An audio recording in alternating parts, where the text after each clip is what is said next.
Alright, I'm gonna continue on where we left off yesterday. We had built out the primary area for where we're going to put the nuclear power plant. And so now we're going to go ahead and finish up putting some stuff down here. A couple things we do need to do. I need to connect a series of additional smart splitters here and attach them to a sink, so when I feed down some resources, they will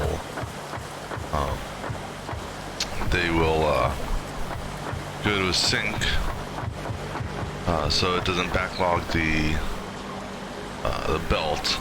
So that, and I also got to put in some water. I'm going to go ahead and throw the water pumps down real quick. So I think what I want to try to do here, this area here is deep enough for water.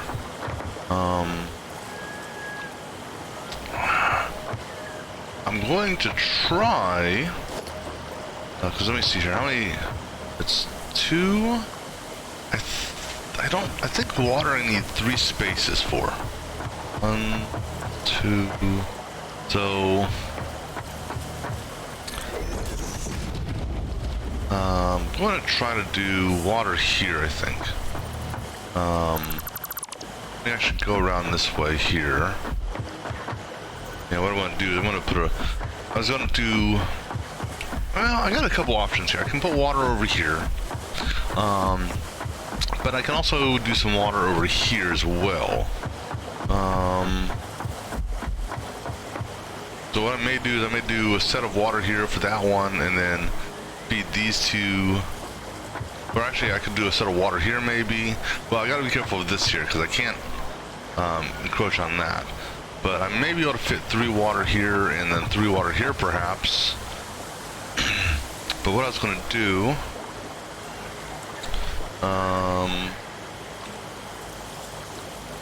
let's see here. I think that's,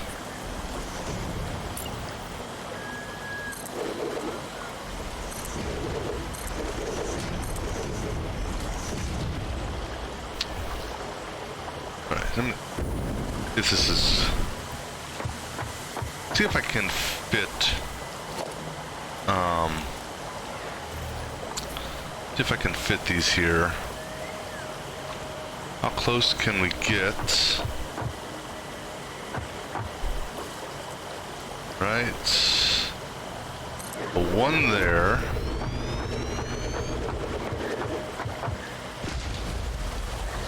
One there. And then I want to, damn it. I'm gonna borrow some concrete.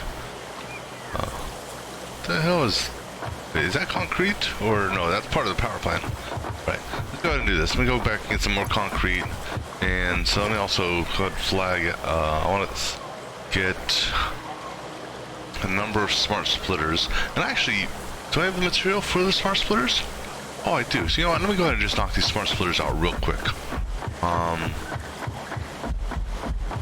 So what I'm gonna do here, gotta wipe this out here, and I'm gonna do, essentially I'm gonna just put a splitter here, just as a foundation.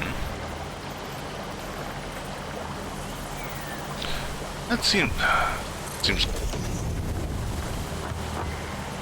odd here. As how did I get that smart splitter to that height? Oh, you know why? Okay, I know how. Okay, I'm going to go ahead and wipe that out, and wipe that out.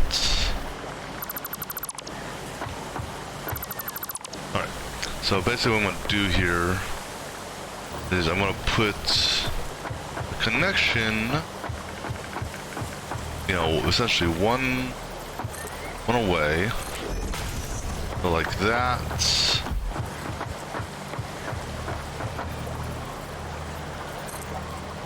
There, that one's too close.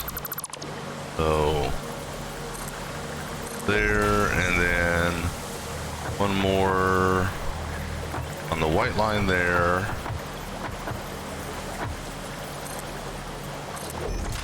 There. What I want to do is I'm just going to do a quick belt to each of these. Alright, cool. So then,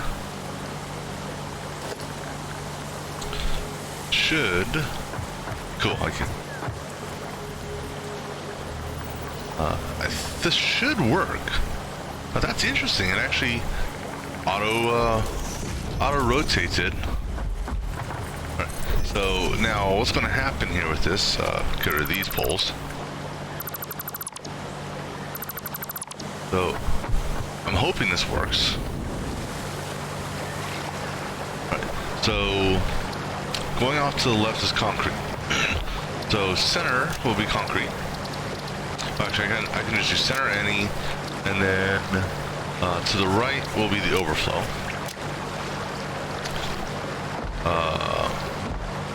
I'm gonna do center any, and we'll do right overflow, and then here I'm gonna have an overflow come out there, so here's gonna be center any again, and right overflow. Alright, so what we're gonna do here, I'm gonna put a mini belt there. So I'm just trying to think of, I'm gonna put the sink over, probably over there.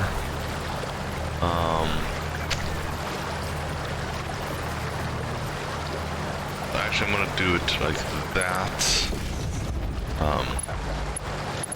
Because that one there also go that way. This one here will just be a direct feed out. Right, so do I have enough for a sink?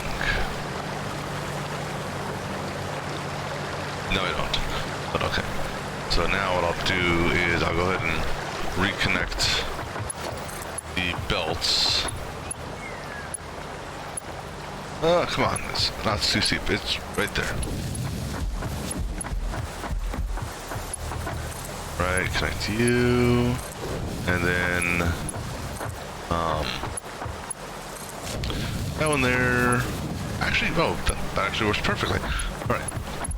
And so this guy here, I can't put it down because I don't have the concrete on me for it. Alright, so we're gonna have overflow coming off of that, overflow coming off that, overflow coming off of this. We'll basically put a merger somewhere around here, but I need some more concrete because I need to do my belt runs for the uranium and the sulfur, so I need some more concrete for that. So let me run back. Plus I need to put some more concrete out there to get, that's gonna be pushing it. I don't know if I'm gonna be able to put a third one right there, because if I could, I can move this belt here, basically have this come and turn that way earlier, First things first, let me go get some concrete.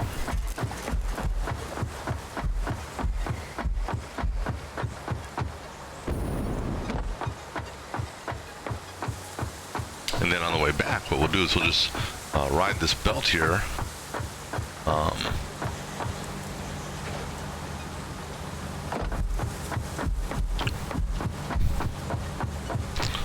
Move this something real quick.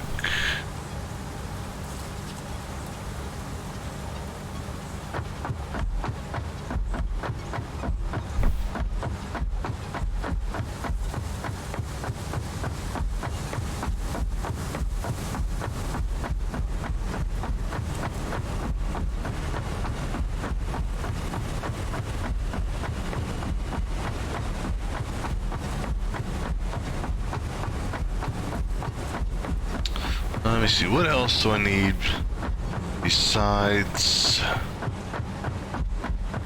water extractors? Oops. Oh, I meant to jump there. But okay. What else do I need besides what I've got listed? Trying to think here.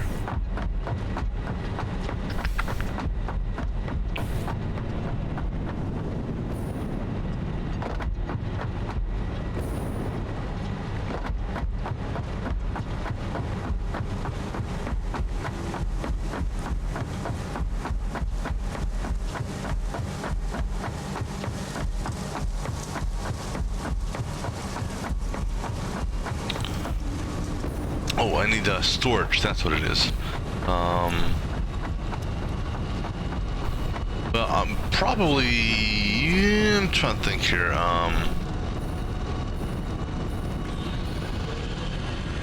Probably going to do something else with respect to storage, a separate run altogether. And what I mean by that is,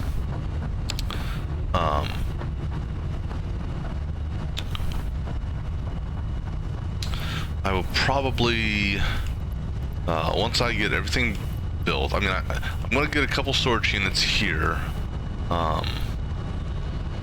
So I think I have enough material. I'll pick up a couple more steel plates. But so the nuclear waste storage facility, I'm going to have a lot of, and a lot is going to be an understatement. It's going to be ridiculous.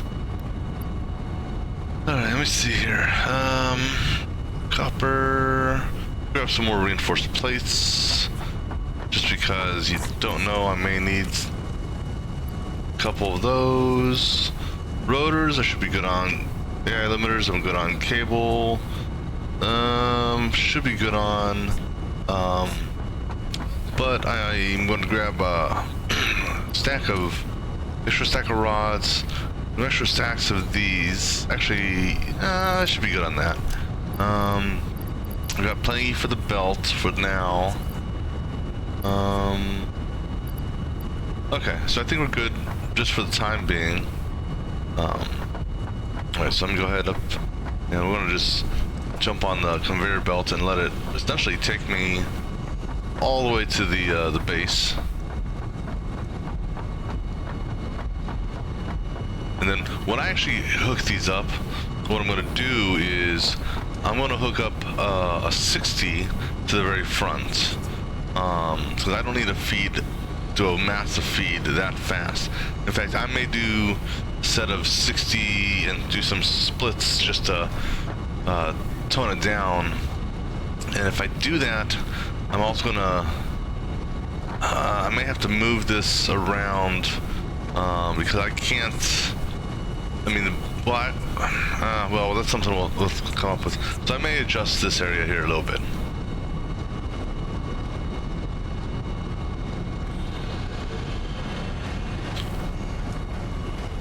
I mean, yeah, I'm almost tempted to just build these conveyor belts all over the world.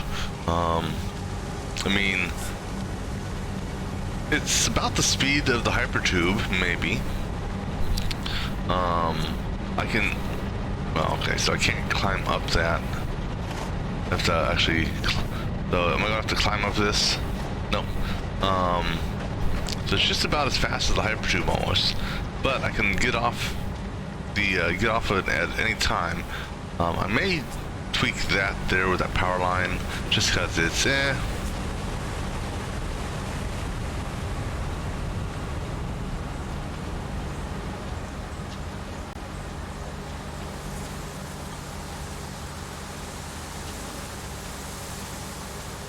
Alright, so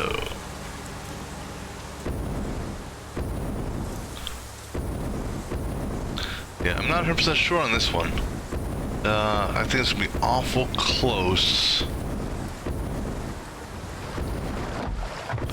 But we got a shot though. I mean, what's the worst that's gonna happen? It's not gonna build.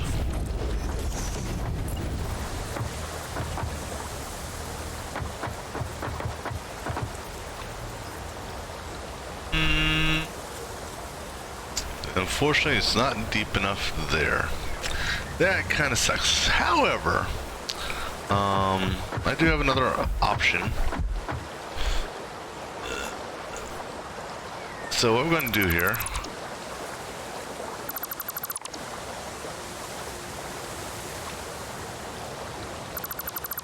okay, I'm going to see if I can put an extractor set here. All right. And now bring it as close as possible. Whoa! Okay, I didn't mean to bring it that close. Okay, let's try this again.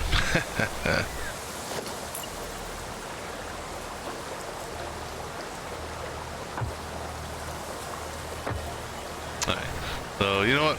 That's close enough, I think.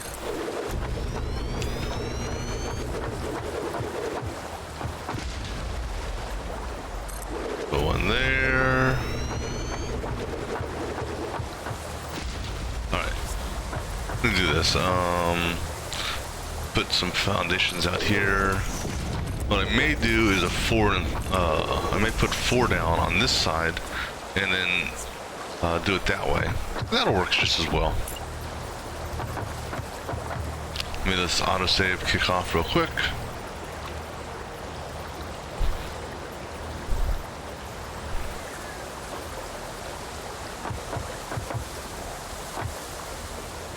I'm just trying to get it lined up on, sort of in line with the other ones based on the guidelines.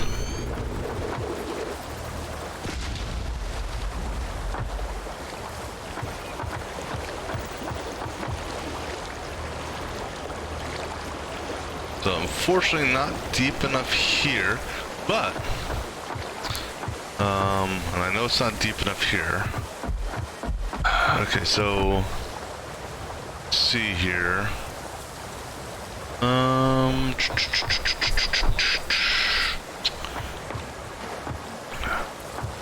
can't exactly put it. Yeah, what about over here? Not deep enough, not. This area is not deep enough, as I'm hoping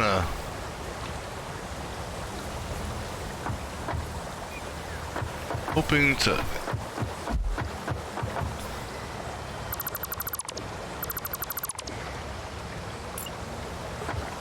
Okay, how about here? Okay, not the exact way I'd want to do this, because I normally like having things, you know, like uniformed.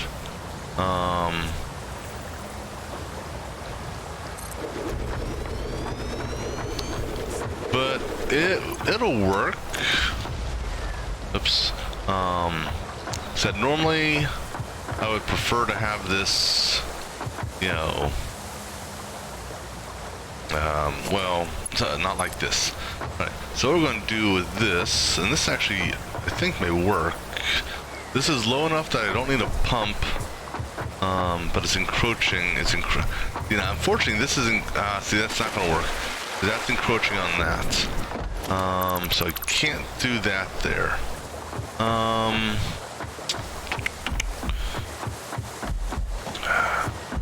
And I don't have the room there.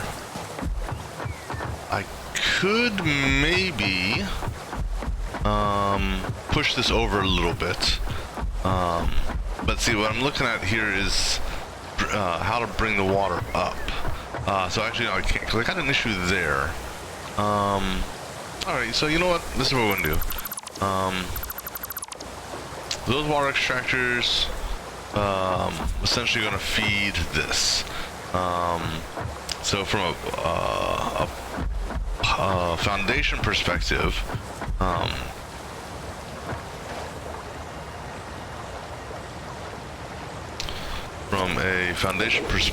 what I'm going to do here, I'll go ahead and actually put down the foundation over here, so it's more in line with this.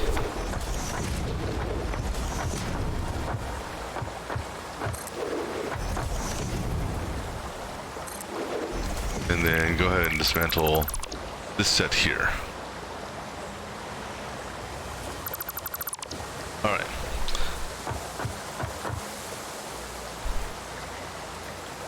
Alright, so let me go ahead and just bring the pipes over here.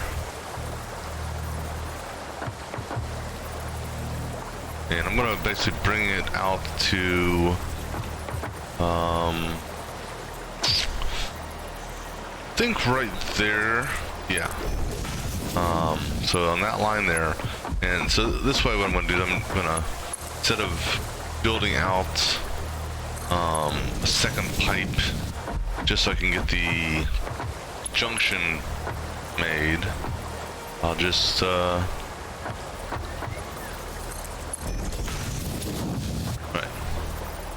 So now what I'm gonna do is I'm just gonna go ahead and put the junction right there. Basically have the nuts touching.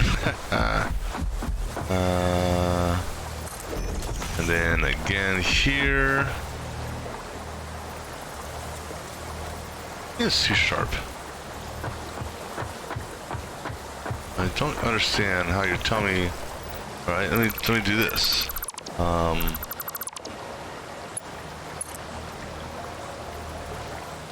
about that?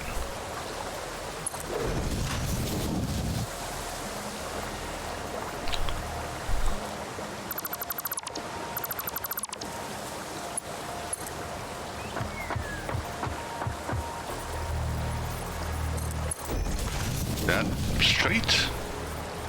Okay. Alright. So, and then from here, I'm gonna go up. Okay, so I did. That's something. I'm glad I realized. I'm glad I put a space there now, because I did not realize. So I'm gonna do that. I'll probably do 2 water pumps there, and then this is going to come down here. That's interesting that how that is. So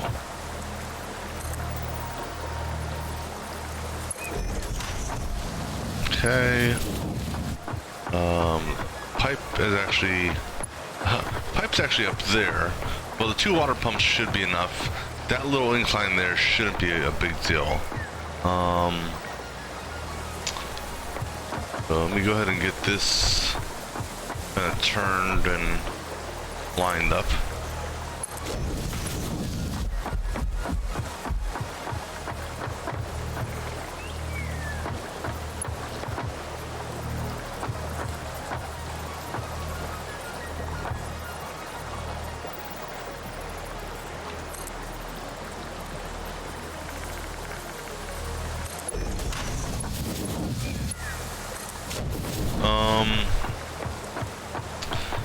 And so I may actually do a number of pumps here. So the number of pumps I put initially was based on 1 pump per machine.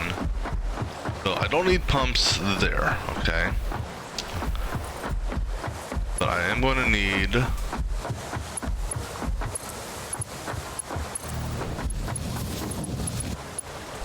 right, let me go ahead and clear this off, clear that off.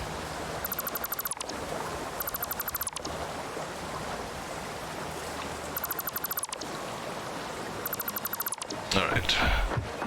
We're gonna put 2 pumps on this set here.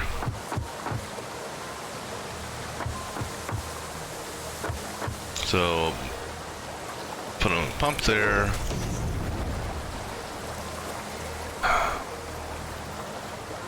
In theory, that pump should do it. I want to actually move that pump center line. Yeah, but in theory, that pump should be able to push the water up there, and then just because I've got that little pump there, or that little incline there. Actually, yeah, I'm gonna put a number of pumps here. Pump there, and then I'm also gonna put 1 pump here. Because the way I look at it is, better to have it on and not need it than need it and don't have it.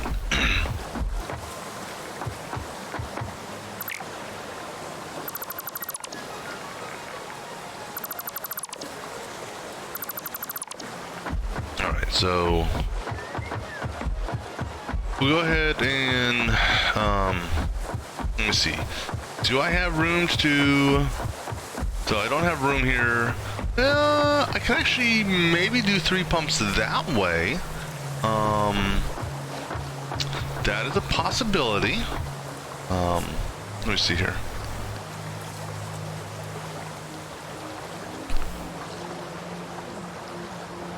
Alright, so what we're going to do, where's my, okay, so my encroachment area is right here, or my free zone, I should say.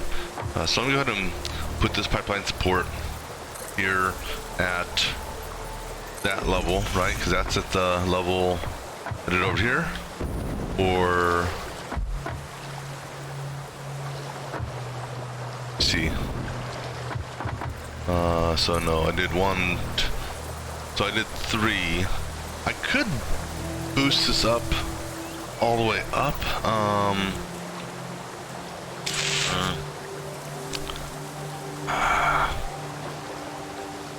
I could do that, but you know, I'll do it the way I did it here, just because I don't know. I'm just.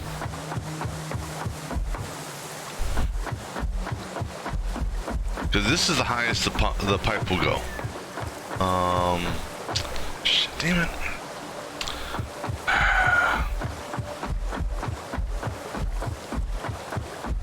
Alright, let me go ahead and do that.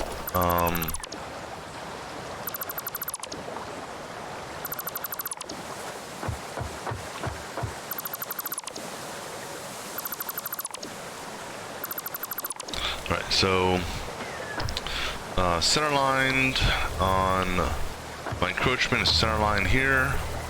So go ahead and give me, it's not there, all the way up. No, get on the other side, there you go.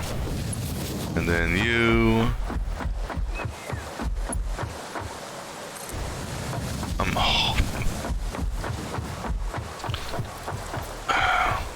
that there technically is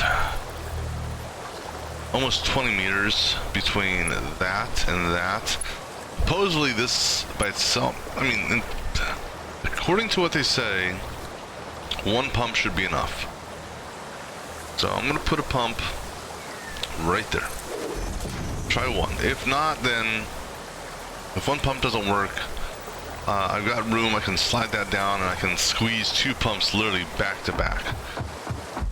What that should allow me to do then is just have, I'm going to have a single pump here. May or may not need it, but I'm going to put it there. Okay. So what we're going to try now. Okay. I think I put that at the max height, which I did.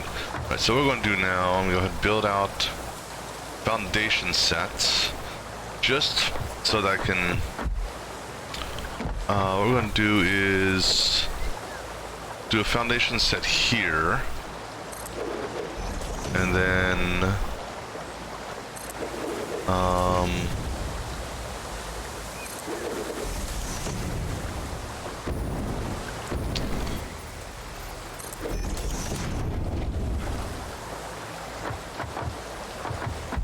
That's 1, 2, 3. We're gonna see if we can fit in this because I'm looking at the encroachment here.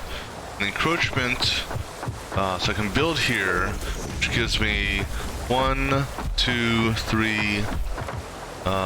So 3. So I need. That's 1. That's 2. I need 3 squares for need 3 squares for it to work.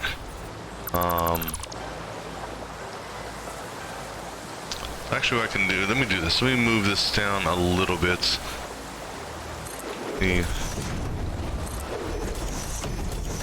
That's technically that's 1, that's 2, that's 3. In theory, this should work. And then how many cells do I need, or cells, but how many foundations do I need crossed? 1, 2, 3, 4, 5, 6, technically 7 across. Can I fit 7 across? Now if it goes onto the, if this goes onto the ground, I'm not too worried about that. So 1, 2, 3, 4, 5, 6, 7. Okay. Actually, so this should be enough.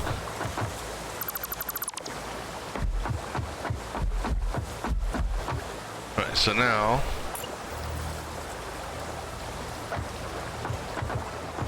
what we're gonna do here is we gotta move this so we get out of the encroachment area.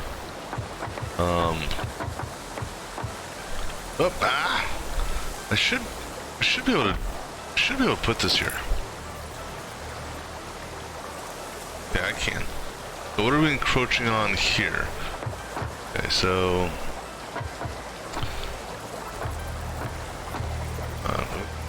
gotta find the magic unencroachment spot. Okay.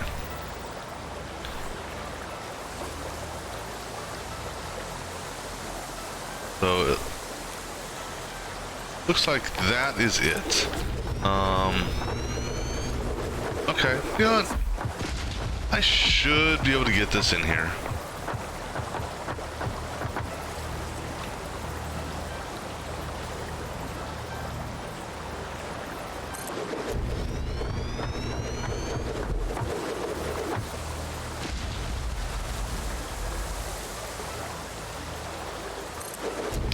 Alright, and you know what? I think that'll work. Okay. This will work. I said I'm not going to worry about raising these up. I'm going to just leave it as is, level-wise.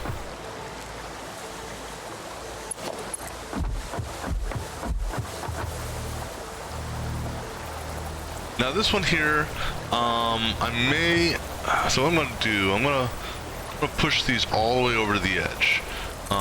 And the reason for that is, okay, I just want to, it's the junction, because junction can't be put on any sort of bend. Now I'll be able to get materials back. Well, that's actually, that's going crooked anyhow. Let me go ahead and redo this. Damn it. Alright, so I want it to sort of be, I don't know if that's good or not. Okay, that worked out. The problem is it's tough to get this, because the water extractors do not snap to anything. It's a pain sometimes to have, you know, the lines, you know, come out in a snappable location because everything else has a snap point. That's the closest I can get. Alright, so now what I'm going to do,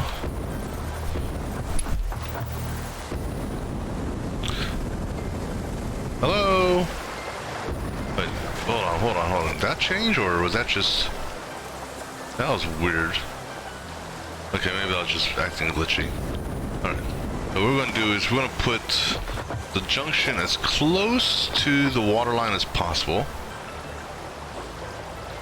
I don't need pumps here.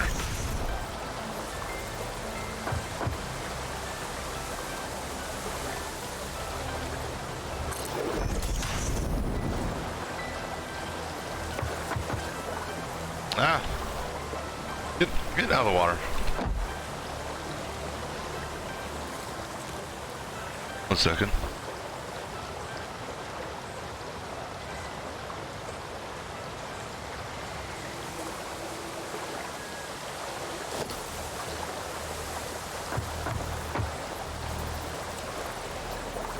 Yeah, that's good enough.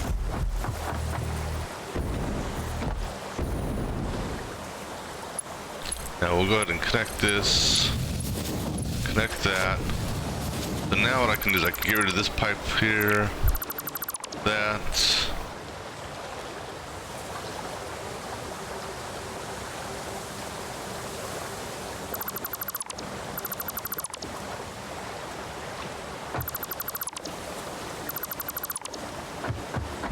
Alright, so now this one here, I'm doing center line on that. So center line on that. 1, 2. That one, this one here is just trying to get it close to that. It's giving me a lineup on that, so, and this one here, yeah, whatever. Okay. Now,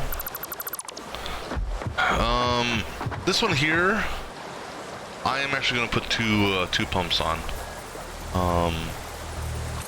Because even though it's the same, technically it's the same incline. Well, it's not the same. It's going up the same height, but this one here is going up at a longer rate as opposed to that, which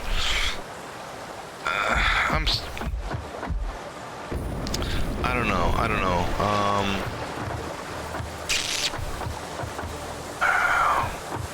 There's an issue here.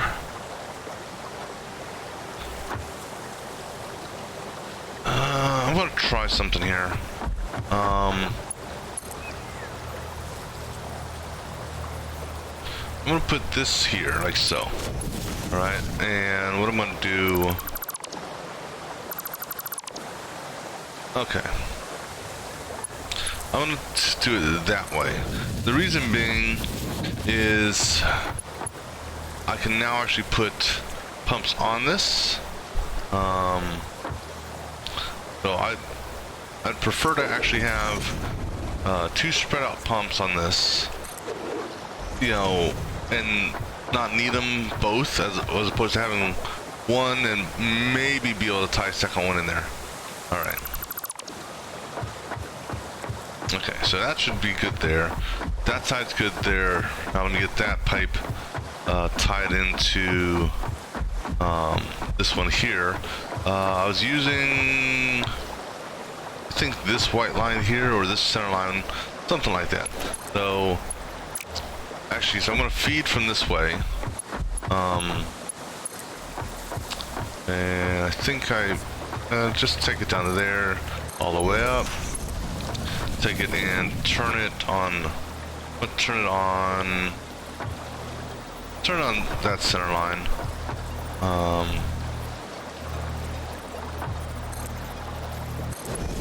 Okay. And then I'll take this to about, so that's sort of center line on that. Take it back 1, 2, because then it's gonna have to do its gonna do its little incline up. Actually, you know what? That encroaches. Okay, you know what? I'm gonna change something around here. Just had another idea. Like I said, that little bend shouldn't really matter, or that incline. But yeah, you know what? sometimes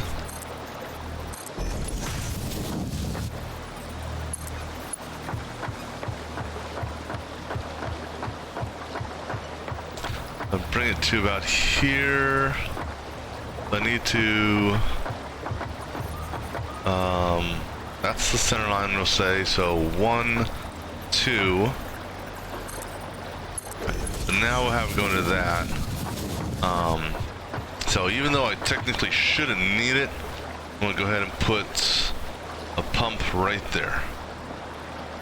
I'm also going to do the same thing here. I'm going to change this so it's more in line with the same path. Actually, go ahead and no. Oh, excuse me. Okay, so tie into that. That's gonna go center lane down here as far as it can. That was the center lane. And then I'm going out to this center lane here, which I can't see, but I know where it is. So I'm coming down this line here. So 1, 2. Good. All right. So then take this in for the turn here. So that's the center lane on that. So 1 off the white. So right there. This guy will turn into that. Then I can go ahead and put a pump right there. Probably don't need it, but I'll go ahead and put it there anyhow. Alright, now what? So now, that's those 2 sets done. The third one is going to be, I'm just going to do 3 over here. So let me go ahead and jump onto one of these. Oh, actually, since I'm over here, now this pump here, this should suffice for these. I hope, because if not, then, well, tough shit.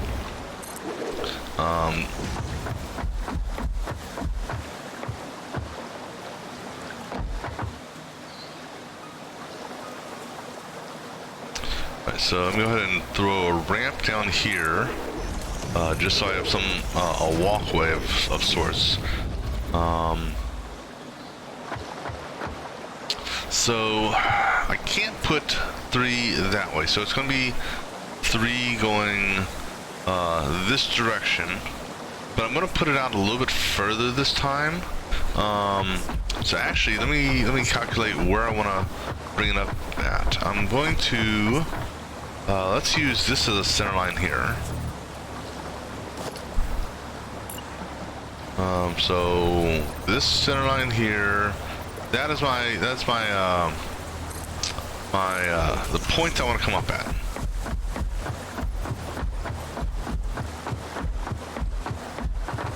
Alright, so in order to hit that, what I'm going to do, I think this should be far enough away, because I want a good, I want the incline, so I should be able to, I'll find out here in a minute, I should be able to put my 3 water extractors out here. I'm going to try to get one, try to get one center lined on this.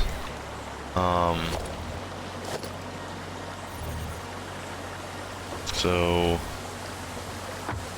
turn this.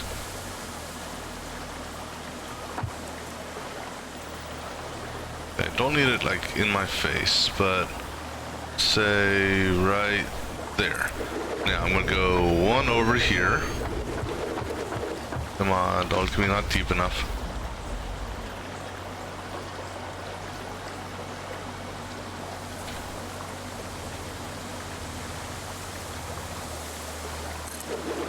Right, and then put 1 over here. Like I said, I'm spreading these out just because. Why not?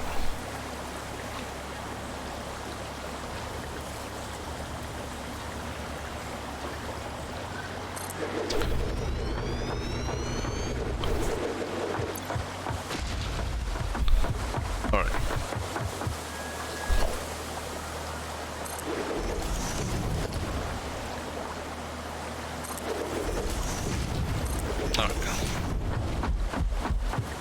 So you know what, we'll give you this foundation here. Don't need these. Alright, so those are for that one, okay. And then I will give you this foundation plate here, so these go away here.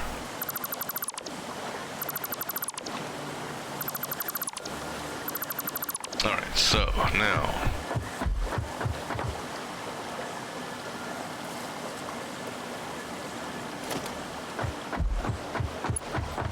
so we're gonna do the same thing we kind of did. Your center line is almost that, so I'm gonna bring you all the way over, just so I can get a clean, you know, kind of a clean lineup, if you will. Your center line was the center line, so I'll take you to that.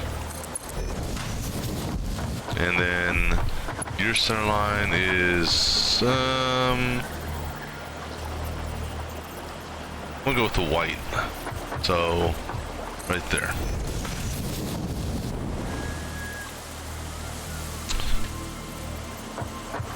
Right, so now we'll go ahead and just kind of, it's tough to get your actual bearings here times. Go right there. And then go right there, screw it. And then go right there. Okay, so tight. Oh no! No! Well, hold on. I may be able to afford it if I cut these pipelines out.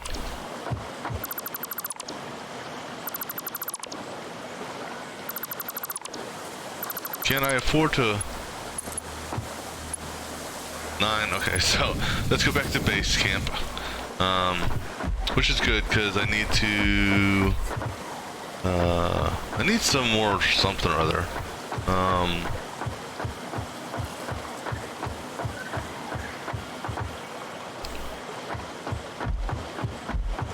Oh yeah, so the other thing I can run, actually, you know what? No. This actually still works out. What we're gonna do here. We're gonna do something else here. So I messed up and it's been bugging me. So we're going to clean this ramp up real quick. And what happened was I put a damn double foundation there somehow. And as a result, it's like when you try to run back up, you can't easily run up. So what we're going to do here is we're going to build the foundation. Come on. And then we're going to get to a point where we're going to change the angle instead of doing the 4 meter. We'll change it either to a 2 meter or multiple 1 meters.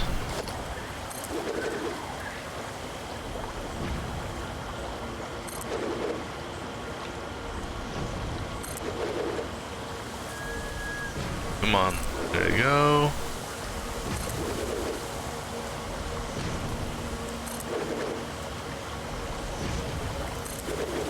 Okay, so now what we're going to do is we're going to do another foundation here. And then I think, come on. I can't do the 8 because that puts me in the water. So I'm going to do, I'm going to do a 1. I'll try a 1. So that's a 2. Yeah, so I need, the 1 foundation. Alright. That should, there we go. I'm sorry, that little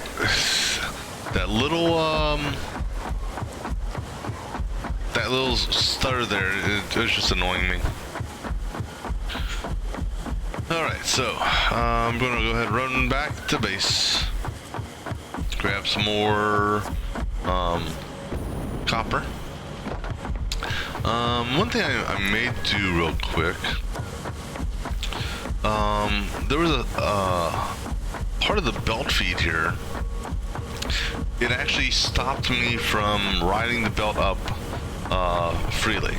So I think I'm going to try to clean that part of the belt up real quick also.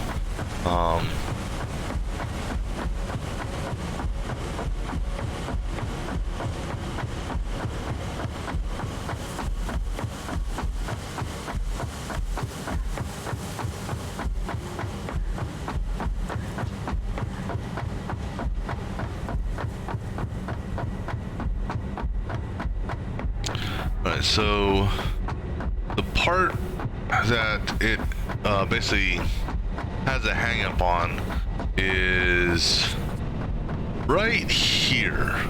So if I jump on this line right here, it actually, whoa, hold on, it is actually let me do it that time. But I'm going to change this just a little bit here. It's not like it's critical right now. I'm going to, whoops, going to bring this up, and then right about here, I'm going to start the. Here is where I'm going to start the incline, so it's more gradual. The other thing is this power guy here. You're Mark 1 power pole. I'm going to convert you. Can I convert you? Yes, you're Mark 2. So I'm going to convert this so that that ties to that instead. How about that? So then I can get rid of this, right? Because here's the thing: this is my main power feed. That is how my power grid gets fed. So I definitely do not want to turn that off, because if I do, well, it's not going to be pretty. All right. So this here should give me a cleaner flow up that way now. All right. So we're going to just go ahead and take this back to the main base.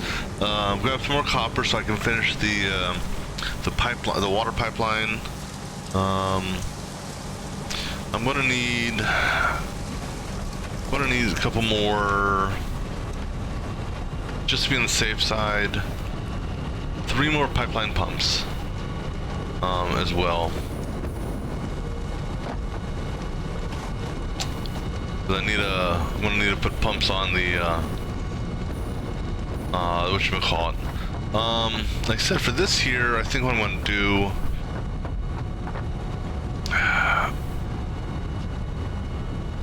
I'm gonna tweak these to cut the speed back. Like I said, that's later on. First things first, let's go ahead and get the parts I need for this. I know I have some extra copper on one of these.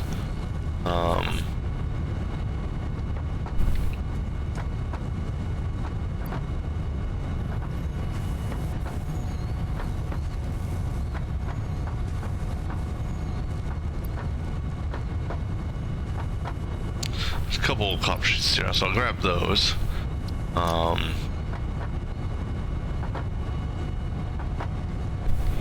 Okay, let me go ahead and do this also since I'm here. Just so I don't have to run back and forth so many times.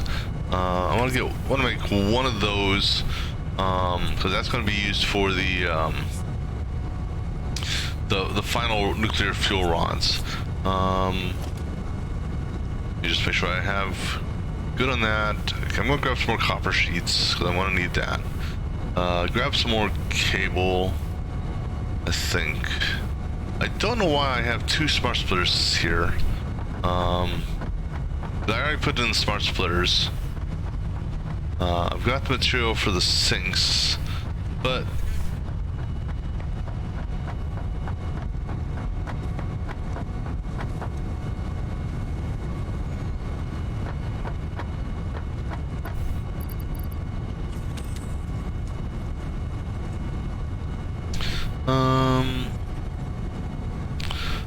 Just look at my inventory here. Plates good and on. Let's see, copper. I'm gonna pick up some more copper.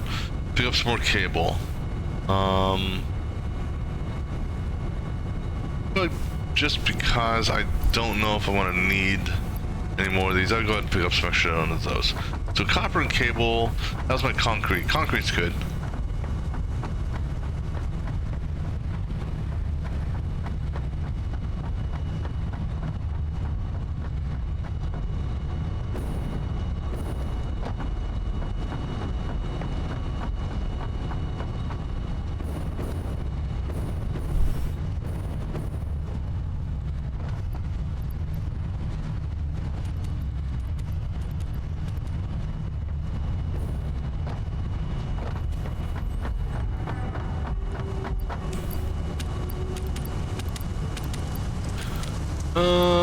That should be enough, I think. Yeah, I think we're good on that. Alright, so let me think here. So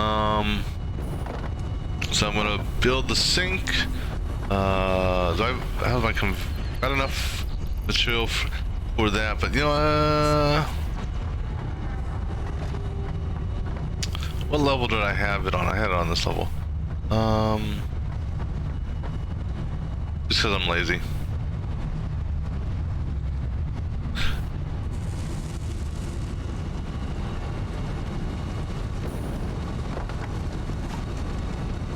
Alright, so I'm just gonna...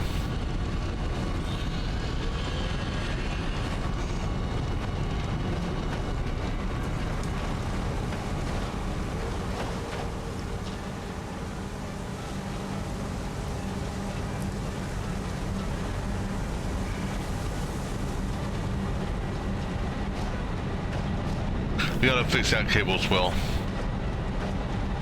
Ah, damn it. So another area. Well, I mean, you know, this obviously is not going to have any impact on the movement of ore. It's just, you know, I guess where I was standing, I wasn't center lined. That looks weird. So I'm actually moving forward on this belt.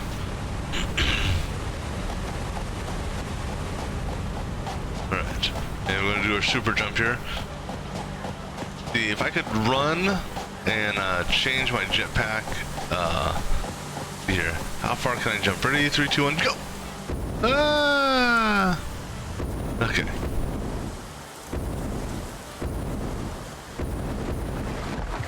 Alright, so I'm gonna go ahead and finish this pipe segment up here.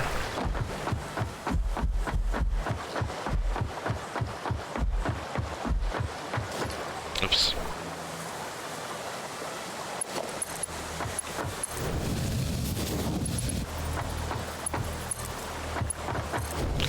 That's definitely not what I was trying to do. Okay. But now this here is going to have 2 pumps on it, which is fine. Not a big deal there. So I had everything come down center line on this, right? Right. So, and you are sort of center lined on that-ish. So 1, 2. Then 1, 2. Wait, oh, no. You don't need to, you're not doing a turn. You're just center line on that. The 1, 2.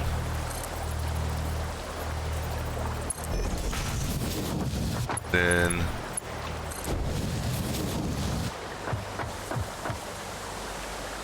I'm gonna put a pump here as well.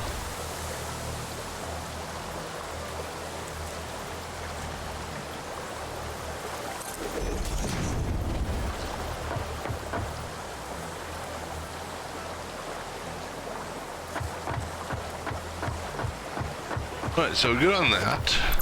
And then I said I'm going to go ahead and put you on this one and put you up here. Like I said, double pumps for all those. We're good on that. Okay.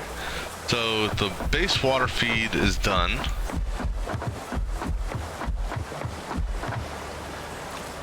Alright, so now what we're going to do is the uranium or the sulfur and uranium feed. So now there's no easy or clean way to split 5. I can do an inline set of splitters. I wonder though, okay, if I do a programmable splitter that, let's say, had 4 products,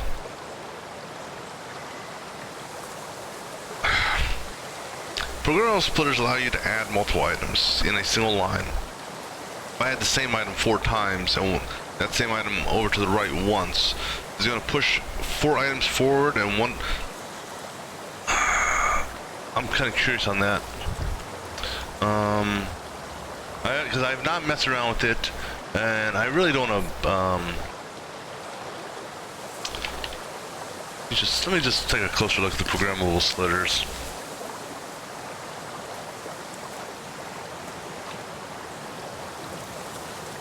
Hello and welcome.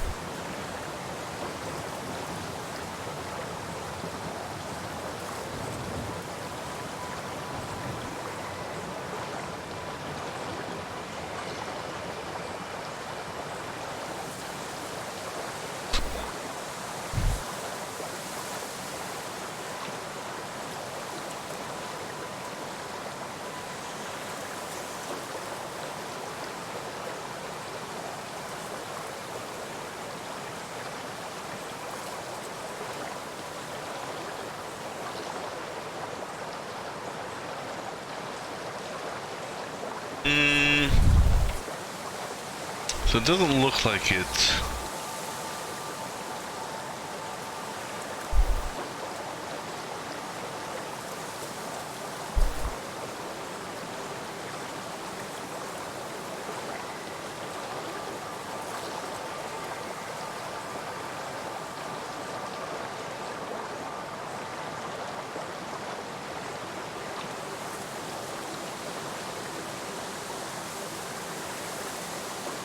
Yeah, so the one thing I'm not 100% sure on is, so the smart splitter, or the programmable splitter, it allows you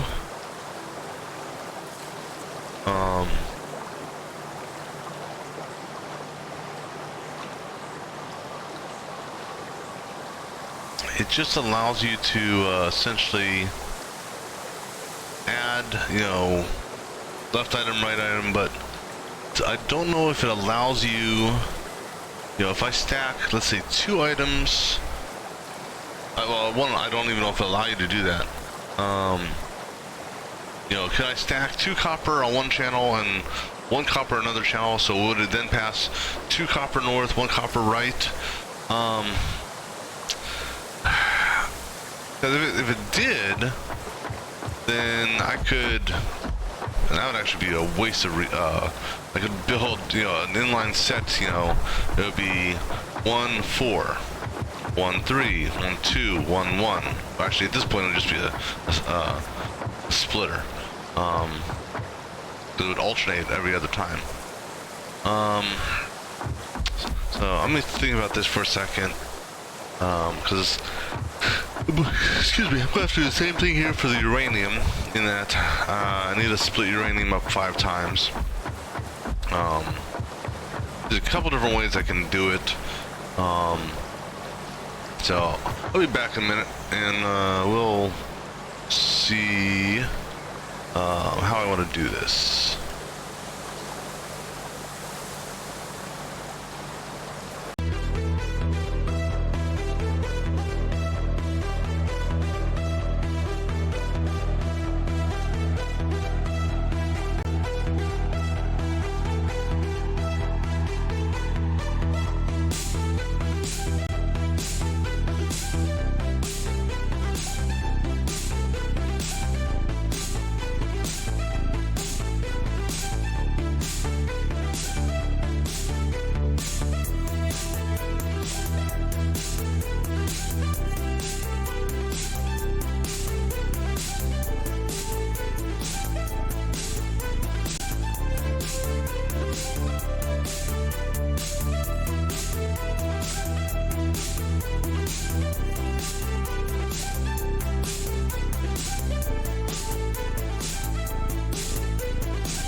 What I'm going to do is I'm going to do a quick I'm going to do a quick check here on I'm just going to see if anyone has come up with a good good five-way split.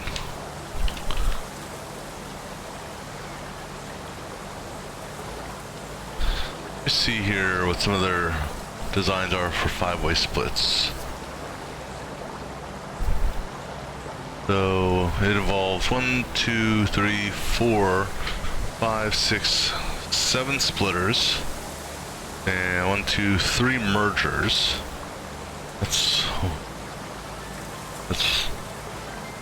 That's one perhaps.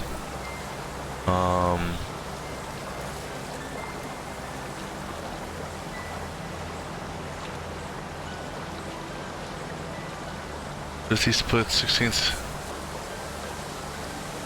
Okay, let me look at this splitter here. That you see here, two-way splitter to a merger, to a merger.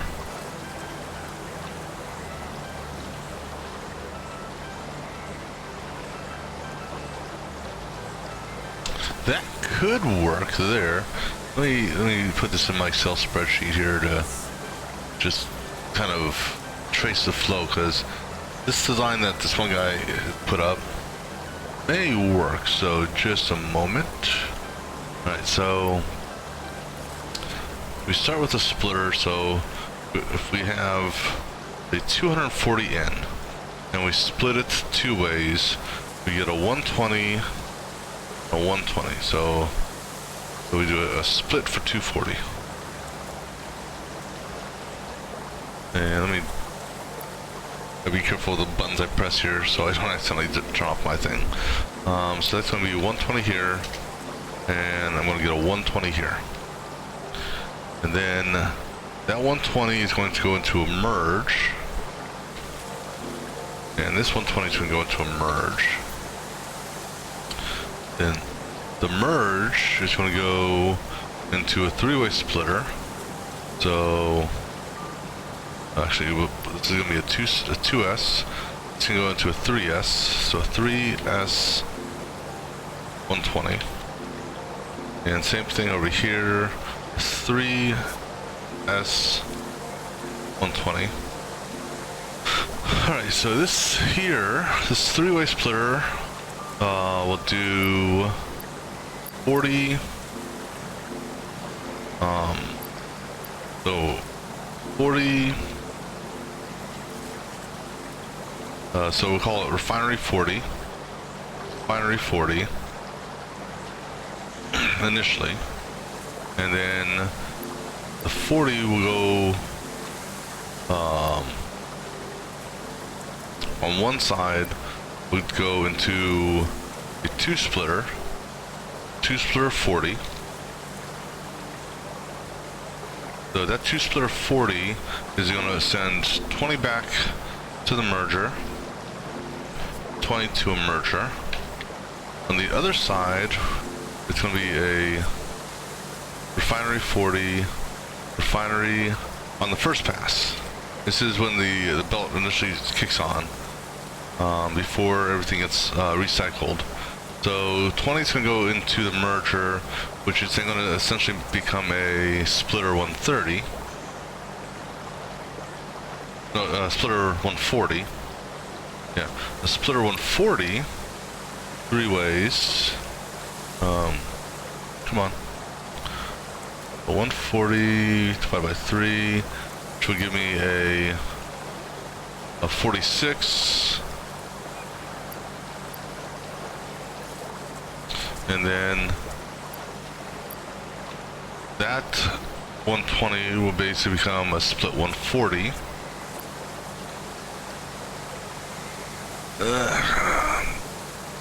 But the problem with that is,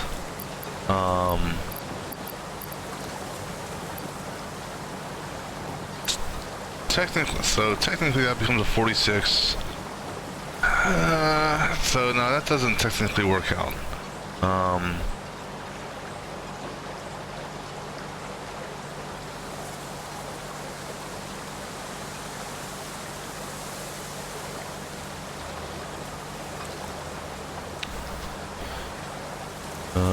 Let me go back to, let's see here.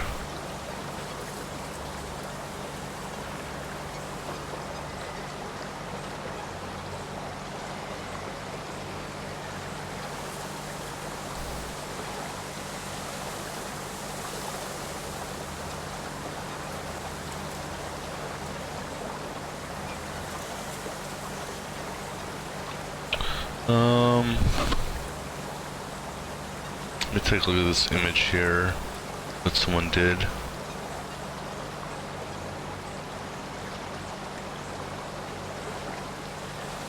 So input into a merger, merger into a splitter, 50-50.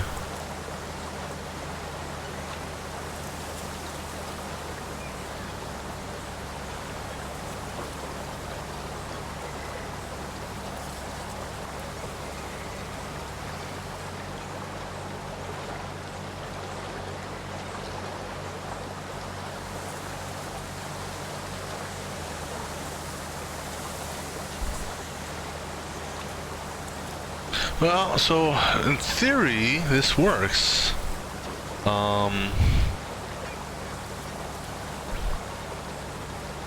Okay, so we'll try this design here. So it's 3 splitters and 1 merger. I should have enough splitters here. Or not, I should have enough splitters. I should have enough room to do this. So basically we have a splitter here. Okay, so this splitter here, orange towards me, thank you.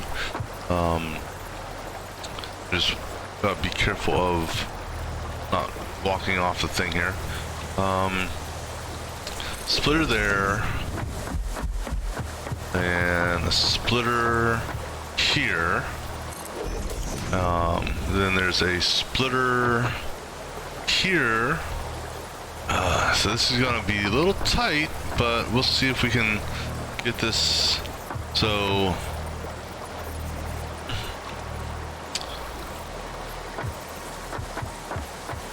well, I can bring the splitter in a little bit. No, I can't impede that there. So let's say if I put this here.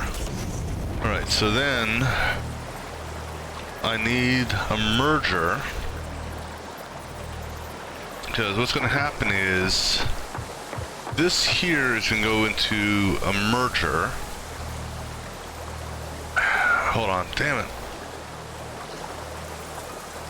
No, yeah, because this is going to go into a merger, but that splitter there needs to feed this. So this is, it's going to get a little tight here. So we can do it this way. We can... Alright, so what we'll do is we'll move this. Well, that one there should be fine. We're going to move this splitter here to be in line with this guy here. Okay. So then, of course, belt distance is also going to have a little bit of a factor, but it'll eventually equal out. Alright, so that splitter is going to go into a merger. Right, so, no, I need a splitter here that's going to feed both of those. So I can put a splitter here.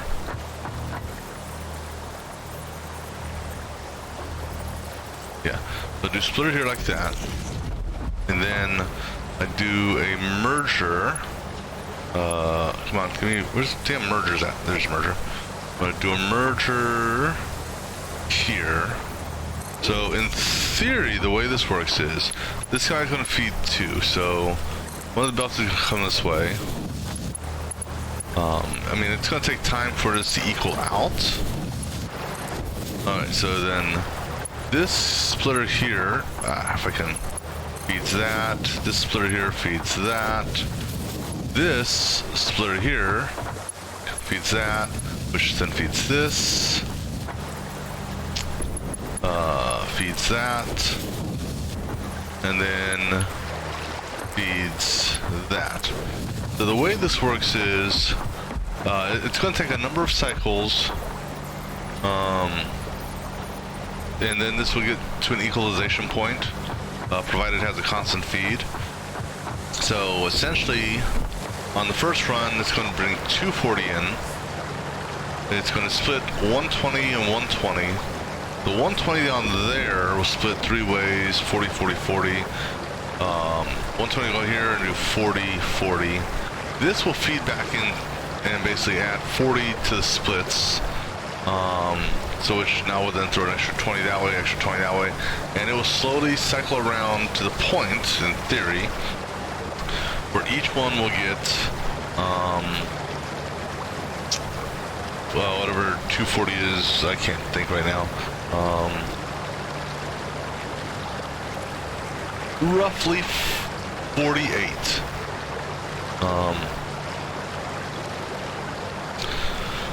We'll see how that works. So we're gonna, but we also need a smart splitter. All right, so we're gonna put the feed for that. We'll say it's gonna come right Put the feed coming off of that to be, how about on this line here? Yeah, this line here should work. And I'm looking at,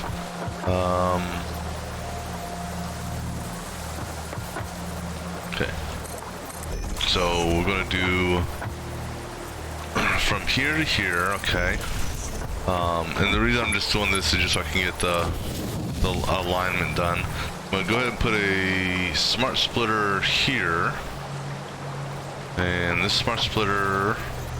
So I'm just gonna give myself some room here. I don't need a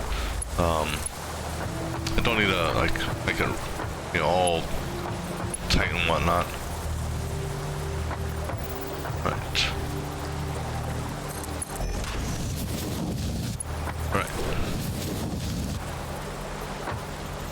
Right, so in theory, okay, so this split here, oops, this split here is going to be left, come on, left will be my sulfur, S, and center will be the uranium, and then I'm not going to have, I will have the right going to an overflow. Just in case something backs up. Alright, so now what I'm going to do, I'm going to wipe this out, wipe this pole out here, and then I'm just going to go ahead and tie that like so. Now, I'm going to do a similar setup down here. And so what I'm going to, and the other thing here is, what I'm going to do, so I did a splitter here, just a normal splitter. I'm going to, I think I did what, one out, I think? If, we'll find out here in a second. Come on, damn it. Okay. So I'm just looking here. Actually, wait, did I just do it flush to it? Looks like I did flush, okay. And I still have plenty of room, right? Okay. So let's go ahead and change that, make that flush then.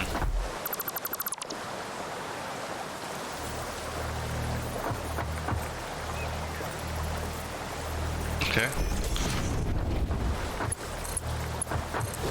And that works, okay.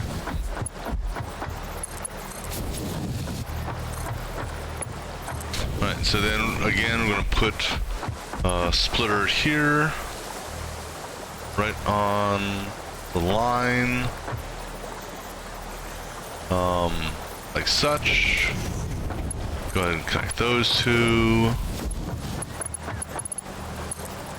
I'm gonna put a merger here with the output going that direction. I think I gave myself one space, right?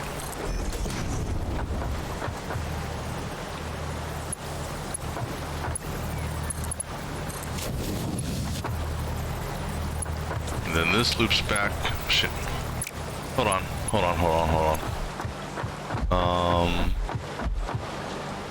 So this here is a merger. No. This is a merger. Okay, no, that's, so I need a splitter. That's what it was. So this here is another splitter. Ah, damn it. Come on. Gotta redo this shit now. Okay, let's try it again. Splitter. There. And then this splitter here is like that. And then basically give myself a little bit of room for a merger here. Alright.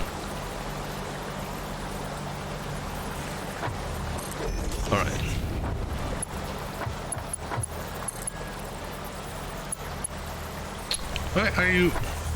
Oh, come on.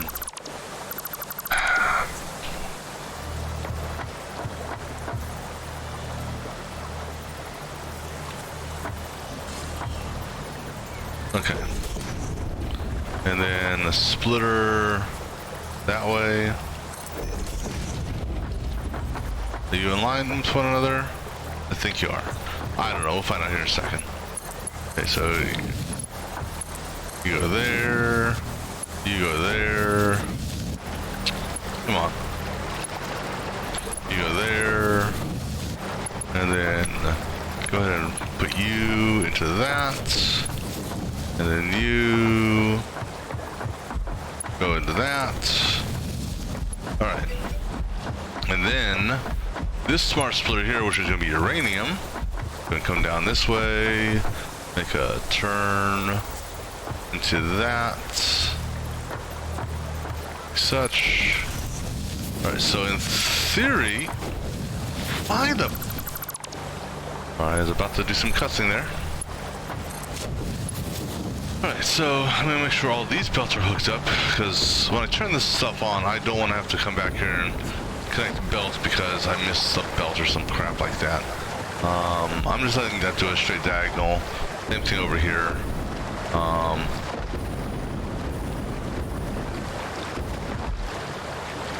Alright, so we're good there. Now I gotta build a sink somewhere.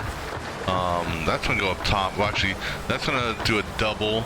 I'm gonna basically do the same thing. I'm gonna build from the top down so I have the same height. Actually, I could do this.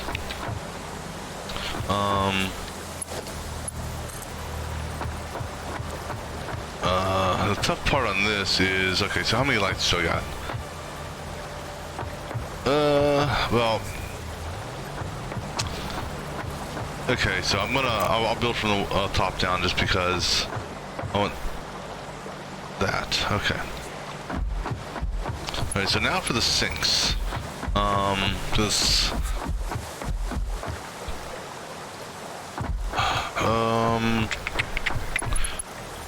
Where do I want to build the sink at?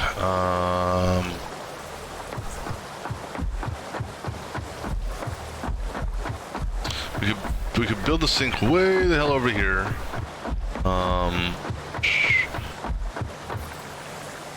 If I can find.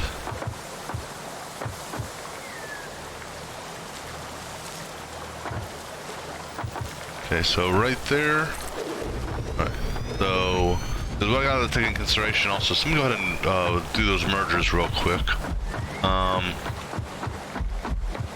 I need to merge the output of the stuff upstairs, which are making the fuel rods, so that it comes downstairs.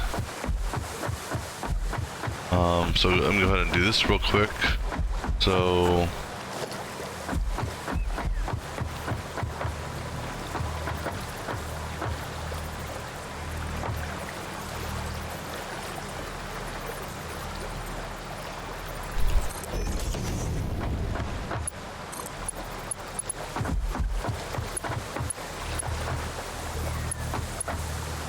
what are you doing? Okay. Right. So then this here, I'm gonna have come to. I'm gonna have this one come to this edge here, or this center line right there, because I'll have the other one come down on the other edge.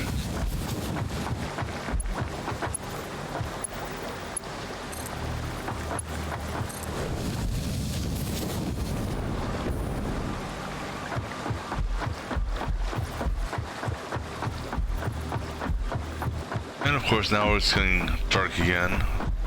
Heaven forbid if I just personally don't like the nighttime ass. Well, it's nothing wrong with it. It's just I don't like it. But it does make it difficult to see at times. I think I just went out one. Alright, so take you to that one. Take you into that one. Then you into that. Then this one here can go to this line. Alright.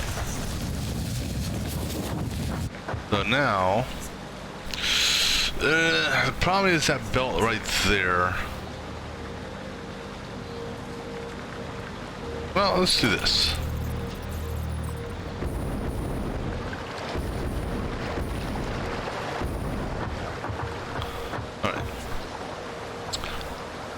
I'm gonna put it to about that height. And then same thing with you. Put you to that height.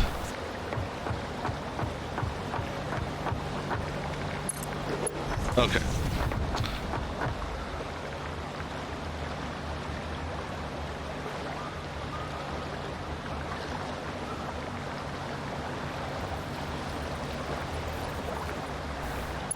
Alright, now what I'm going to do, I'm going to build for this.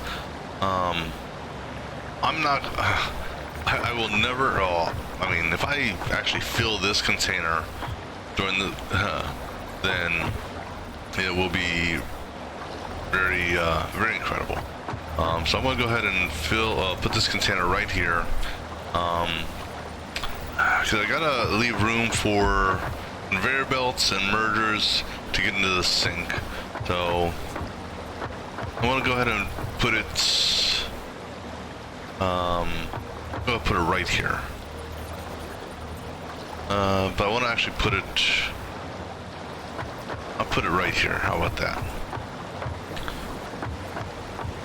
Because I got room underneath the pipes and stuff like that. So, damn it, move it over, or move it down some more. So, put it there. Because what's going to happen is we're going to have a merger. We'll do a merger. How about right in between that, which is in line with that. And we want to merge that way. Okay. And then we're going to do a smart sink here. Hopefully I've got enough for a smart sink. Or smart sink. Smart splitter.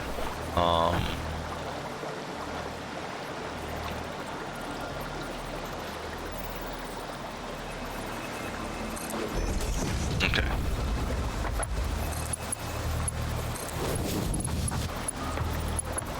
Okay, so do that. For this, it's going to be center any. Right over.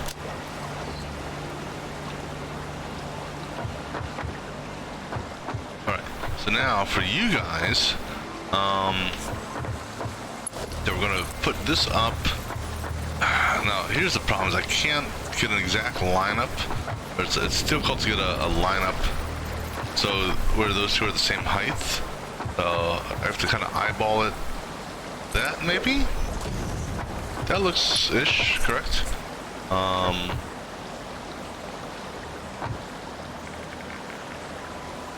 And kind of eyeballing that, I think both of those are actually too high. Let me do this. Let me go up here, get on top of the sink. So, let me go ahead and redo these both.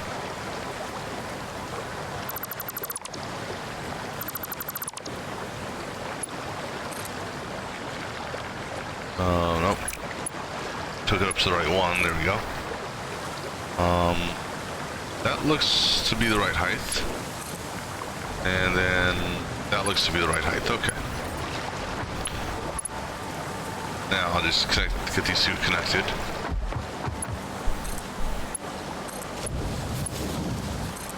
Okay. That actually worked out pretty well. Alright, so those, okay, so then this is the smart sink output. I've got, so I'm gonna need 1, 2, 3. So these are gonna do a three-way merger somehow.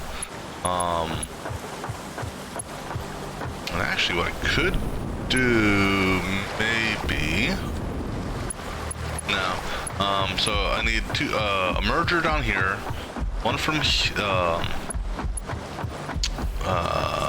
where's my, no, this is the smart sink here. This is going to be the smart sink for the uranium. No. This is a merger. So I actually need, because if I just use this as a smart sink, no, actually no, this is fine. Because if this backs up, that's not an issue. If that backs up, that's not an issue. So this guy here is fine. So I need to get these over here.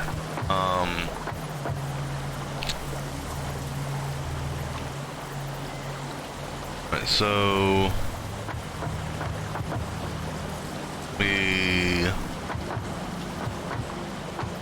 I'm gonna do it like this, I think.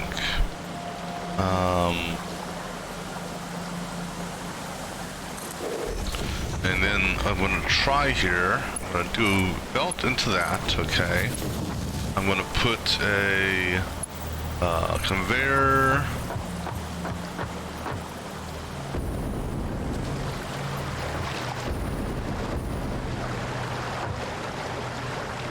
Alright, so I'm just trying to get it to roughly the height I need, so I think that.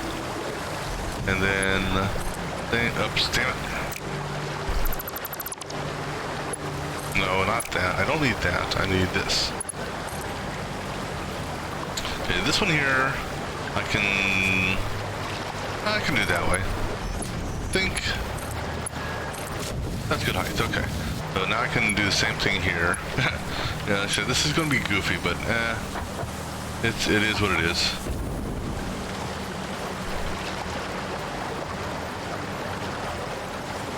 Oops. Excuse me.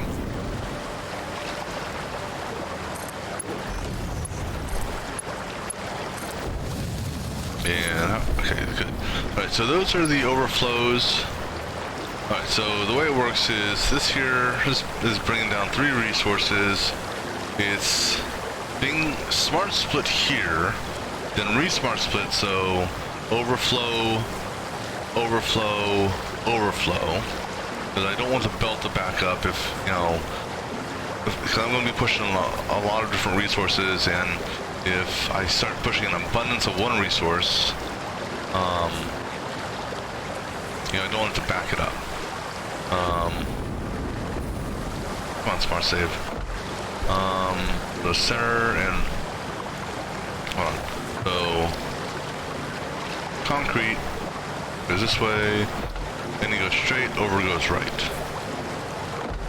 And then this one here, and he goes straight, over goes right. And then this should be the same thing, and he goes straight, over goes right. Those go into the merger. That merger will eventually get to a smart sink. Ooh, watch your head. And then here, the fuel rods come in, get merged, smart sink, and they go straight. That goes right. So now I'm going to take that belt, and I'm not going to run it straight down. I'm going to put it center line, I think. I'm going to put center line on this. So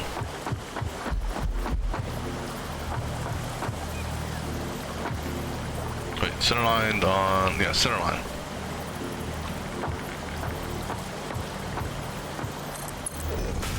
Alright.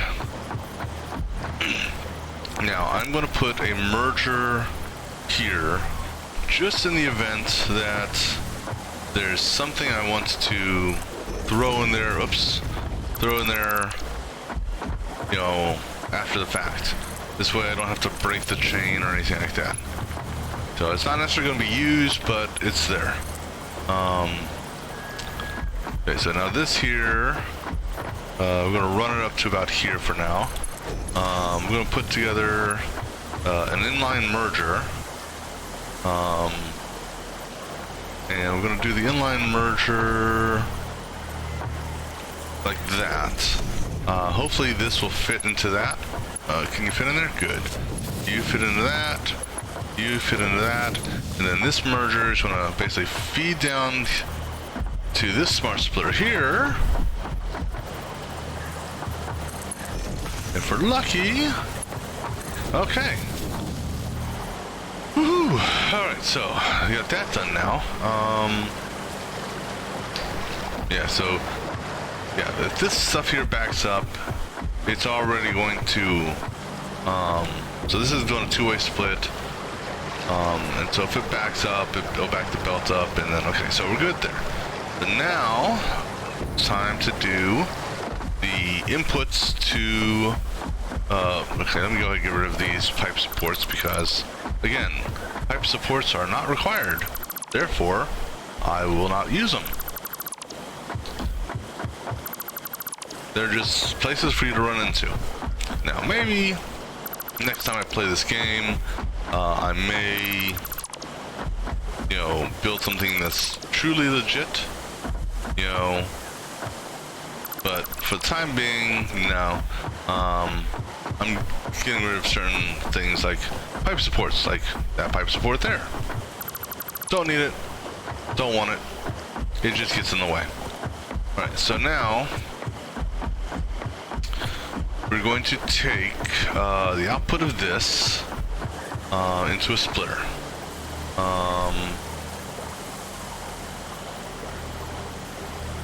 Alright.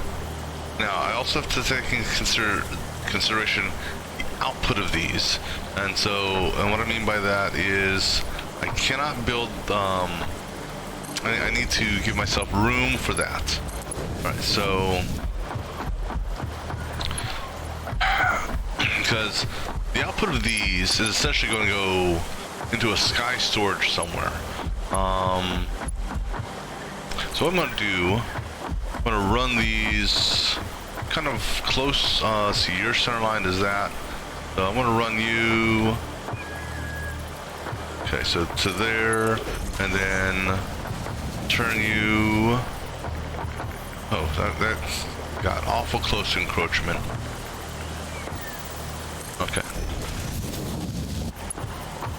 Right. So that one there is going to be uranium, or the fuel rods, excuse me. This one here, need to give myself a couple clicks of room. So 1, 2, I think. So center on that. But now let's see. Think that. No, one more. Damn it. Okay, well, let's do it this way. Really center on that?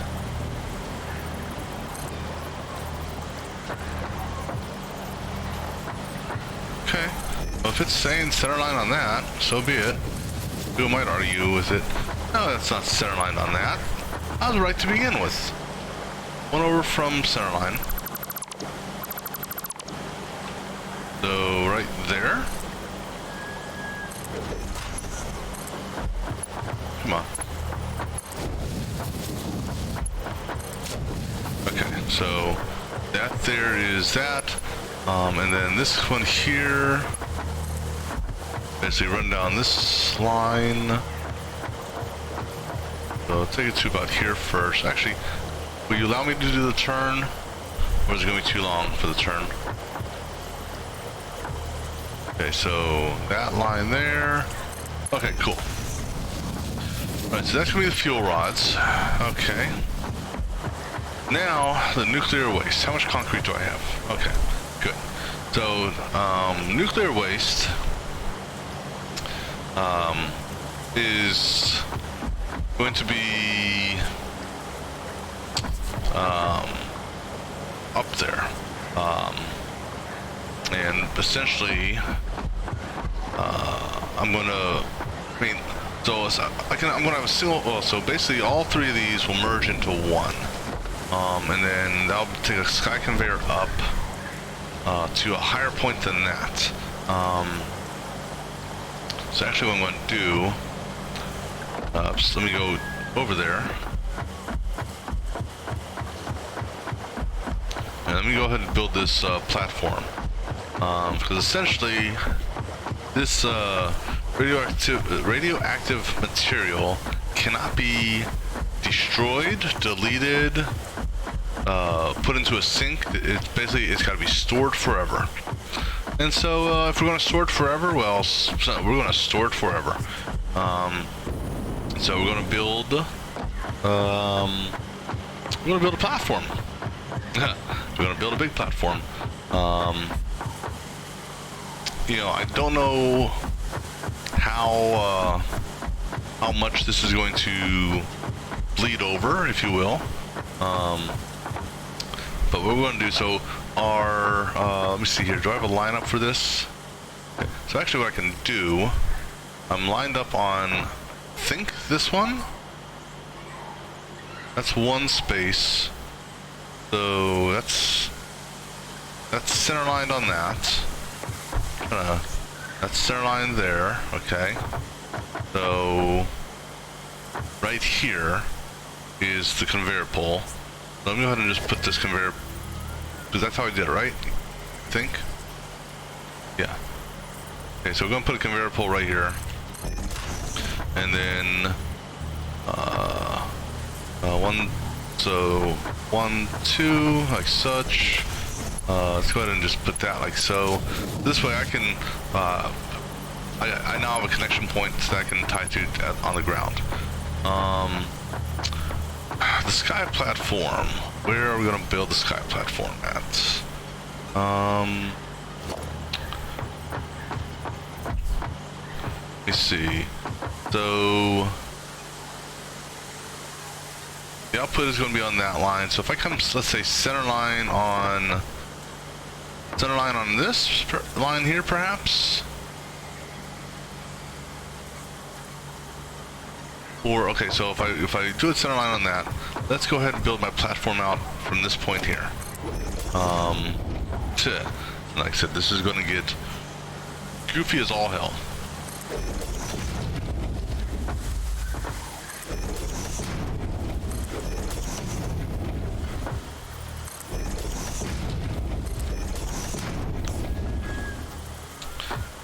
So, the question is how high do I want to make this? That's the big question.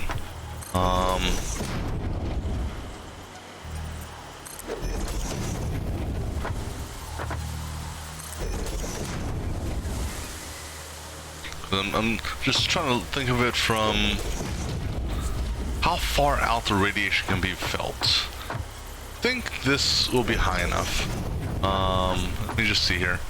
So, okay. So now we're not going to build over the plants.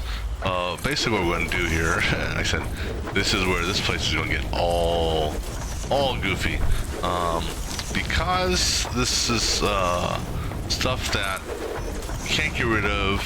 Pretty much, you just have to stockpile it forever. I'm going to build a massive, and did I mention massive storage facility? This is going to get this will be ridiculously large. Well, large with respect to how many storage bins I'm going to have up here. Because it's going to do, each one puts out 25 waste every X minutes. I don't fully recall the amount of,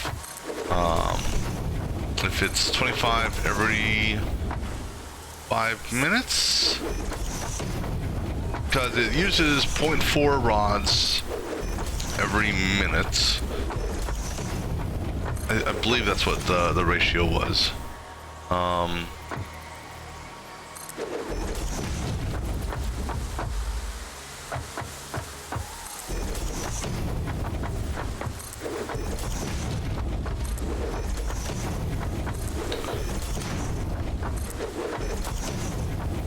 I wonder how high the jump pad can make you jump. Meaning, if I had a jump pad, figured, could it actually jump me all the way up here without me having to climb up here?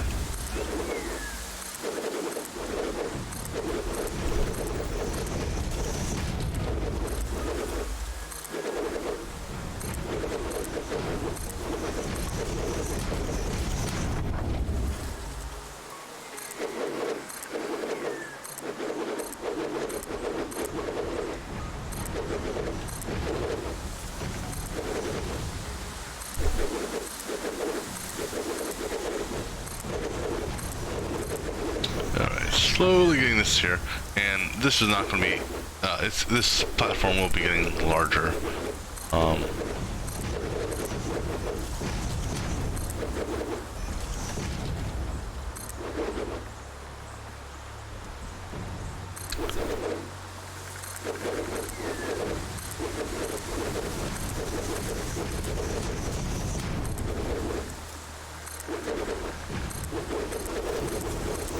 Right. Gotta fill that in. Right. So how much further over here can we go? Because we're basically gonna push this to,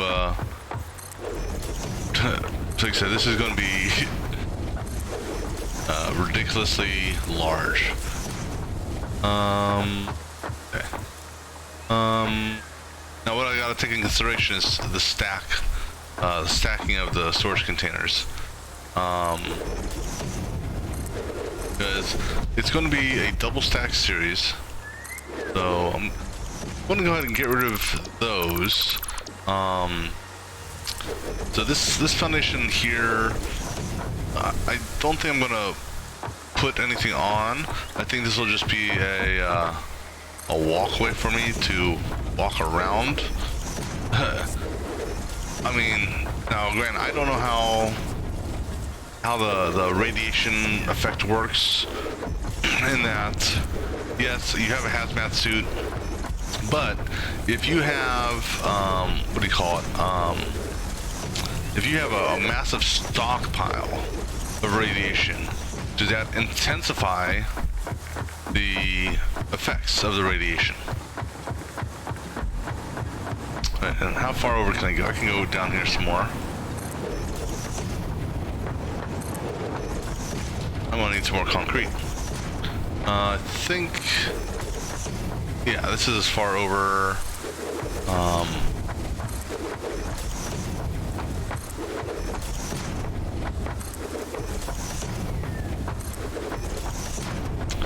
right, so go ahead and finish up this foundation section here. Then we're gonna go and grab a lot of steel plates, or steel steel and pipes, so I can field this ridiculously large storage farm. That's the best way of describing it, is what it's going to be.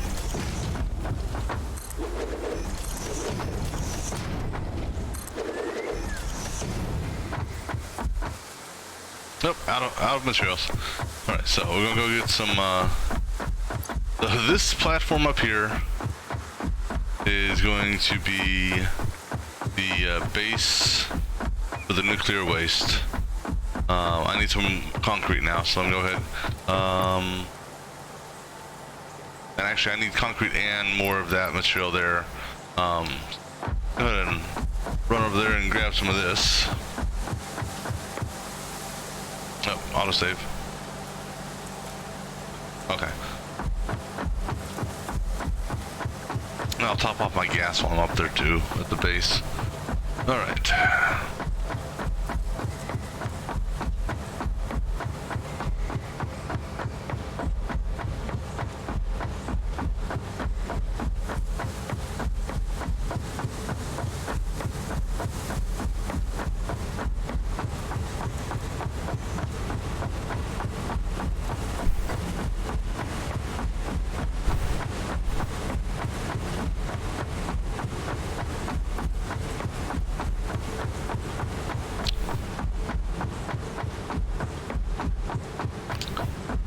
Oh man, long run. See how much,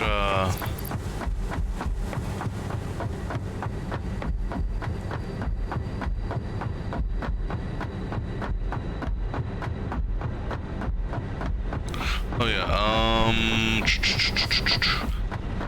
I'm gonna change, okay, so this here is an easy one. I'm gonna change this hypertube, over to that, I think. So it's not encroaching through the hypertube. And then, oh, okay, do a little bit of a jog here. So like I said, I'm gonna grab some more concrete, grab some more of the aluminum sheet things, and then I'm gonna offload some of my stuff, and pick up a crap ton of steel and a crap ton of of the pipes. Alright, so let's see. What do I want to get rid of here? Rotors. Don't need it. Don't think I need any more rotors. So go ahead and put those away. Cables. I could use those for power. Do I need that much? Don't know, but the reinforced plating. I can get rid of the gold cable, I think. I don't need that much cable, really. We'll say 2 stacks. I need that for power poles. I'll go ahead and just.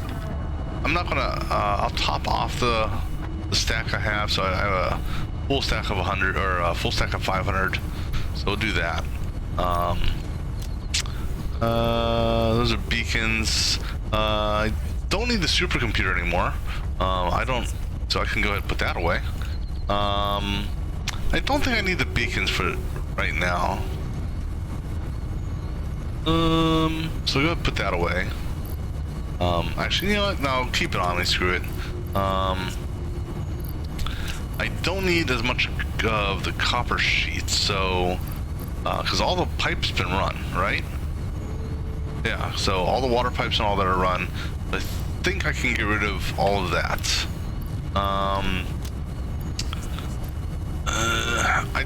The iron rods and iron plates, those are used for, let me just double check here. So iron rods for that, okay, so I need a little bit of that. I still do need to do a conveyor lift, and so I don't need as many stacks though. So let me go ahead and drop off, whoops, 1 stack of each should be enough.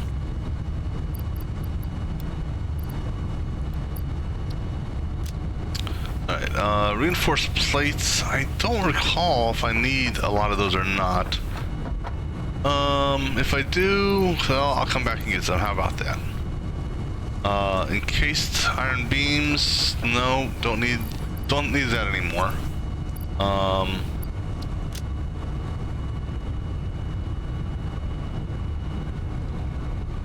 Ooh. Try one thing here.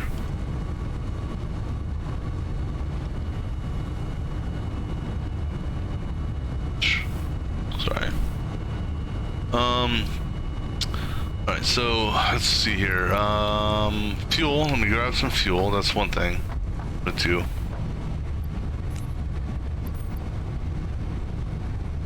Get to. Let me grab some. Do I have any more sheets in here? Okay, so we'll pull some sheets out of storage. Gonna grab. Oh, I don't know. Because each double stack. Let me just double check here. Each double stack requires 20 and 20. So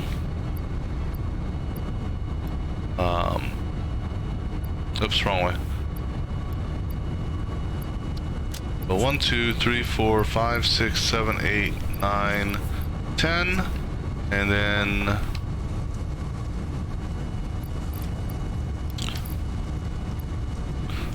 2, 3, 4, 5, 6, 7, 8, 9, 10. Right.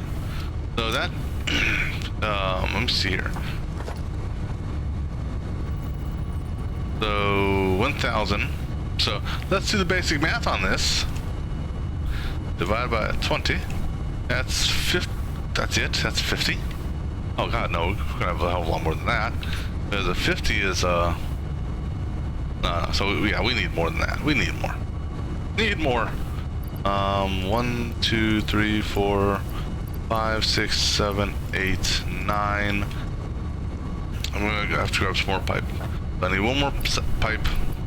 1, 2, 3, 4, 5, 6, 7, 8, 9, 10. Okay. Let me go upstairs, grab another thing of pipe. So, and we may be coming back and getting some more pipe and more steel.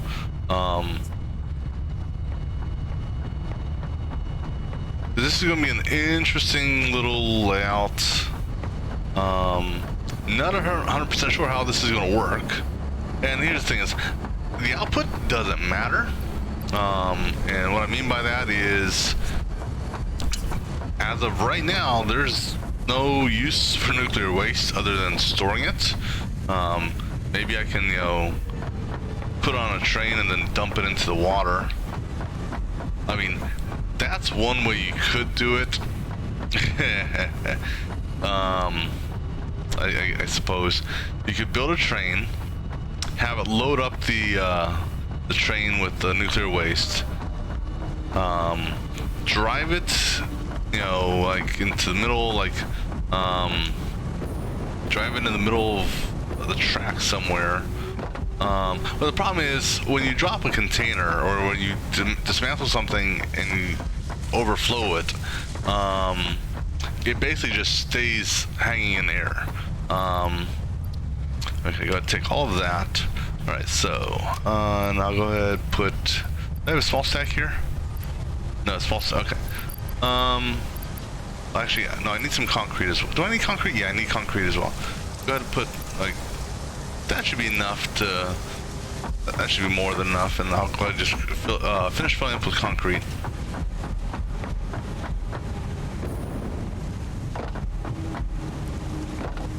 Ah, damn it. I was trying to hit crouch.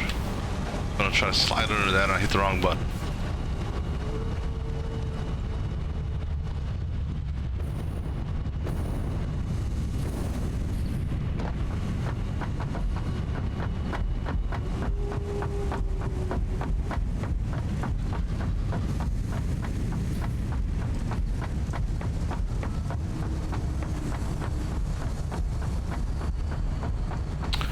You see here also how so this here is building the rotors, stator things, so see crystal oscillators.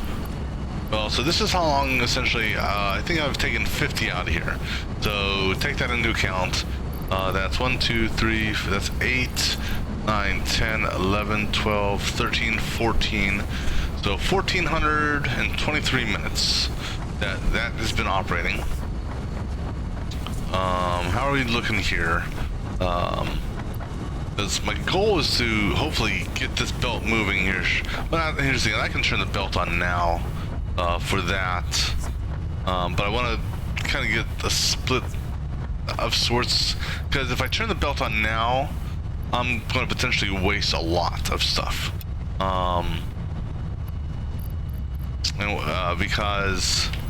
Unless I do, that's where I'm planning on doing a series of, I'm going to do a series of splitters on these. So this guy here is actually going to go away.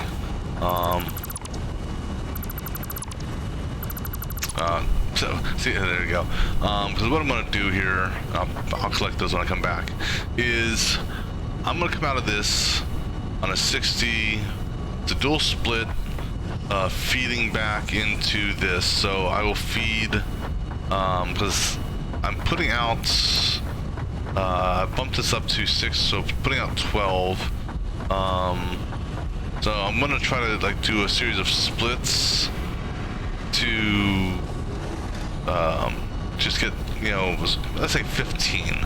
15 is a good number, so it'll slowly overstack. So 60 split twice, 30 30, then split that 30. So I'll recycle 45 back into the system. Let's see if this turn works this time. See if I get stuck here. Oh, I made it this time. Woohoo! You know, I'm so afraid that it's gonna like fling me off on the turn, because you don't change directions for what you're, you know, the way you're facing. All right. So what we're going to do first is we're going to run the sky conveyor from that down.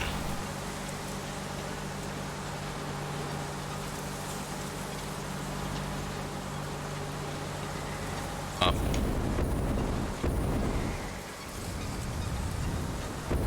Ooh, that was a little bit of a big bounce there. Alright, so See, this is so disorienting because you can't tell if you're actually on the right level or not.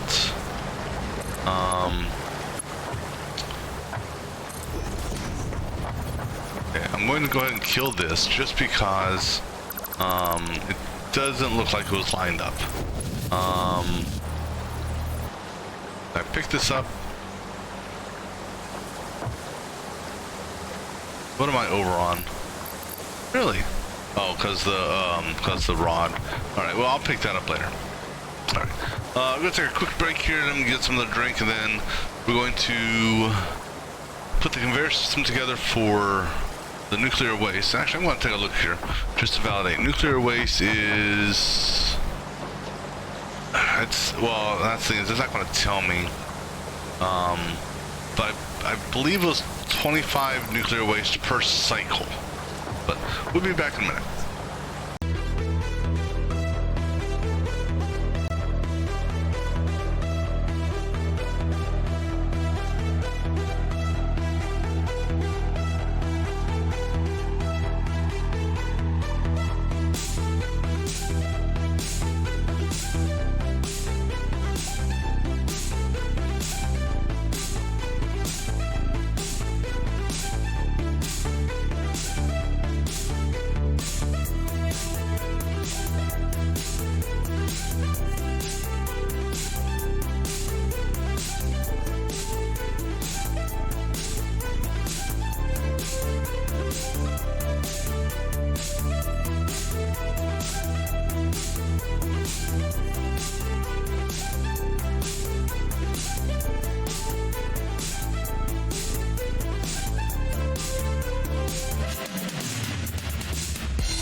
ahead and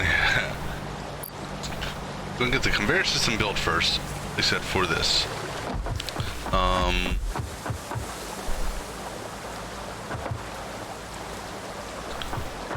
Right.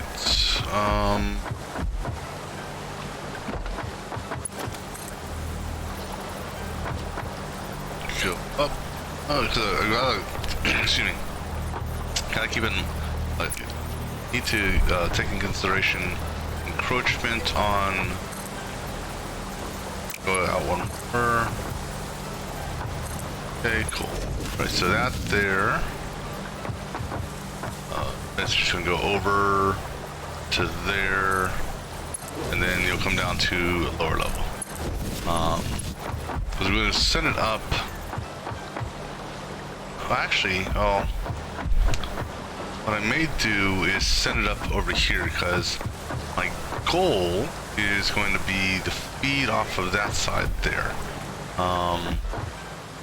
I can't tell. This is fortunate. Oh, hello, spider. I see your ass. You can't come in here.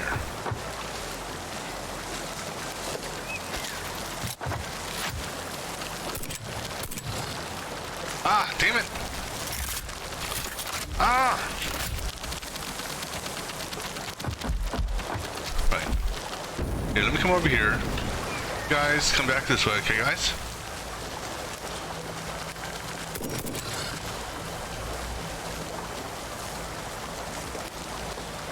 Come on. I see you guys.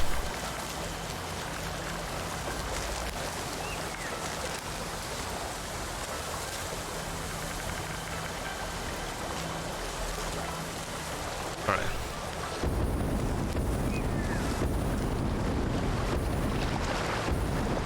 Well, you guys are actually, the spiders, or the animals are smart in the sense that they will try to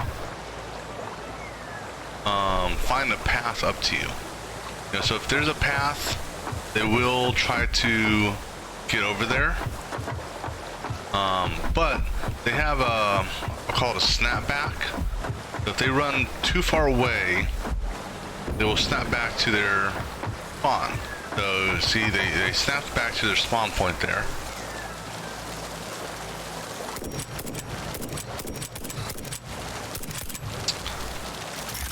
Ah, damn it.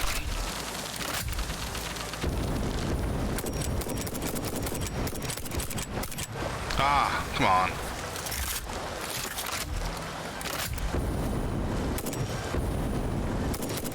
Haha! You bitches are dead. I can't pick your shit up, but I will later. Alright, so anyhow. Now, of course it's dark, so I'm trying to see shit here. I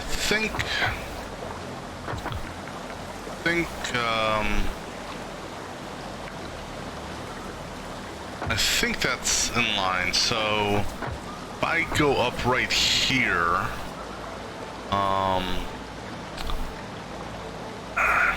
or what I may do is I'm not going to put anything on that line there. That's just going to be a feed. So like I said, I think this is it here. So I'm gonna basically feed I think that's that. So I'm going to put a pole right there, let's say, and then I'm going to put a pole. So 1, 2, 1, 2, like such. I'm going to go that way, and then take that up as high as I can go. Now let me go climb upstairs, get that up to the next level, and then we'll come down here and finish building the conveyors. Then after that, we're going to go up and what do you call it? Build the storage, which is going to be fun. Yeah, we may have to make a couple trips back to get some more material for that. Because I was thinking about something else I want to do with this. So the other thing I think we're going to do, after we get the nuclear power plant working, we may finally tap into the sink and have some fun. That I don't know.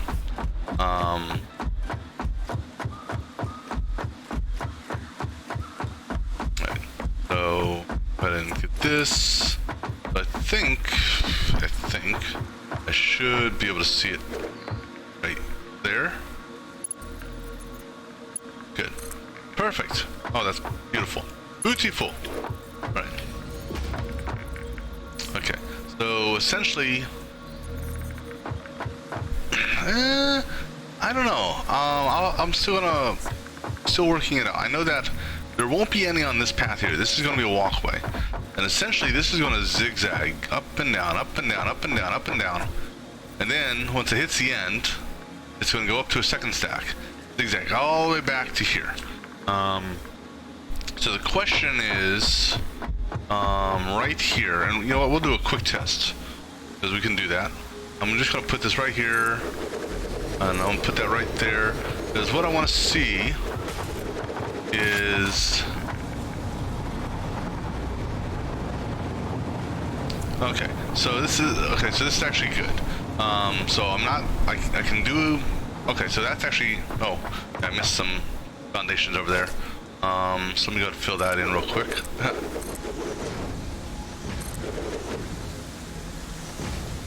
Alright, so how this is going to work, so I can come down on this line here, oops, forgot about that. So what we're going to do is we're just going to get the first one positioned. We're going to start center line on this. Actually, you know what? Let's get the most bang for my buck.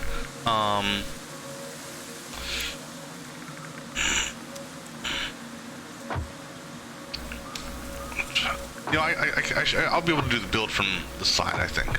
So what I'm going to do is I'm going to put this.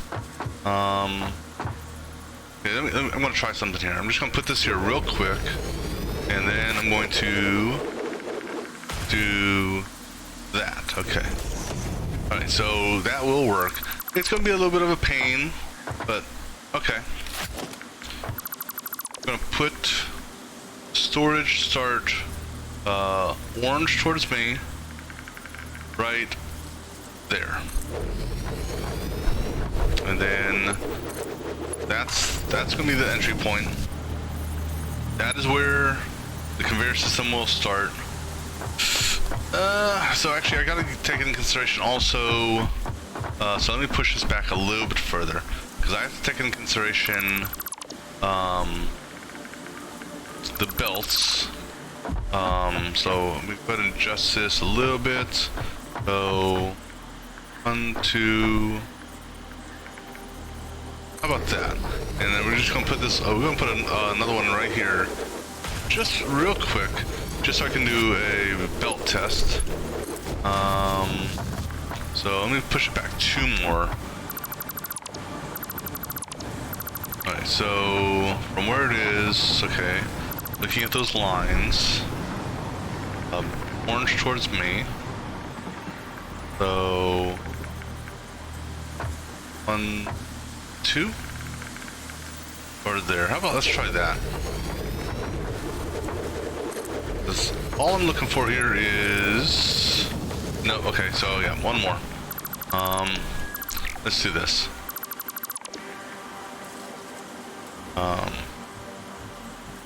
So don't snap. This is the time I don't want you to snap. Damn it. Okay.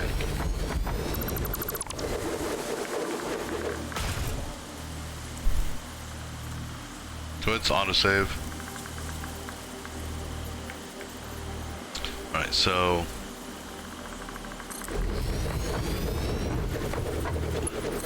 alright, so that's good.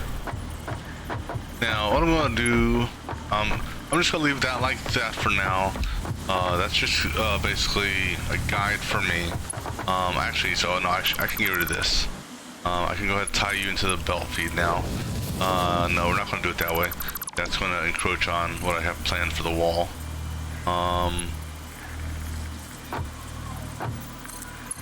Right, there we go. I can go ahead and get rid of that. Alright, so this here, like I said, this is going to be a weird setup, but essentially it's going to be double stacked, so imagine that. And I'm going to basically have, I'm going to go ahead and just put a storage. Oh, I wish, let's see. Let me see here. Can I, oh, yep, so that's exactly how it's going to be right there. Just like that. So it's going to be that close. I don't need a, I'm not going to need to double stack the conveyors because it's not going to be feeding that much. But it's going to be that close, and it's going to go all the way down here, giving myself enough room to turn around. So turn around and back.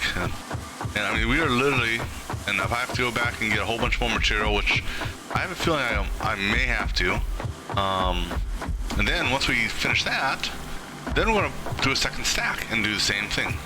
Right, so now we've got the conveyor belt for the waste coming up here. Now we can go ahead and get the actual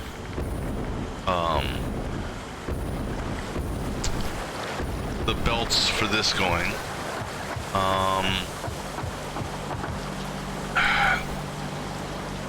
So what we're going to do here, we're going to bring this one out, I think, to about here. The reason, oops, I did it twice, didn't I? Oh, I didn't. Okay, I thought I hit the button twice. Alright. So we're going to basically bring this out this way. And the reason being is I need this to go over that.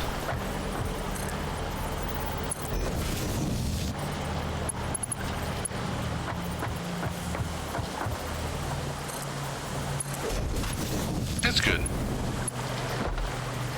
And we'll bring it back. Actually, I'll have it just come over here. I'm gonna go ahead and actually get this merger out.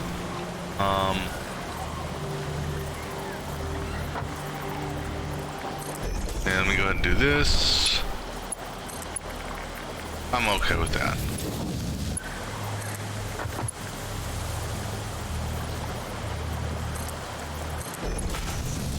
Okay. And then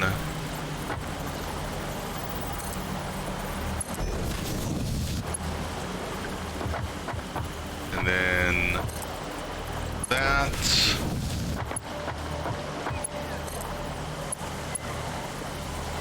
So is that on the, that actually works, doesn't it? Can't tell from this angle. That's the bad thing. It's trying to look at these angles sometimes. Okay, so that works. Okay, I was just doing a line up there. So we'll take it to there, and I think. Okay, cool. That's gonna feed the nuclear waste up there. All right, so now time for the fun. Why did I put a second one there? I don't know.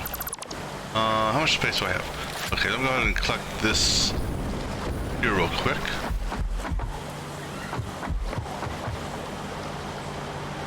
All right, take all that. Now, time to have some fun. Wait 1 second. Take a look at something real quick.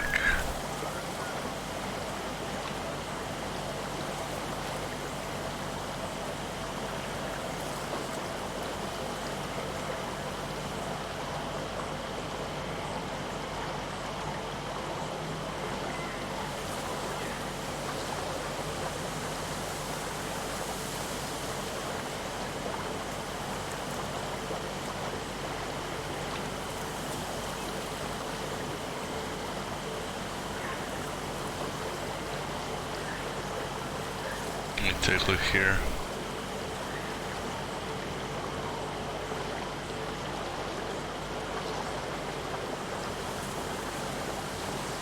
Alright, sorry. Okay, so let's go climb and let's go and see what happens here.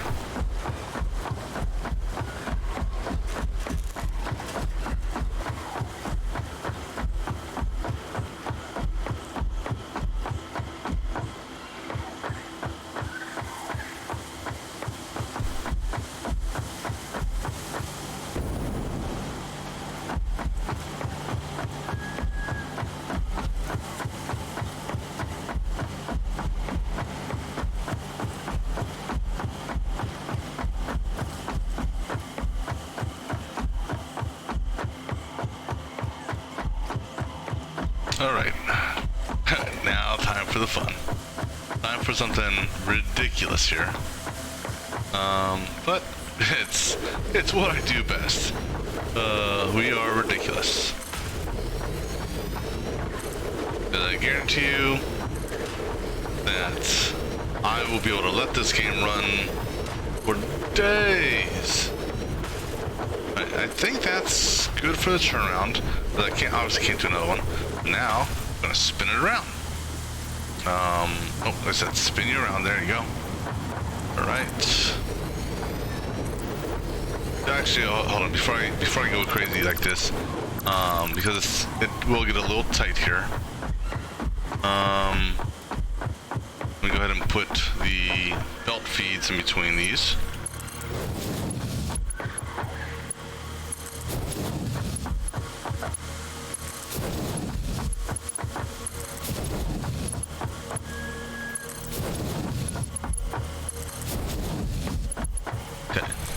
Now let's go ahead and build the other direction. We're going this way now.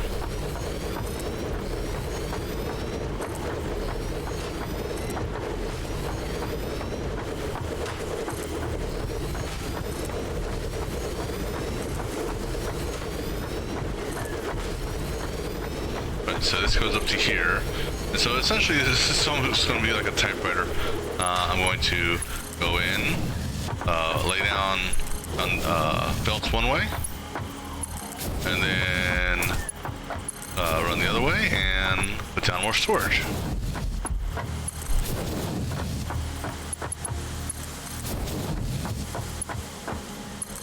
Right, next. This one here is going to be, oh.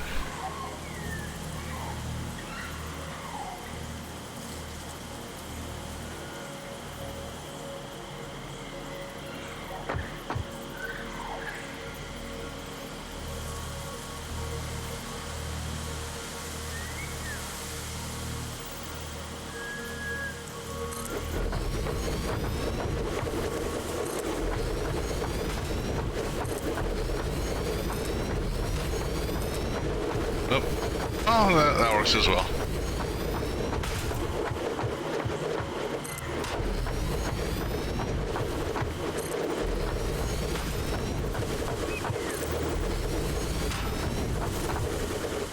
All right.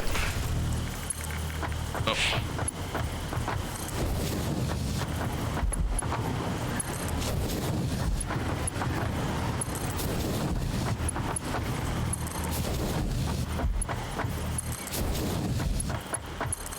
This is going to take a while, but it's like I said. Right, so now we do orange that way.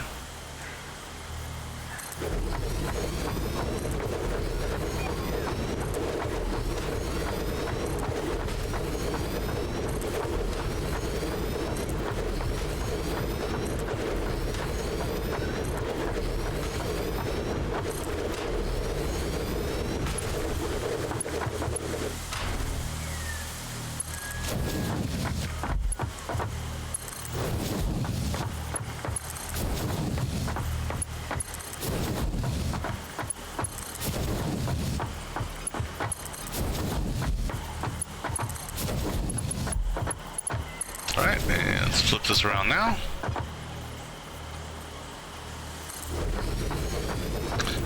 it's gonna be fun when it comes time to do the double stack. But it actually, it's actually not gonna be that difficult because what I'll be able to do is essentially stand on these containers as I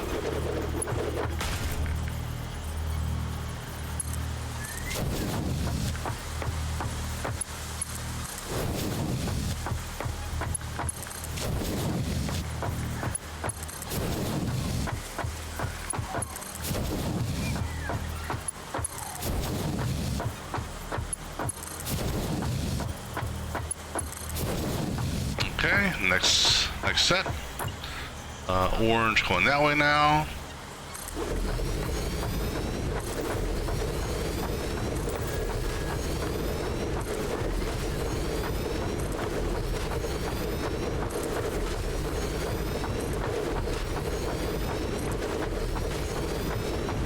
All right.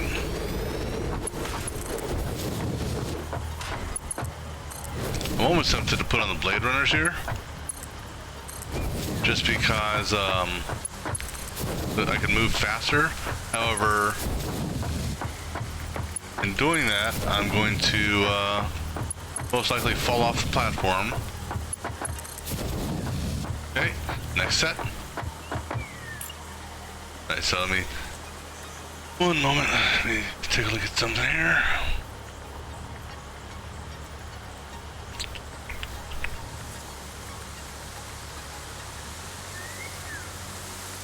Checking. Right. Okay, sorry. So this time it's going to be blue this way.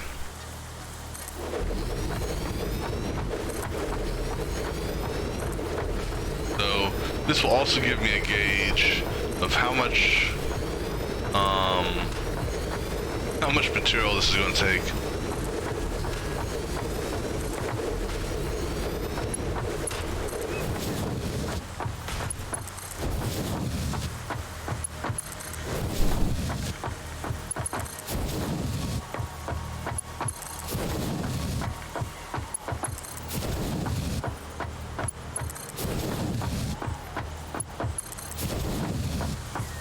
Do a quick turnaround. I've still got plenty of room. Plenty of room. Alright, orange is going that way now.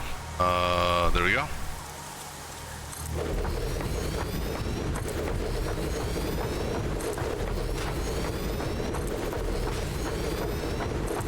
So I came up here with 2,000 of each. So, see how far this builds over.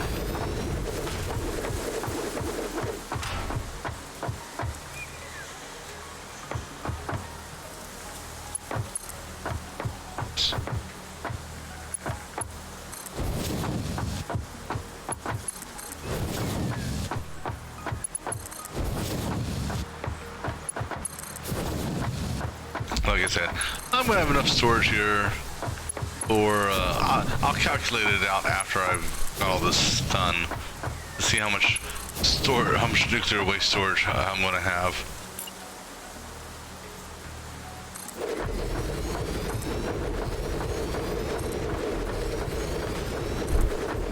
I don't think I have enough material to make it to the end.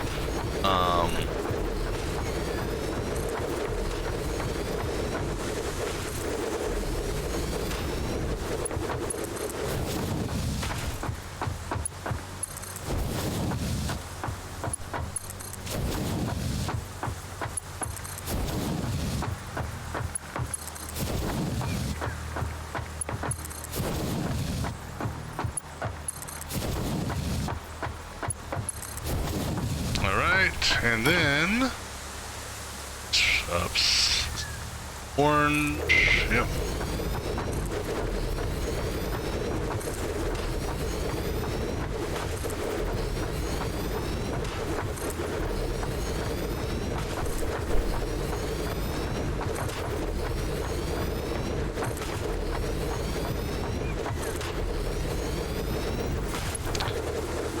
So how many am I doing per line? So that's 2 there. Oops. This again. 2, 3, 4, 5, 6, 7, 8, 9. So I'm doing 9 down. Okay.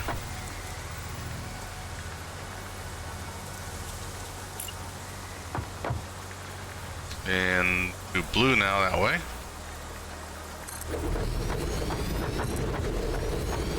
So 3, 4, 5, 6, 7, 8, 9. Yep.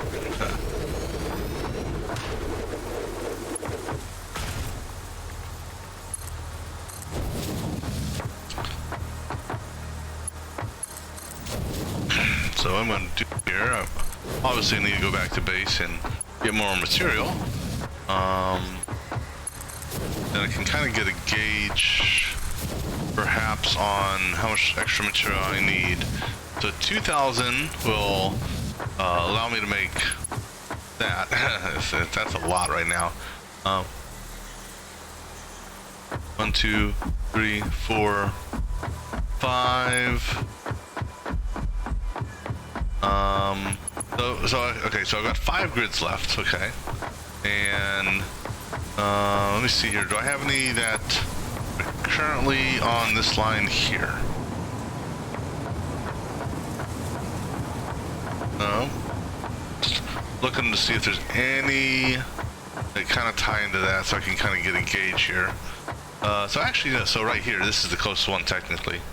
Because if I were to do one more of these, the gap would put it over the line, I think. No, because that's it right there. So, alright, so in 5 grids, I can get 1. Okay, so that's 1 grid. Let me do this. 1, 2, 3, 4, 5. So that's 1, 2, 3, 4, 5, 6, 7, 8. Let's just say 7, just because of having to push everything over. So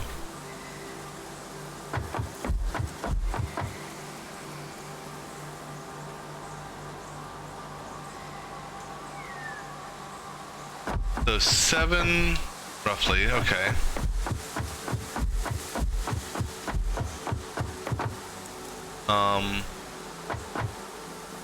1, 2, 3, 4, 5, 6, 7, 8, 9, 10, 11. 11, and we're gonna add roughly 7 more. So that's gonna be 18. So on estimate, if this holds true, 18 by 9, 162 times 2 times 48. So I'm going to have space for 15,552 stacks of nuclear waste. All right, so 2,000 got me all of this. 2,000 got me 11. So I'm obviously going to need 2,000 for up there. There's going to be 2,000, and then I've got 14 more. So another 2,000 will get me 11 of the 14. So let's say 2, 4. You know, if I got room for it, and I don't know if I do or not, I'm gonna get 6,000. 6,000 items. That's what we're gonna do. 6,000.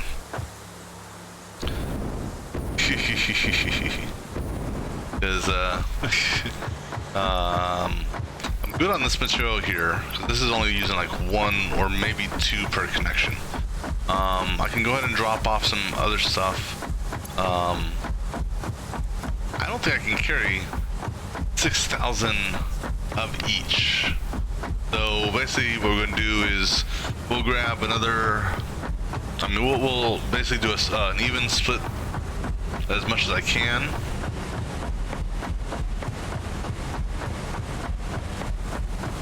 And then we'll be making a third trip. And then on the fourth trip, that entire thing is going to get boxed in.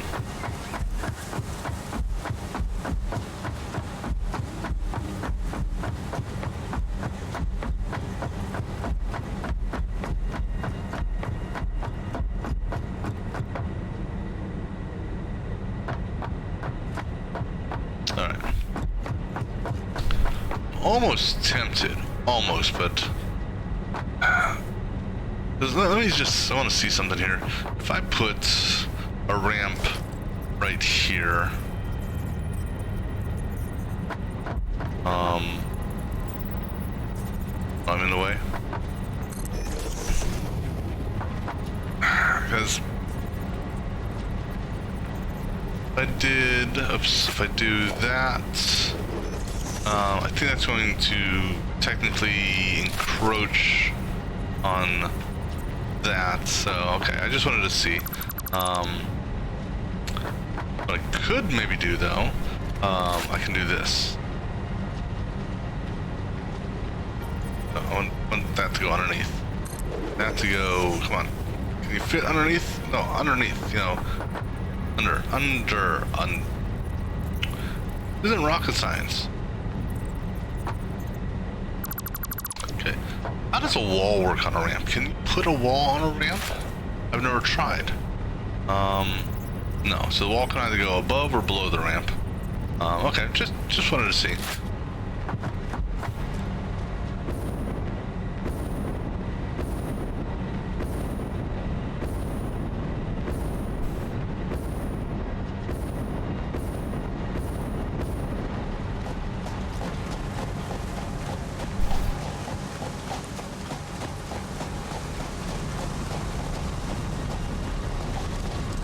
So we're going over here.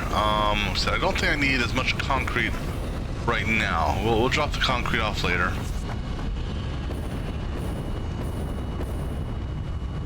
So let's go ahead and drop some concrete off so I can carry some more material. Oops, no. So for the time being, get rid of that. I don't need the rods in this anymore because these are not what do you call it? That's reinforced. I don't need the gold wire. We'll come back for gold wire later. I had gold wire in one of these, or not gold wire, the yellow wire. I don't remember what's where. So much shit everywhere. It's ridiculous.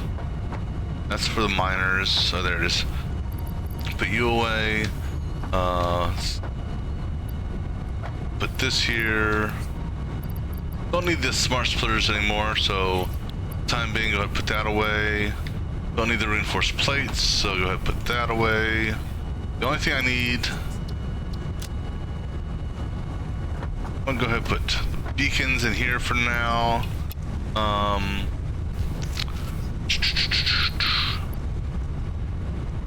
can go ahead and put the chainsaw.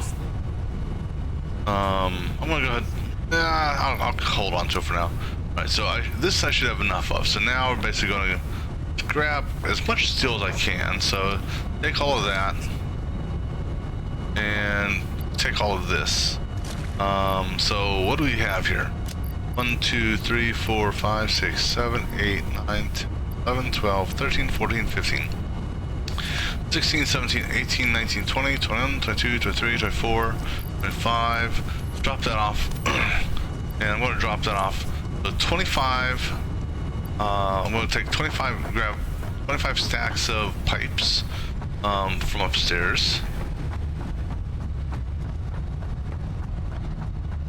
I think I have one of the pipe warehouses that's not being used for anything, so I'll take it from that.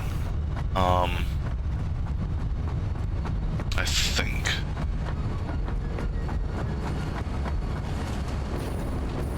No, so actually all three of them are, but the thing is though, it's not using it all, so, but, How many spaces do I have? That's gonna take all. I'm gonna do this now. Okay, I'll put 500 back. So 1, 2, 3, 4, 5. I'll take 2, and then I'm gonna come over here. I'll grab 2 of these. So this way, that should be an even amount on the other side, because it is an even usage.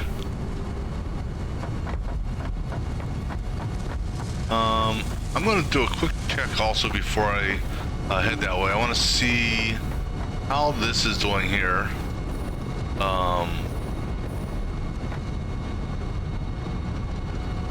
So I turned this on. Oh no, whoops, actually I meant to go upstairs. I want to see what the heavy modular frames, what they're currently at. Because, well, I'm going to let it go until I, actually, you know what, doesn't matter. I'm going to let it go until I get ready to turn on the, connect the conveyor belts. Because at that time I will essentially disconnect the heavy modular frame assembly,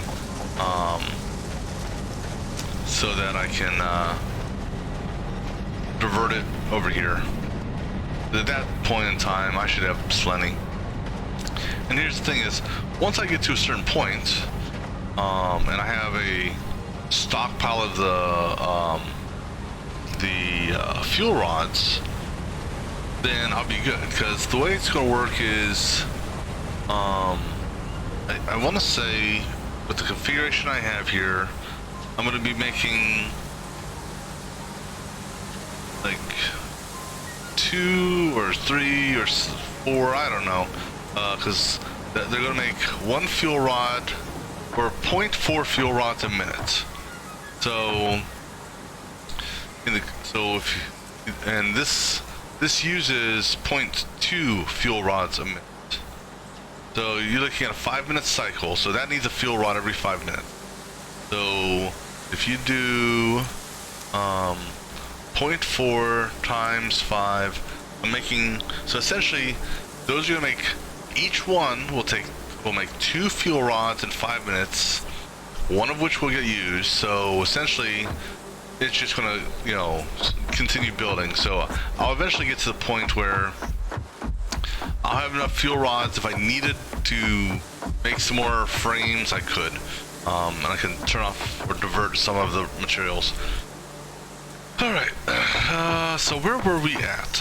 Which direction are we going? Because I did connect all these, right? Yeah, so let me go back into my typewriter motion. So, just making sure these are all connected. So, yep, okay.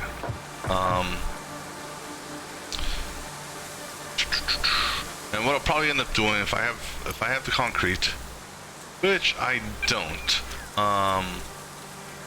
just say, well, gonna get a little tight over here, but I can work it out. Alright, so the last set was blue that way, so this is gonna be, yep, orange that way, and down. So I was estimating 7 more rows.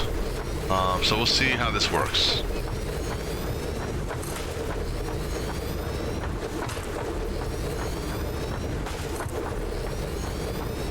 Alright, and then back.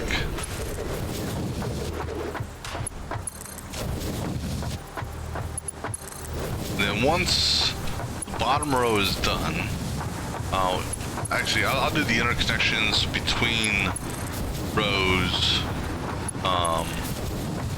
after I have everything done. Right, so now next one, blue to the blue that way. Good.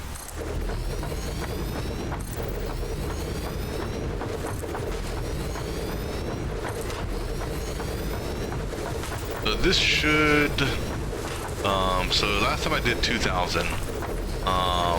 2,000 gave me 11 rows.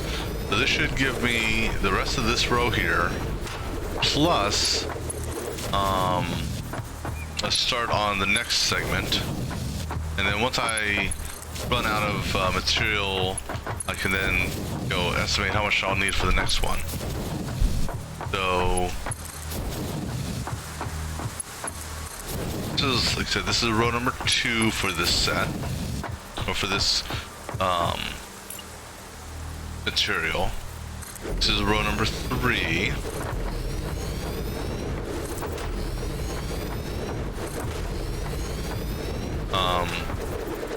Okay, that just looked weird for some reason.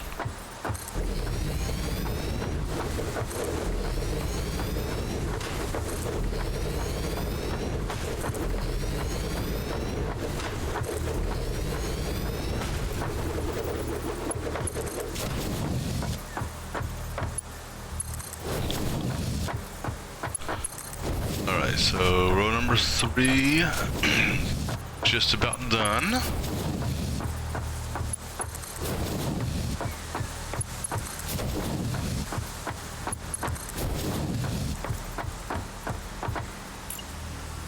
Okay, so this one here is going to have blue going that way. Row number 4.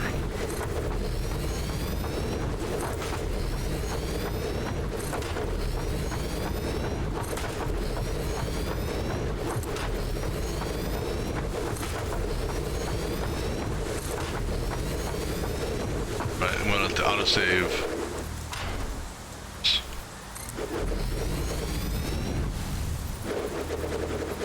Autosave finish. Okay. So I said that's row number 4 done. Oops.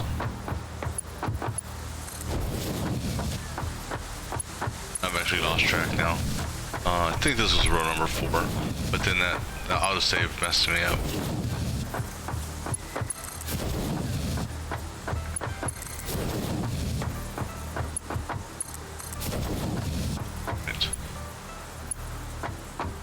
Now flip this around. Oh, we're gonna say this is 5.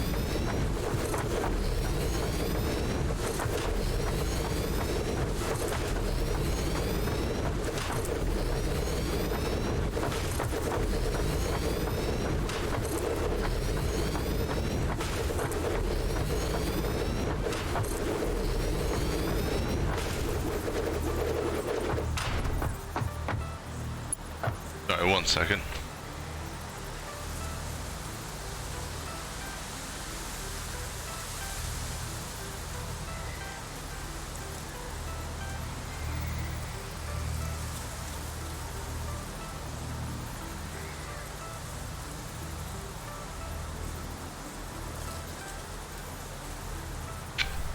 Sorry.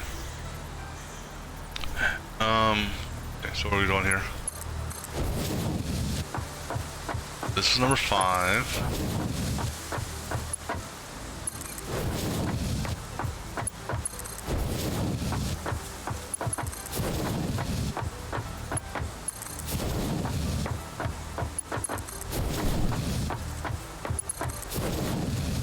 Okay, so I'm getting close to the edge here, which is actually about what I said. So this is gonna be number 6, and then I'll be able to do one more. Without going past the wall. Now that one there is going to be a little bit more interesting to put down.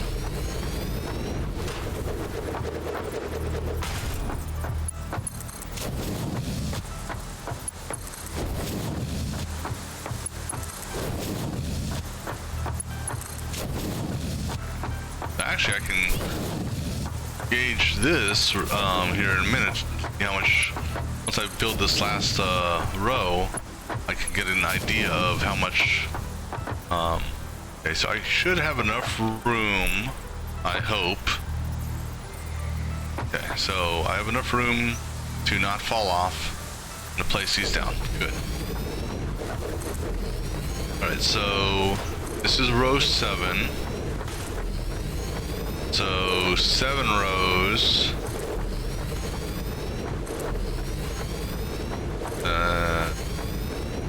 That's the last one. All right, so 7 rows used up out of the 2,500, 1,060. Okay, so 1,060.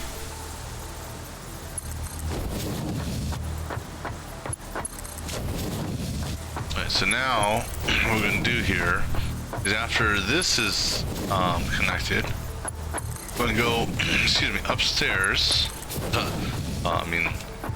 Upstairs, yeah. We're gonna climb the storage and do this again. So let's go climb this. See here. Okay, so that's good. So I can move around and I can, not really get stuck there. That is crazy. And guess what? There's gonna be another stack here. So let's just validate what I came up with before. So 1, 2, 3, 4, 5, 6, 7, 8, 9, 10, 11, 12, 13, 14, 15, 16, 17, 18. 18 by 9. Yep, so 18 by 9 by 2 by 48. Yeah, so I think I've got plenty of space for nuclear waste. The one thing I want to also just take a look at since I'm here, want to make sure that it alternates. These, I know they're going one direction, I'm good, but I want to make sure that these are alternating every set, because if they're not, then I got something wrong. Okay, good there. Alright, so this one here is going to be a little bit slower to build, only because of running across these things here. So these are going to be the opposite. So because it starts, the orange was on the right for the start.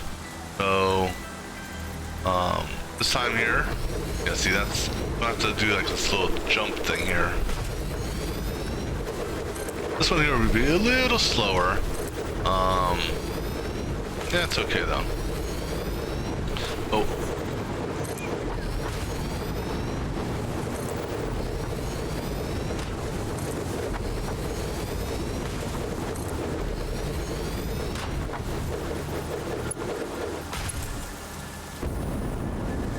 Oh. Oh. Ah. Try that again. There we go.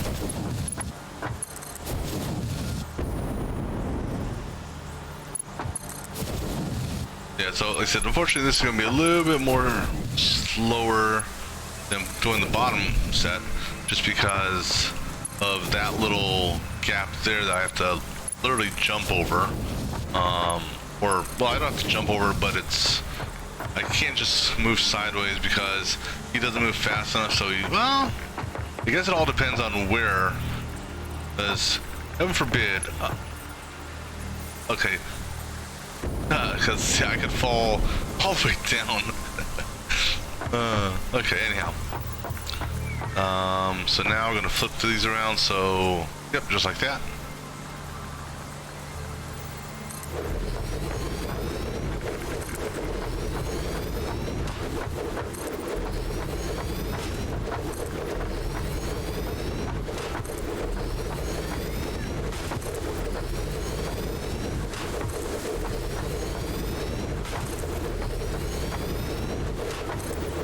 Alright.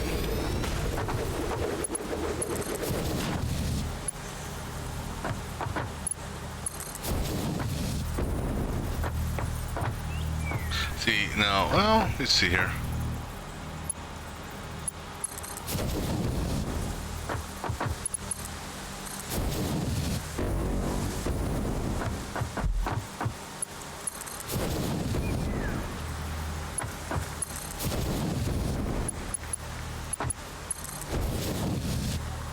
Alright, now flip around again. So, blue that way now. There we go. Ah, come on. Ah. See, this is a little awkward at times, and I gotta be careful that it doesn't spin around on me. So hopefully it will stay,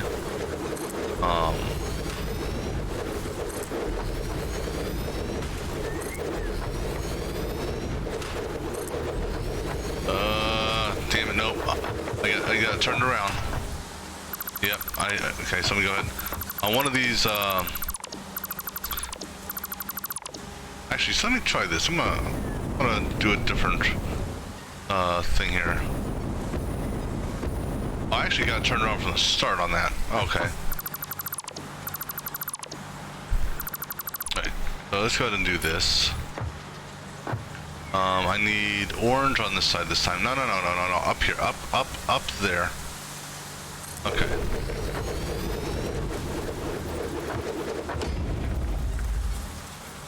Alright. So now, let's see here. Alright. Well, now that it's at least orientated the right way, I want orange like that. Good.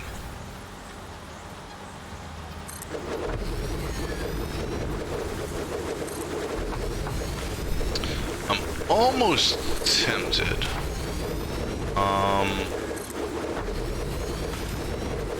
And actually, I'm not going to. I'm gonna do this pattern here, so I can kind of keep track of my material.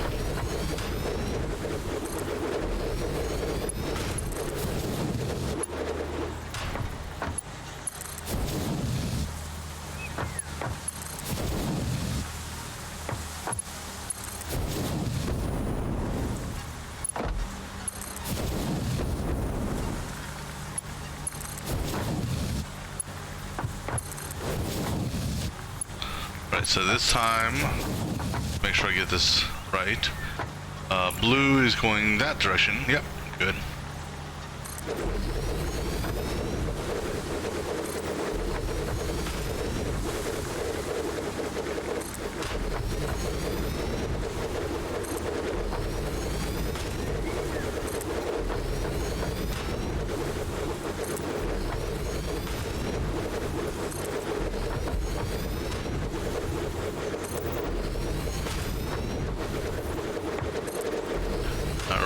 And now the next set. Oops.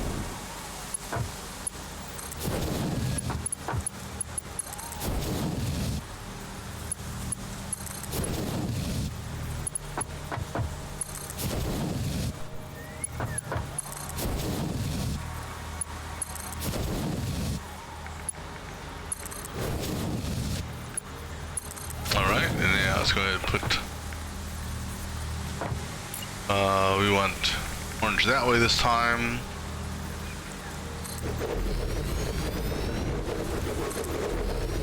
Nope, I think it... Wait, is that right? Damn it. No, I got turned around. I could have swore I had. Yeah, let's try this again. Orange to the right, like that. Okay, no. Okay, that's right. Because when it snapped on, it didn't put orange in the right position. There we go.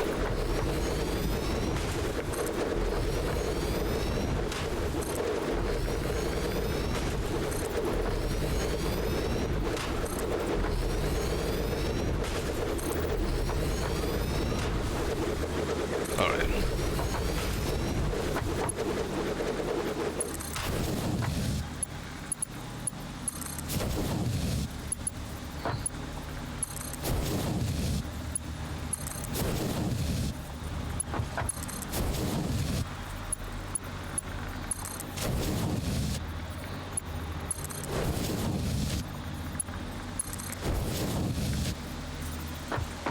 Okay, so now, okay, that's blue's going that way this time. That's correct.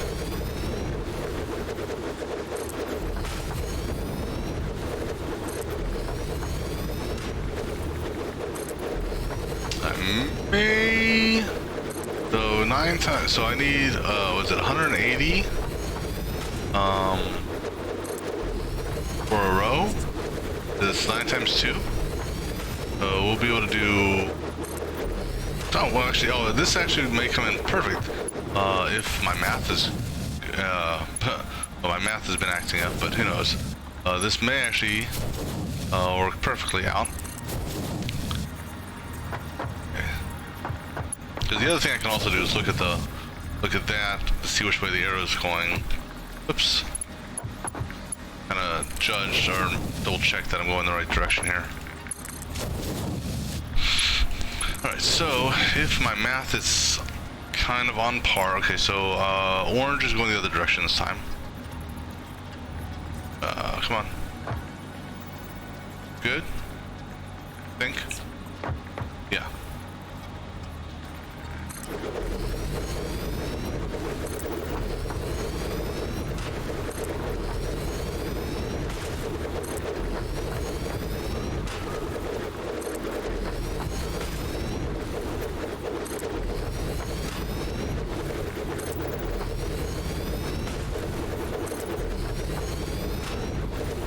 This should be the last one, yep.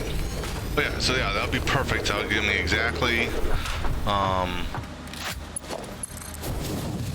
one more row, and then I can try to calculate out how much material I'll need. But actually, in calculating how much material I need shouldn't be that hard. It's 20 per container. Figure out how many containers I've got left, which are quite a few. Alright, so this time we are doing blue that direction. Yep, okay, good.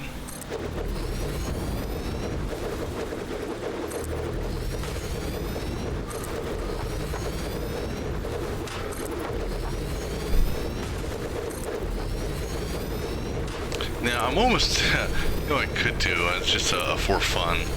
I wouldn't because it would take forever.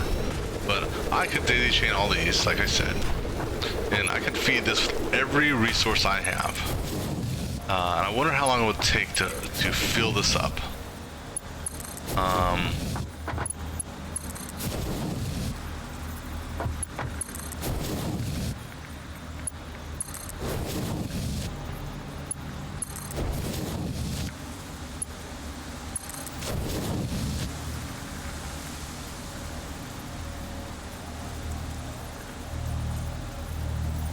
Alright, so 1, 2, 3.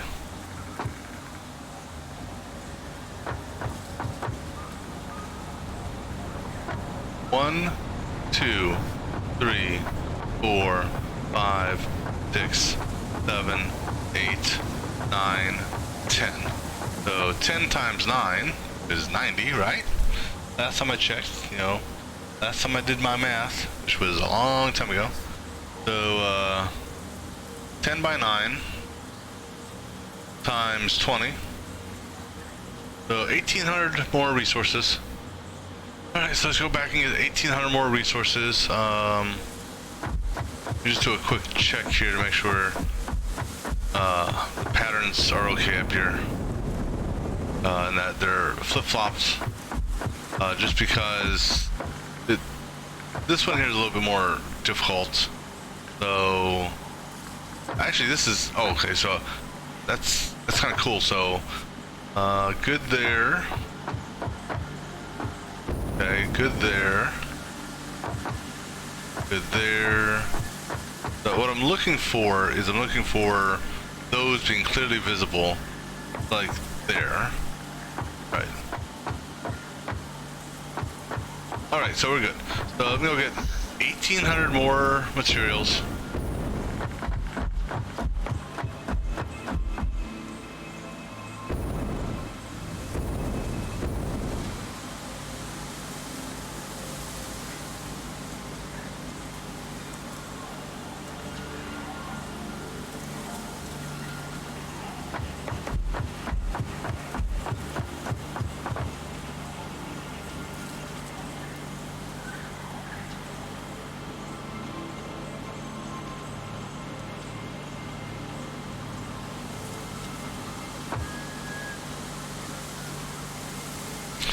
Alright, so 1,800 more items, so and then I need to get what do I need for the walls?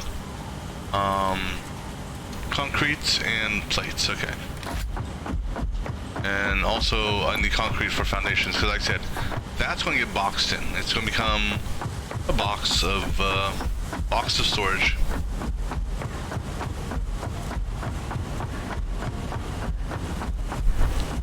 I don't think boxing is going to have anything other than there'll be a cosmetic thing, so it doesn't look like it's a crazy storage setup, but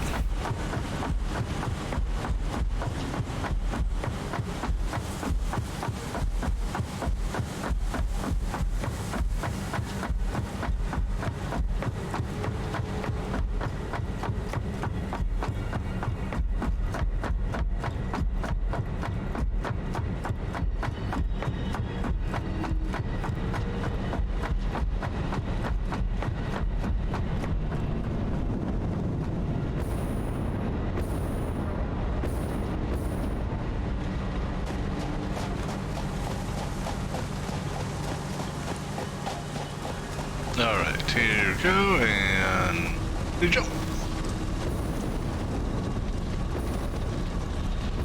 Alright, so this production, oh no. Oh, Rocket Man! Alright, so let's see. That one's still building up, so I'll go ahead and, oops, go ahead and take from this one here now. 18, right? 2, 3, 4, 5, 6, 7, 8, 9, 10, 11, 12, 13, 14, 15, 16, 17, 18. Okay, good there. I think I thought I had some steel downstairs. Let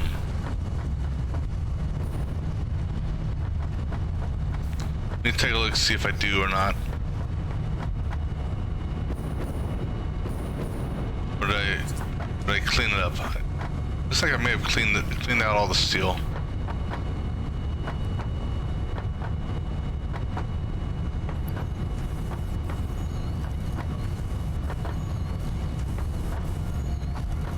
Yep.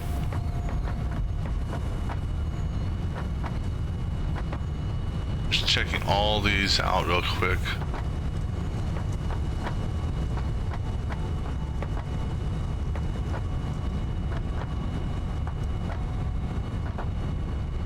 Okay.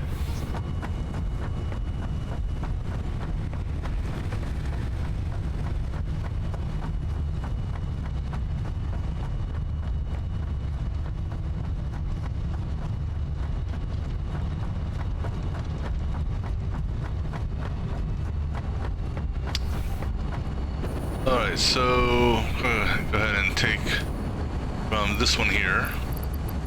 2, 3, 4, 5, 6, 7, 8, 9, 10, 11, 12, 13, 14, 15, and 16, 17, and 18. Right, so in theory, if my math is correct, that should give me exactly enough to finish what I need. So, pardon me. I'm gonna leave the concrete in here alone. I've got, we'll grab some concrete now. I've got room for concrete. So, go ahead and take all that, well, take it all. How much does the wall take? That should be enough. Let me see here. Let's do a little bit more math here. So I had, what, 510 concrete? 170 walls. Yeah, that should be enough, I think. But no, it won't, because I'm gonna need some more concrete, because it's more than I think it's more than that. I'm gonna take all that concrete. Then also for the walls, I need plates. I'm gonna take all these. That should be enough.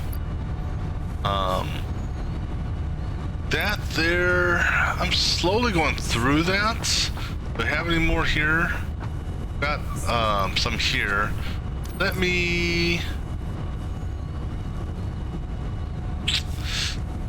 you know what, let me go ahead and take off one concrete and, well, actually, let me do it this way.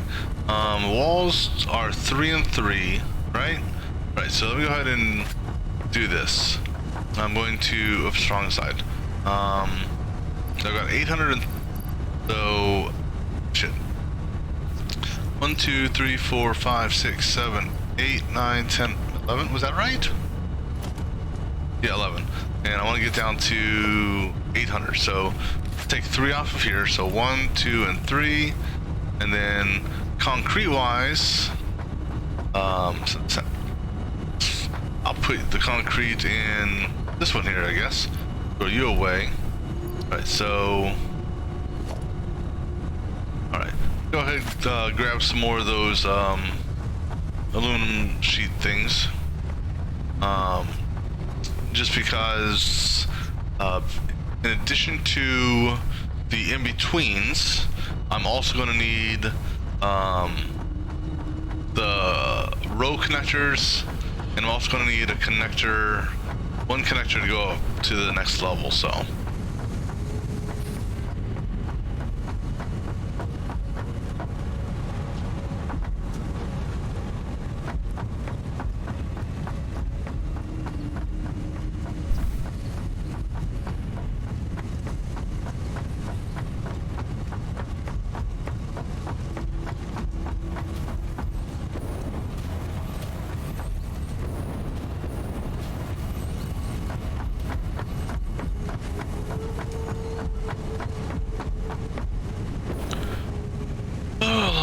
Run.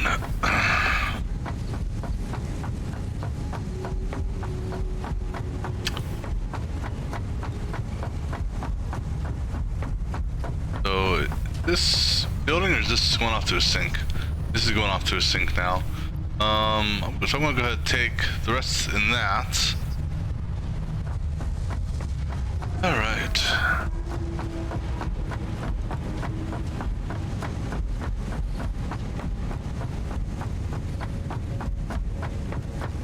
So we're actually kind of on track here. So after this storage gets built, and the storage facility in its entirety, so all the interconnections, the walls, and all that other stuff, then the next thing we're going to do is we're going to get the belts up here for a final configuration. I don't want to slam the belts, you know, completely. What I'm going to do is I'm going to kind of do a number of splitters and whatnot to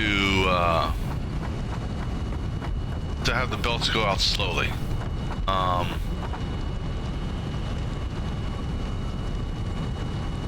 And then okay, so actually, so before I even do that, I'm gonna get the water spun up, or I'm gonna get power down there.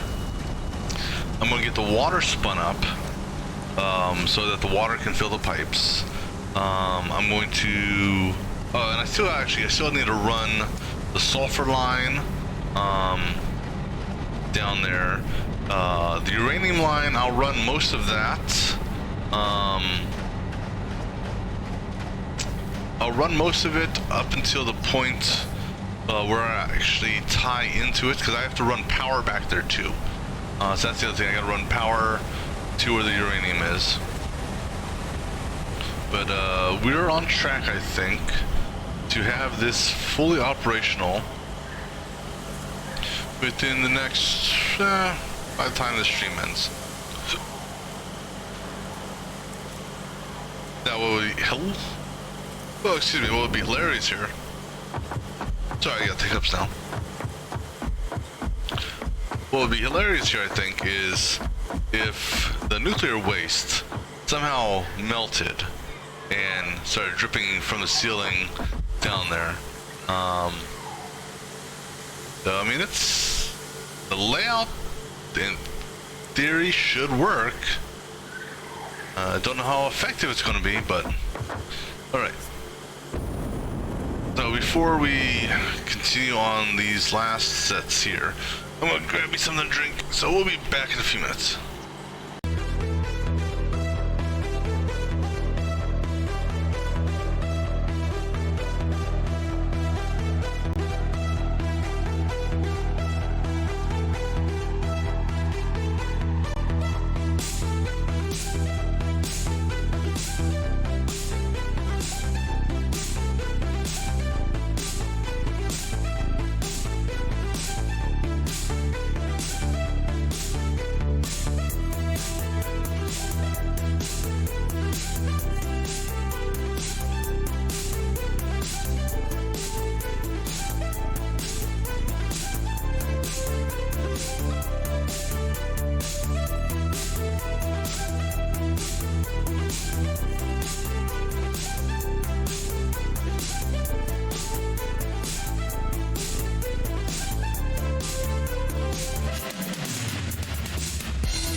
All right, I'm going to go ahead and continue.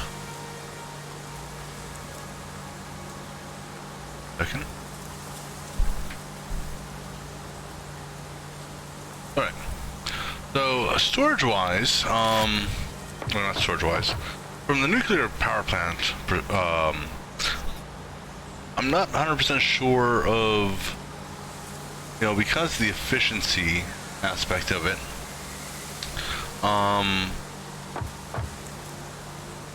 I'm not sure on how fast it's going to burn through the rods. So the rods may last a long time as well.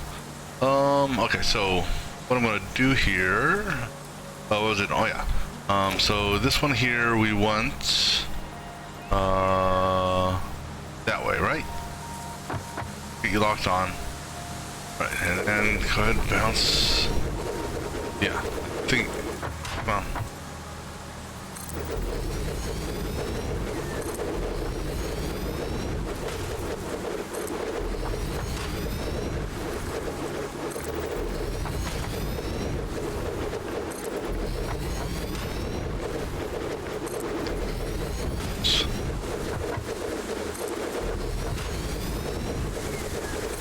Okay.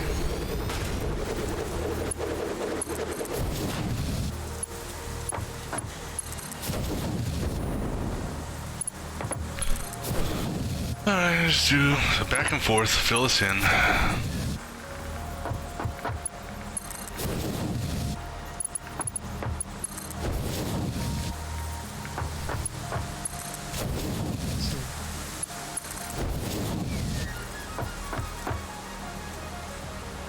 Oops. And now blue's going the other direction now. Nope, that way.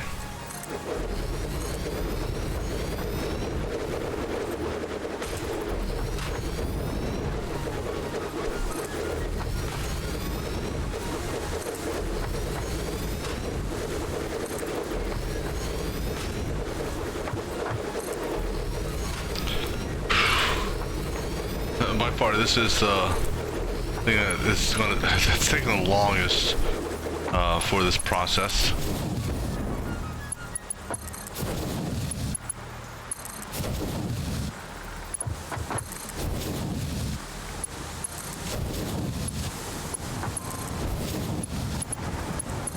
Oops. All right, so now orange is going that way. Good. Just double checking here because this is getting confusing.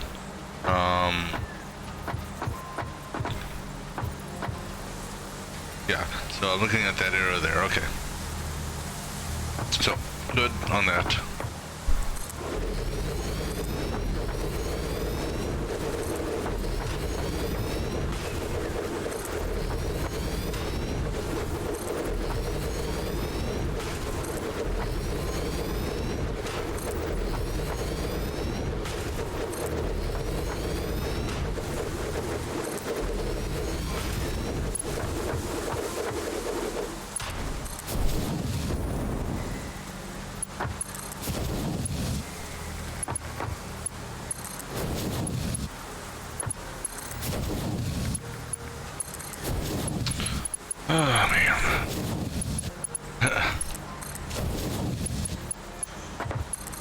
Alright, so now I want blue going the other direction.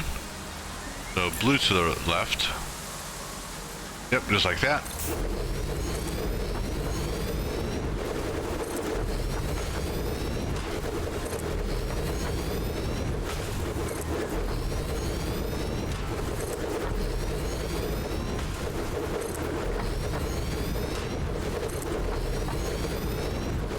Right, and go ahead and do the belts.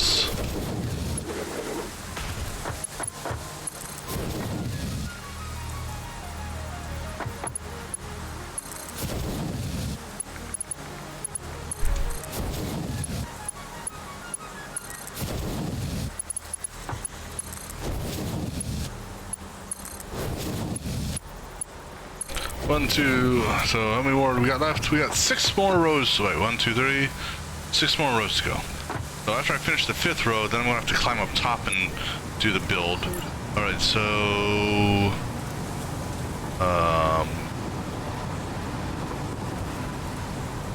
this way this time.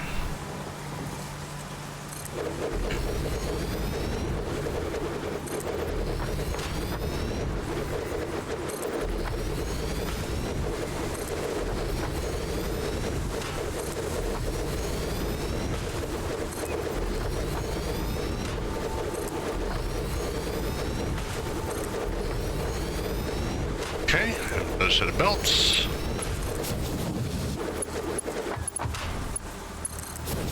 Then after the last one's done, we'll do our interconnectors.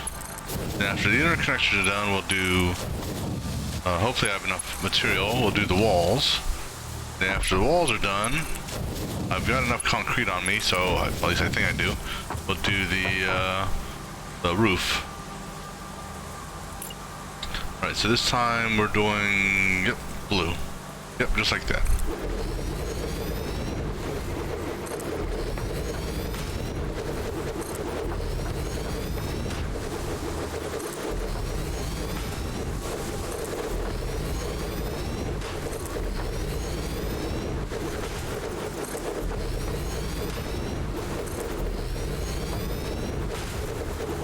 Alright, and belts.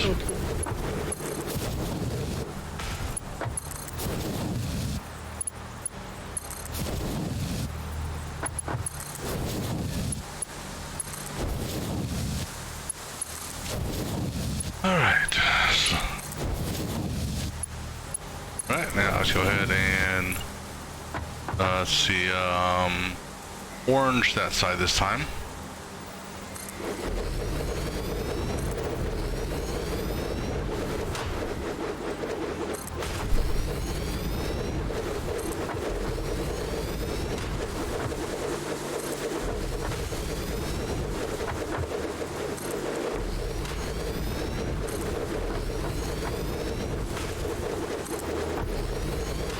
Alright, and more belts.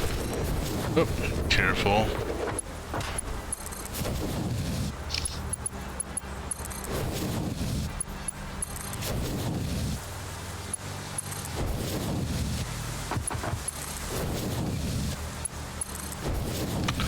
Alright, and so now we want, careful, we want blue facing that way that time, good. This is where the jetpack is definitely going to come in handy, just in case I accidentally fall off.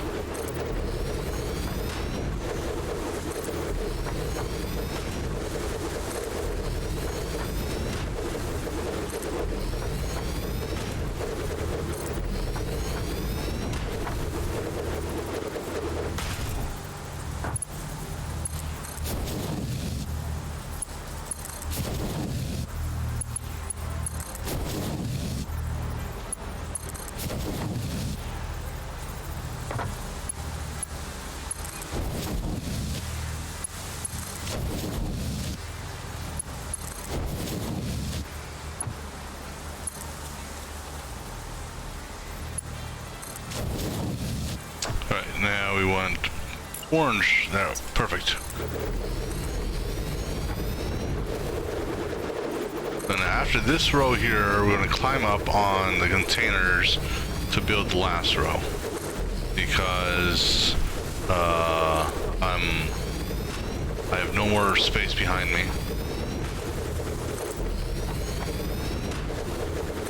That's it. Okay.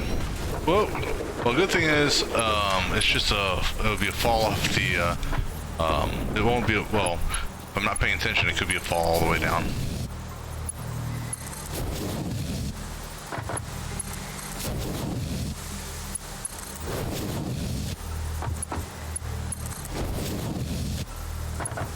Alright, last one. Now, let's climb up here.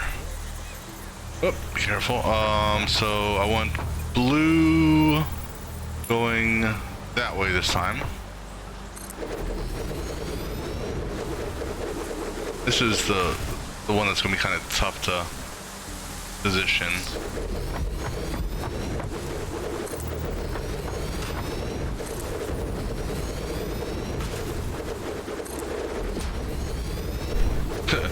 This is just orientating the way this is showing its thing.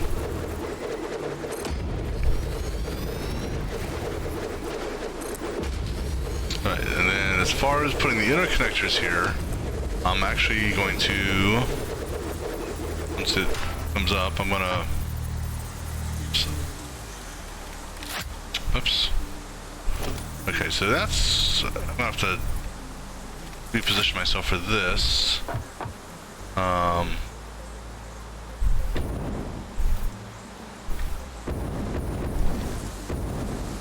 Okay, so I can do it from here.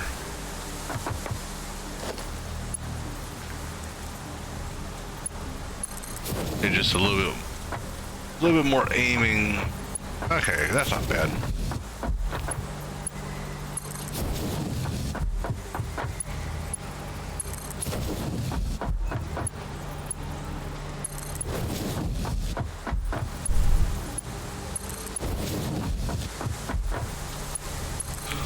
All right.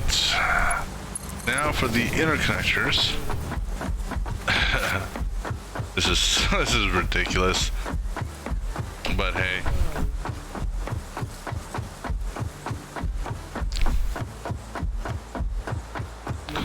All right. So every other one. So we go from there, there.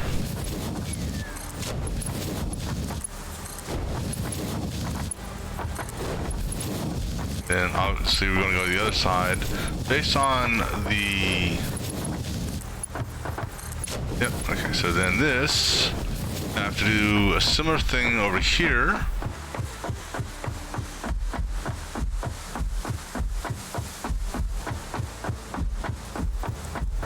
And I'm going to start from this side, work my way back.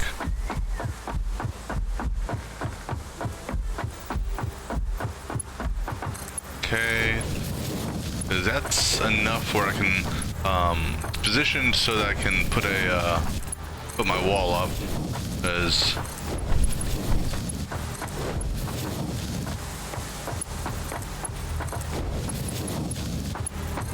all right, so this is now going to go up to the top. As such. All right. Now, change this, and now feed that back that way.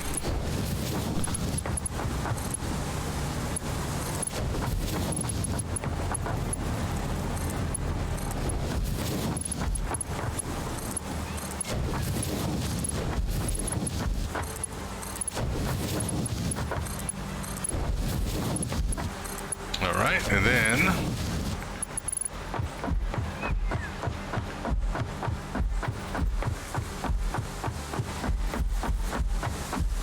over here, put the belts on the top. Now the fun part is going to be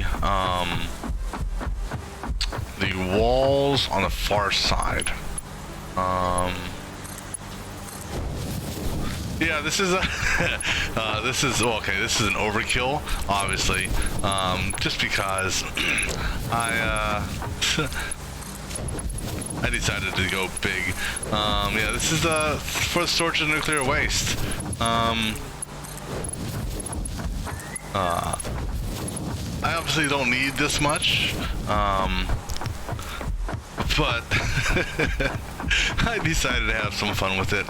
I've got a 9 by 18 a 9 by 18 storage facility. I'm not sure exactly how far it technically needs to be. What I did personally is there's my nuclear plants are right there, and I basically took the waste and I just threw it up on what do you call it, the conveyor lift. So this entire area here is going to be my nuclear processing plant. So I don't think the nuclear, when you walk by the like the uranium nodes, the radiation doesn't seem to spread that far away from that. So I'm just putting this up here just because, just to have some fun with it.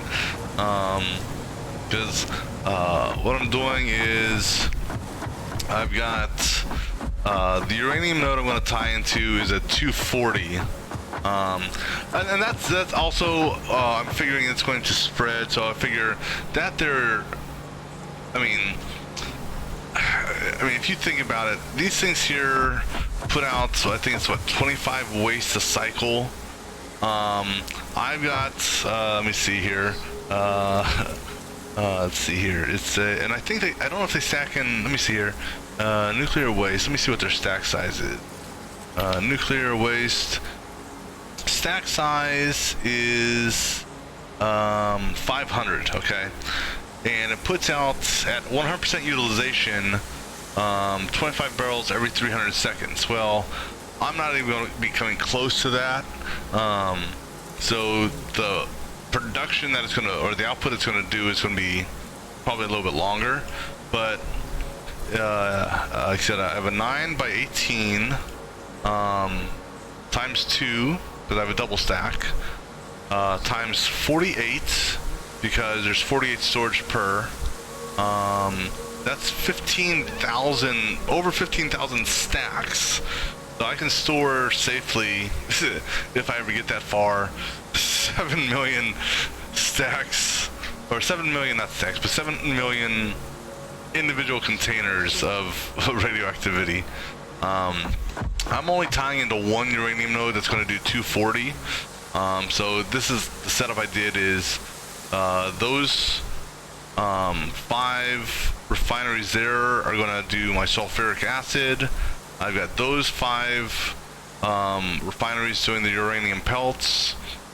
I've got 6 assemblers that are going to do the next stage, whatever it is. Each 3 of those are going to tie to 3 of the manufacturers for the the final rods. I will be bringing in via this conveyor belt the concrete, encased steel beams, and that radio electromagnet control rod or whatever via this, and being split up via a set of smart splitters and stuff like that. This belt here, once I finish it, will be bringing in the sulfur and uranium, and then obviously that elevator set there is going to go up to my storage unit. And when this is all said and done, these 3 will technically provide me 7,500 megawatts total, in addition to what I have now. So I'm going a little overkill on the storage of it, but like I said, I'm just having fun with it. Yeah, if not more. Because to me, because this is early access right now, I'm kind of considering this my end game state, because there's really not much more to do right now, because I have all the technology unlocked except for the jump pads and the vehicles, because I really wasn't messing around with the vehicles and the jump pads. What I may do off stream is I may do some cleanup at the main base, just because you know, just to maybe reorganize some stuff. But like I said, that'll be off screen. What I'm going to do just for cosmetics, it has no bearing on it whatsoever. I'm basically going to put some walls just to wall this in. I mean, it doesn't technically have any bearing on it. I don't think the walls help reduce the radiation.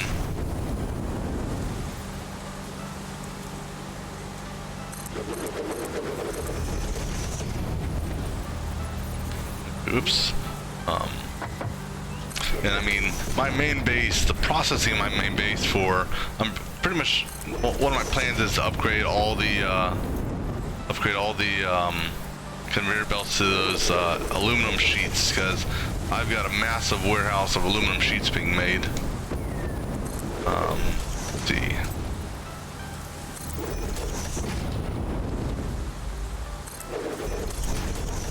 So basically, I'm gonna wall this in. If I can get the angle here on this, and just have some fun with it.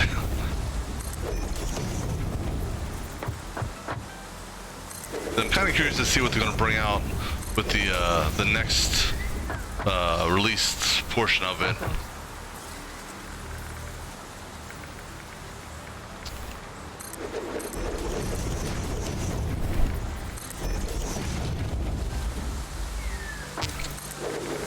All right.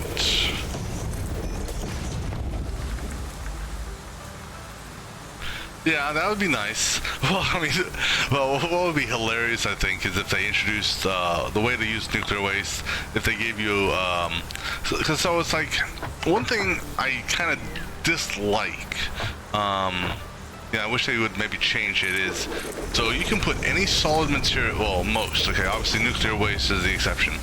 But you can put solid material into a sink to, to recycle it, get points for it. The only way to get a liquid into the sink is to package it.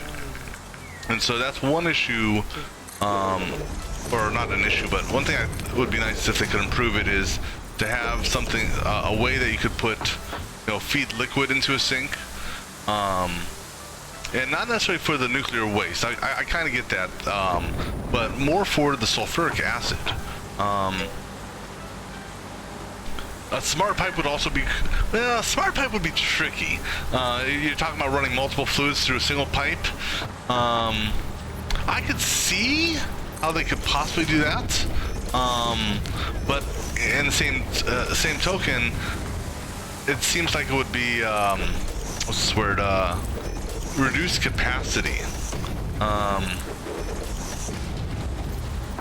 Okay, I gotcha. Well, one thing I've noticed is, okay, so in the nuclear refinery setup, so you need the sulfuric acid. So these make sulfuric acid and pump them over to here. Then you have an overflow. So the sulfuric acid goes in. Wait, I'm sorry. This makes sulfuric acid. Sulfuric acid goes into this set of refineries combined with uranium to make the uranium pellets, and then you get a partial output of sulfuric acid. So I'm feeding that back. I'm hoping that I would rather basically back these up than these. So I'm hoping the feedback takes priority in that the output of the recycled sulfuric acid, if you will, if that's however you want to call it, I'm hoping that will take priority over these. If not, then I'm not sure, because the only other thing I could do is bring plastic over here along with containers to, well, no, and that's the thing is, you can't package sulfuric acid. You have to use it. So it'll be interesting once I spin this up to see what happens. Because if you could at least package sulfuric acid, then I'd be a little bit happier, because then I could at least, I could plan for something, whether or not I build just a monorail train just to pick up the sulfuric acid and take it to my oil refinery where I'm making plastic, so I can just, make plastic containers so I can throw them into the sink. Or, like I said, have it, or, give you the ability to put, have an adapter or something to where you can feed liquid into a sink. I think that would be nice. But right now you don't have that option, which kind of sucks. So I mean, maybe they're going to consider that for a future expansion release. Maybe I don't know if they'll do it as a patch or if it'll be part of early access 4. Or I'm not sure on that one. Only time will tell. I was just happy that they put out a patch. I want to say it was either earlier this week or maybe near the weekend, where they had the splitters, the smart splitters, being able to do overflow.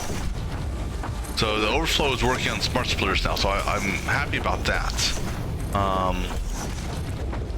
Because pretty much the way my main production at the base is,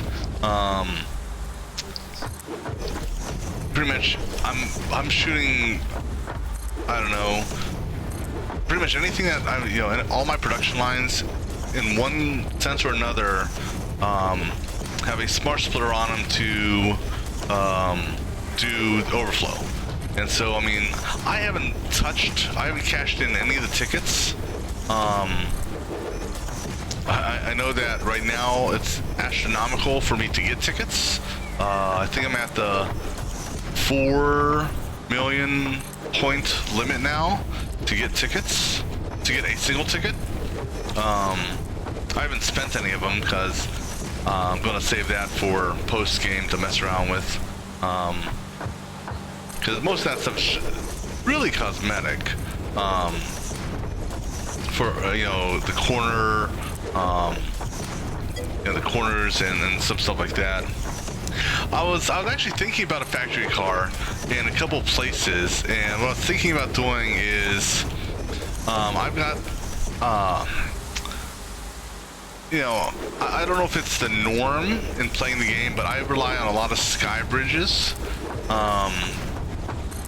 And so what I was thinking is, on my sky bridges, the ramps going up, putting handrails on both sides of the ramp, if it'll allow that, because I don't know if you can put ramps on the, or if you can put handrails on the ramps, because I know you can't put walls directly on the ramps, but putting handrails on the ramps, driving the car up the ramp, to get to the height of the ramp, and then basically let the car just use its own natural gravity and momentum to go back down to the bottom. And that's another thing is, yeah, because especially now that I've got the 780 walkways, basically I can just do speed or conveyor belts everywhere.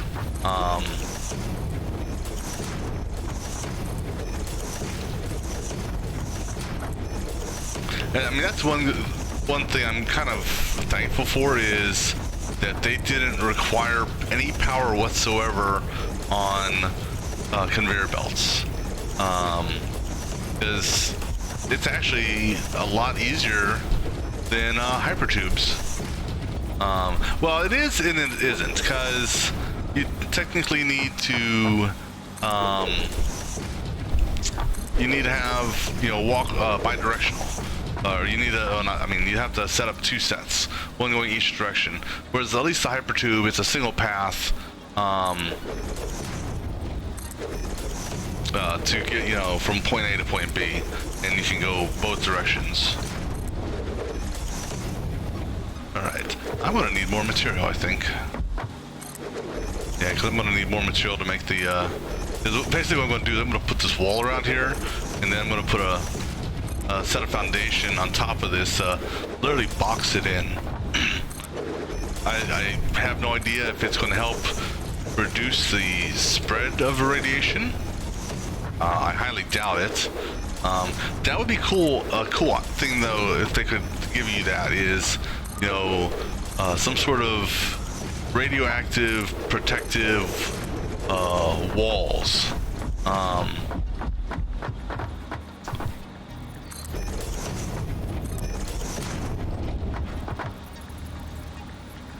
Where are you at? There you are. Come on.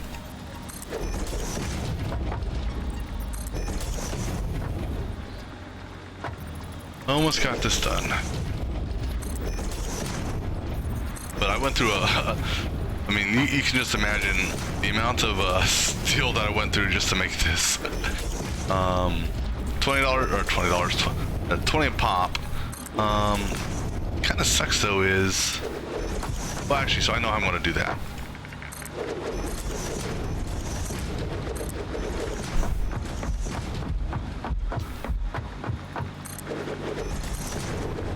Alright. You know, walls beside at the edge of a place. Oh, you're talking about, like that?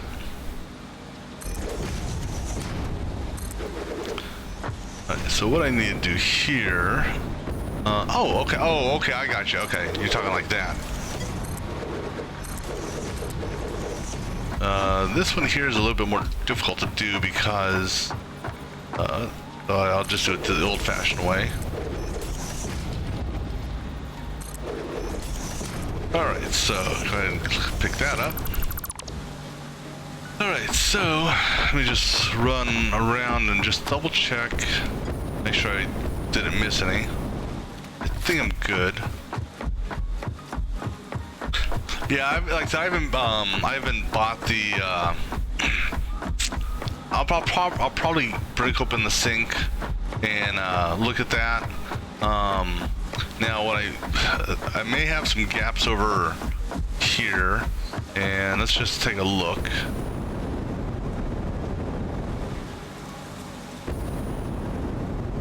Let me get my fuel back up. Alright, and of course it's nighttime, so I can't see crap. Alright. Alright, cool. Got the entire thing done. Alright.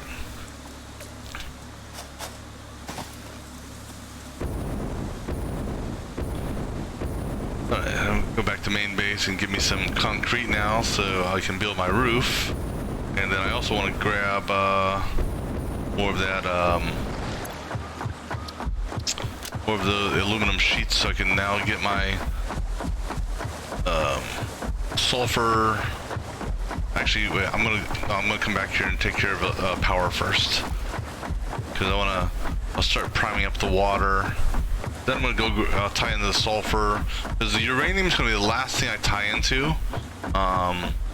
Just because I want, essentially, I want my sulfur factories to basically, you know, I need to get the water pipes up to pressure.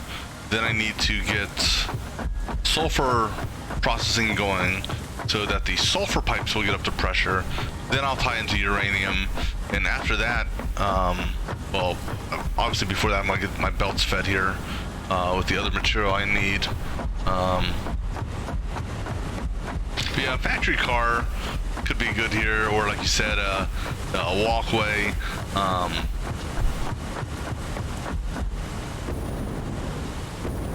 But the jetpack is nice. It helps out a little bit. I just wish you had a little bit more vertical lift on it, so you could go a little bit higher.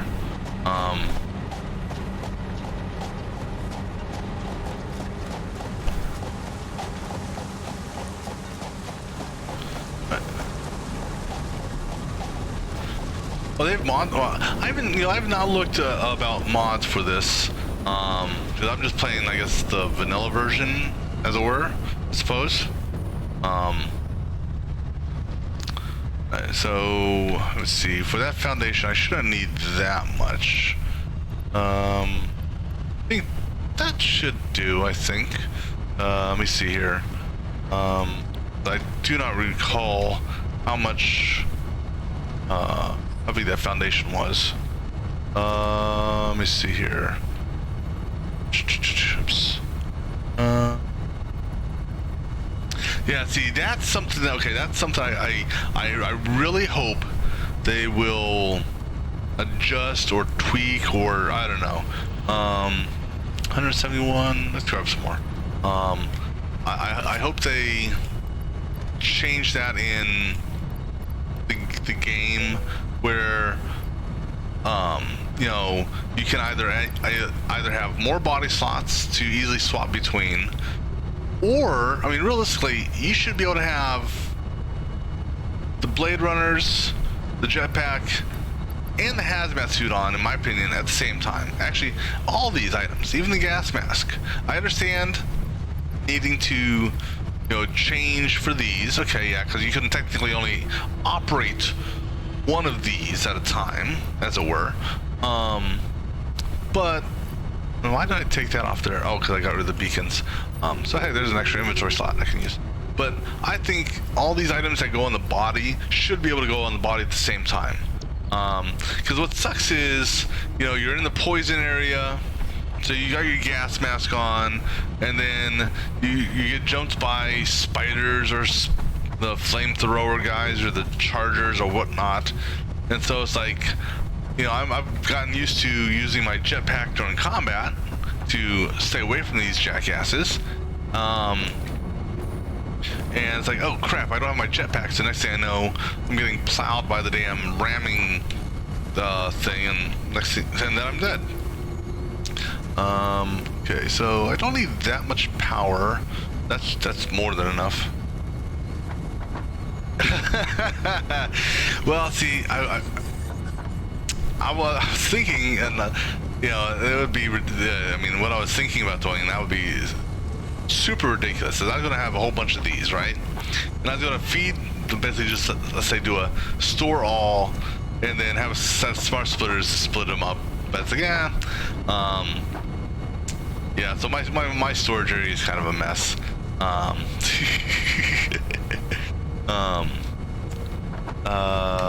Shit, well, oh yeah, getting power stuff here. So for power, so rods, okay, we have concrete, so get some rods. That should be enough for that, and then I need cable, and I think I'm out of cable. Oh no, actually, I've got enough cable here. Got enough of the floors. Okay, so this should at least give me, I should be able to get my power up and running, and then we'll get my other the aluminum sheets, so I can start the actually, because that's gonna be a long run for those. I'm gonna grab some more iron rods and stuff with the conveyor pulls. Don't think I'm gonna need all of this, but better to have extra for the time. I mean, yeah. Oh yeah, no, yeah. Oh, actually, oh, sorry. That's what I was gonna say. I wish you had the ability to label the boxes, or have it so when you hover over the box before you open it, you kind of see just the what do you call it? The icons of what's inside of it. You know, either one of those two would be good. I mean,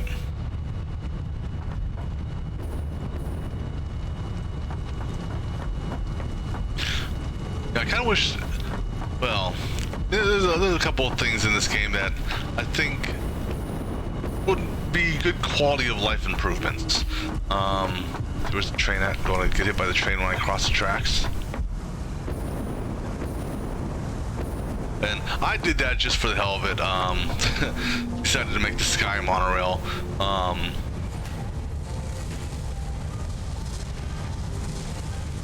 When you do F and hover over the chest, it'll show you what you. That's.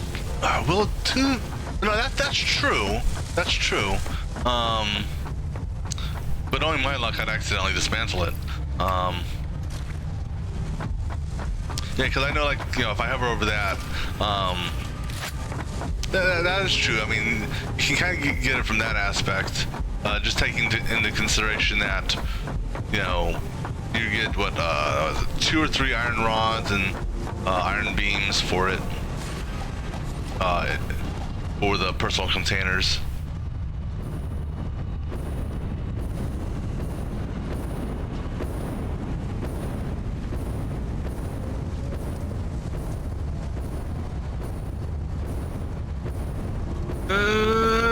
Almost made it. You have a big room with 4 containers. You can have every item.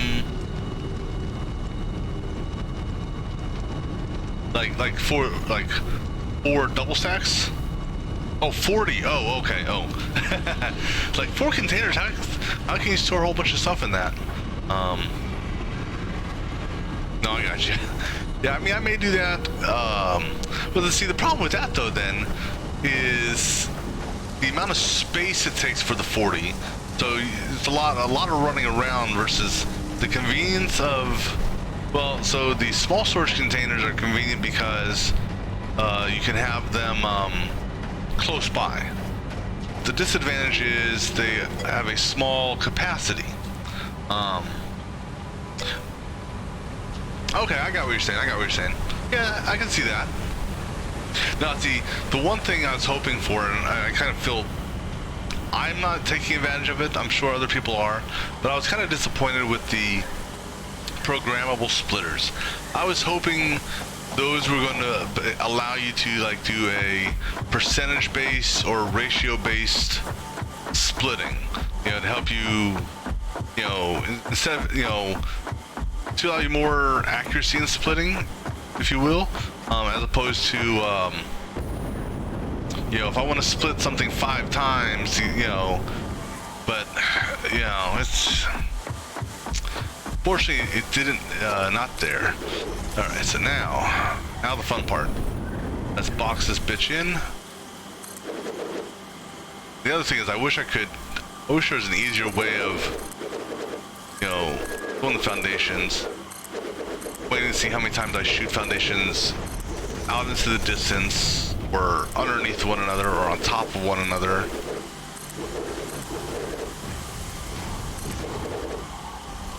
Well, I mean, what I would like, and I mean, unless there's something. Oh, well, so now. Oh, okay. You're saying mash the button technique. Okay, I got you. Yeah. Yeah, I tried that a couple times, and yeah, I was shooting foundations because either my hand, you know, twitched off to the side, or I mishit the button. So I've tried that in the past, and yeah, I had to do more demolition than I actually put down foundations. I'm gonna have I have some holes here to fill in, but like that one there, I shot it, the first one I shot underneath, and then I hit the wall. Damn you bastard!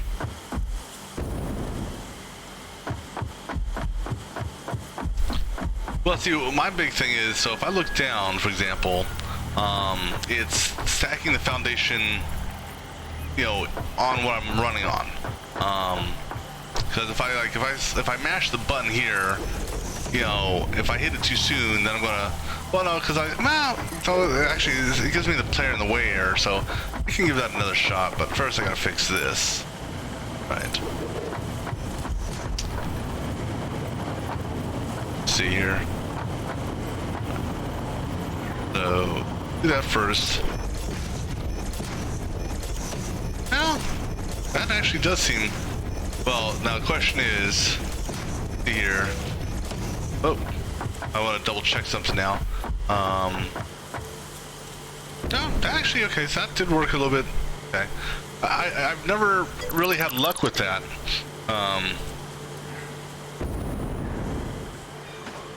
Let me fill that in real quick.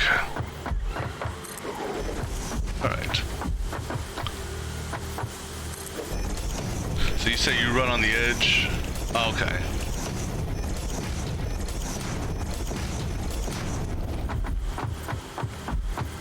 Whoa.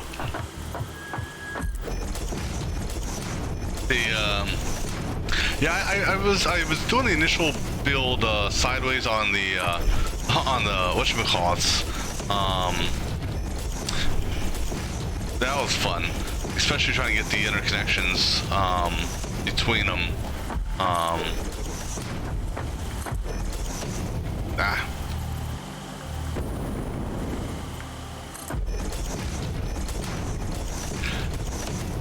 Yeah, I mean, you say you run on the edge of a row. Oh, are you talking about you run like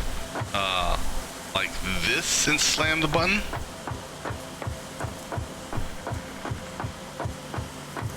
Or you're running like this? Yeah, because I'm not really understanding, because you say you build side... Oh, so, okay. Well, now...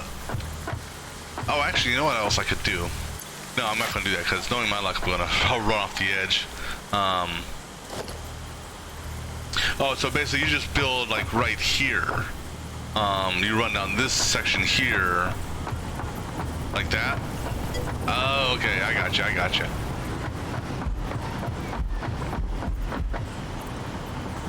No, I can give that a try.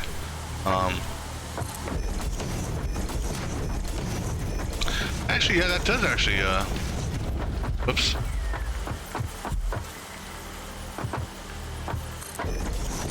Yeah, because it does, well, try to lock onto the foundation, or, it'll try to, what do you call it, you don't fall off, you can see where you're going.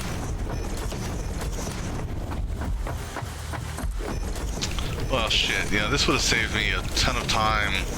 Well, see, now, it works great for this. It's the where... I can't speak now.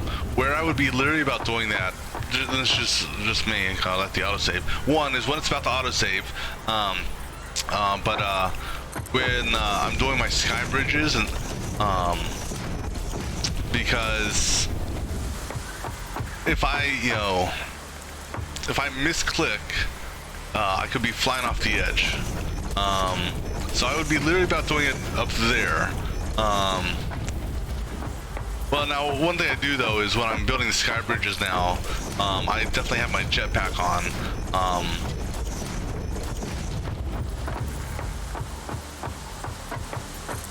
I haven't used the parachute, so I don't know how good that is.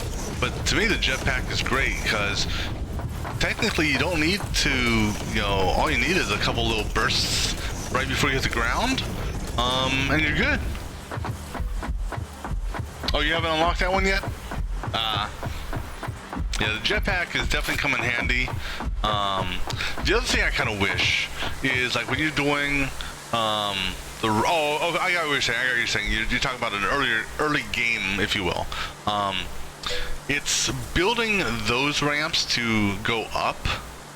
I wish you didn't have to do foundation, ramp, alternating back and forth between the two. I kind of wish they had a blueprint feature. Now, what do you mean you don't? So if I want to build a ramp, what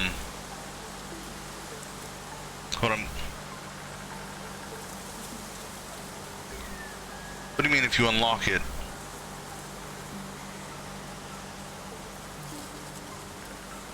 Well, I saw the double ramp, but I didn't understand,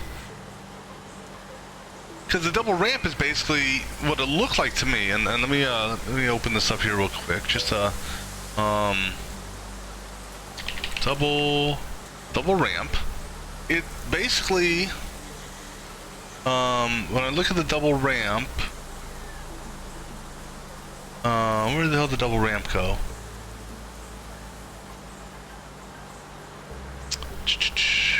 That's the ramp. Okay, so double ramp. See, what I don't get on the double ramp. Oh, okay. Okay, I see how the double ramp is now. I was, you know what? Okay. What I was thinking, this, okay. I now, the visual I saw before made it misleading. What I saw initially is I thought the double ramp looked like, I'll just use this as an example. I thought the double ramp looked like that, but I get it now. The double ramp isn't split like that. It actually is, it's actually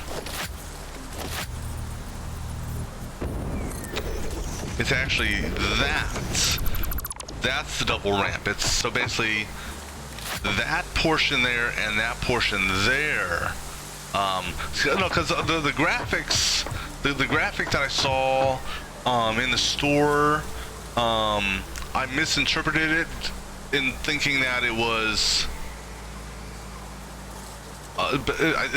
for whatever reason visually it made me think of this this type of foundation here, but I see what it is now. It's basically a ramp there, and then this bottom triangle portion here, that's the double ramp. It's just the visual that I saw on the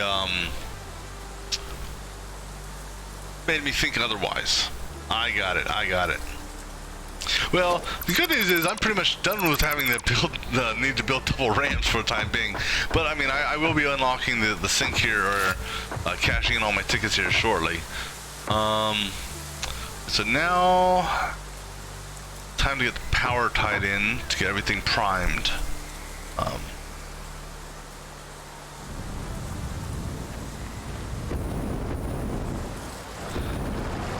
Alright, so let's go. Actually, I should have just jumped. I don't know why it jumped all the way down here first. Yeah, I saw the wall sockets or the wall plugs. I don't use a lot of walls. I mean, other than that little thing there.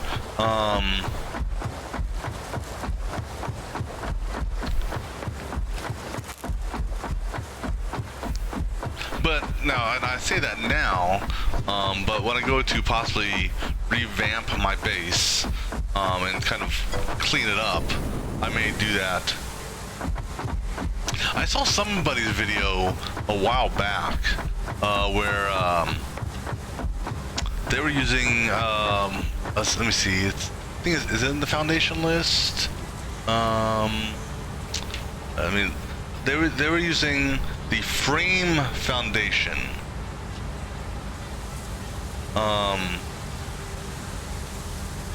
as their main foundation. But I'm not 100% sure on how that's good. Oh, you can run pipes through it. Ah, okay, that would make sense then.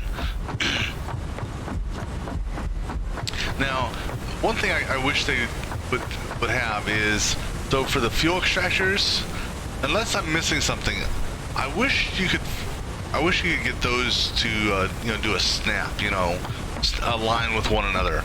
Everything else seems to align with one another. You can hold down the Alt key and kind of align it, but that is the one thing that doesn't seem to have that function, you know, that function to do that.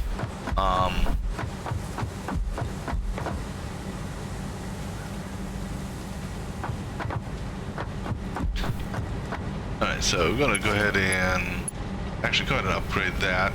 Not like it matters, but, and here, okay, here's the other thing that kind of I wish they'd kind of tweak, and I'm missing something here also. So the power lines, so if you do, you know, if you run a power line and have it build the power pole with it, it defaults to the Mark 1.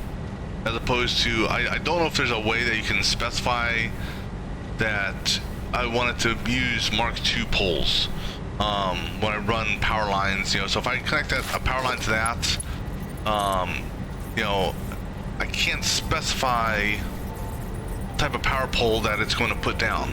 It's going to default to the Mark I. That's one thing I kind of dislike. Now granted, on long runs, I technically don't need, you know,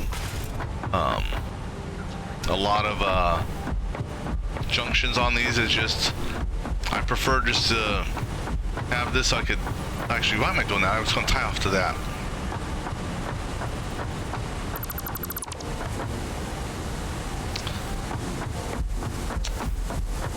Delete. Yeah, because I was going to tie onto that one right there.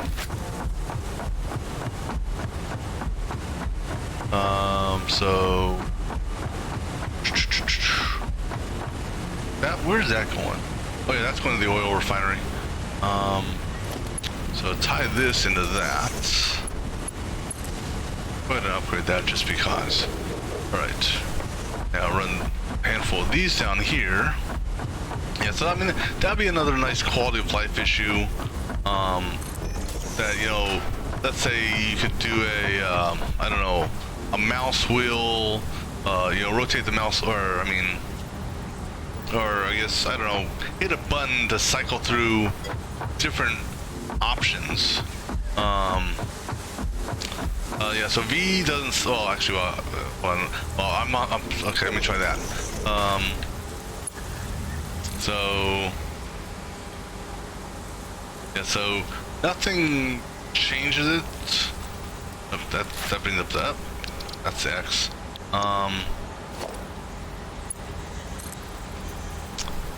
Yeah, so build, sample building, that's rotating it. Right, build, snap. Yeah, so V doesn't do anything. Tab doesn't do it. So I was like, yeah. I mean, it's just a minor inconvenience. Because it's a matter of you having to run, drop a power pole, run, drop a power pole, and then kind of piggyback to tie into the lines. Alt, I'll give it a shot. You never know.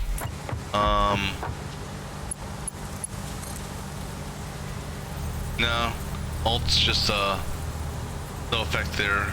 Shift doesn't have an effect either.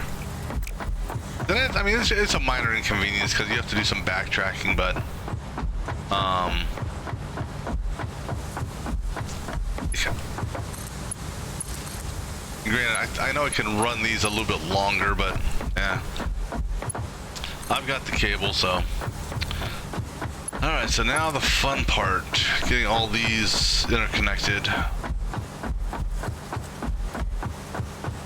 Go ahead and put another power pole right here at the base of this ramp, and then start feeding this down. Actually, I can put it right here. Alright. Alright, so, let me see. Put a power pole there. I'll just have a couple of power poles there, which would do an easy tie back to this. For starters. And then throw a power pole down there.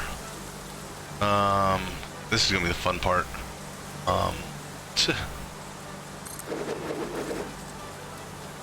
And I'll use that as the main tie. One of the ties. Oops. You talking about like on top of a splitter?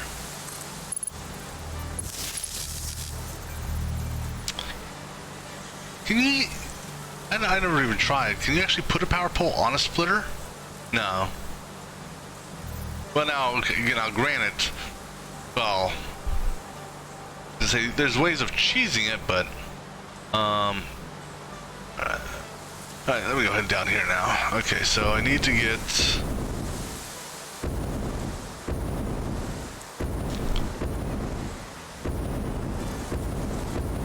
so I'm gonna go ahead and put. Whoa, damn it! All right, so I'm gonna go ahead and put a power pole. You know what? I'm not worried about the lines. Lines are gonna get ugly.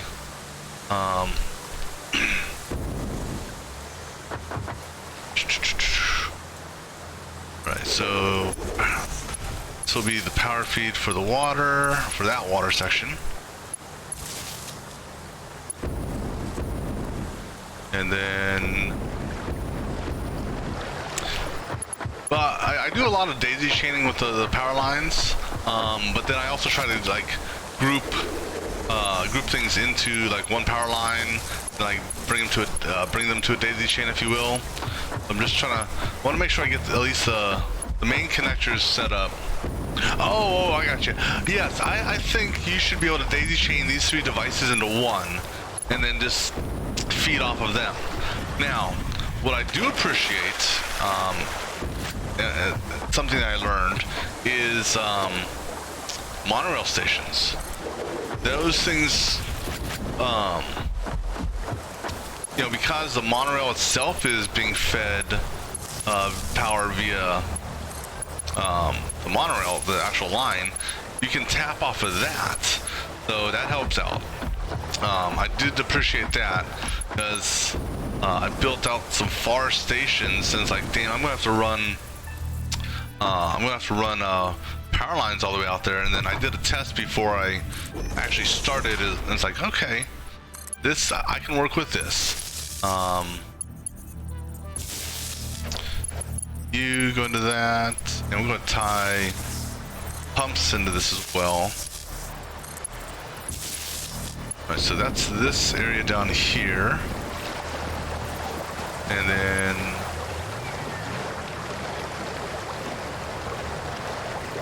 come on. Yeah, so these power lines are going to be all goofy. They're going to be running through damn devices and stuff.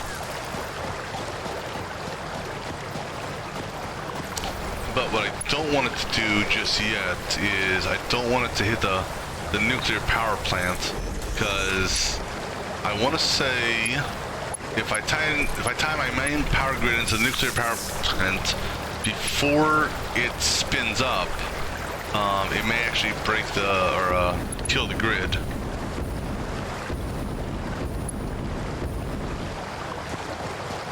And then let me go ahead and put these pumps into this one.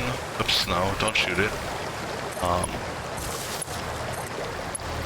go ahead and give you another power pole here, just so it's. Oops.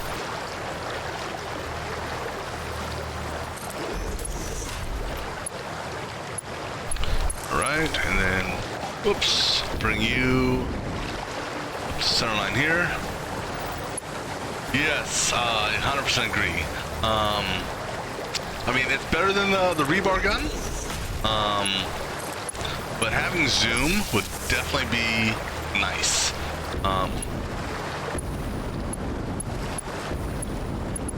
Because I was finally figuring out the rebar gun with respects to the drop off.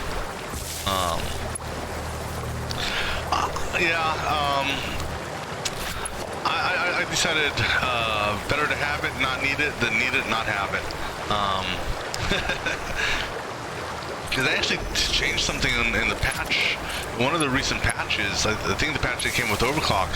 So I had a line similar to this, and I had no pumps on it.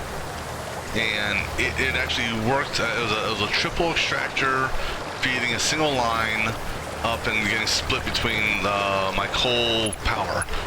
Before the patch, it was able to, fully, what's the word I'm looking for? Fill the pipes. After the patch, I actually had to put pumps on it. And so I decided to be safe, I'll put 2 pumps on it versus 1. So it's like, So like I said, I figure it's better to have the pumps on there, not need them, so, because if they're not needed, then they'll go idle and technically you won't use any power. Or use very little power as opposed to, when they're actually operating. Alright, so then got all these over here.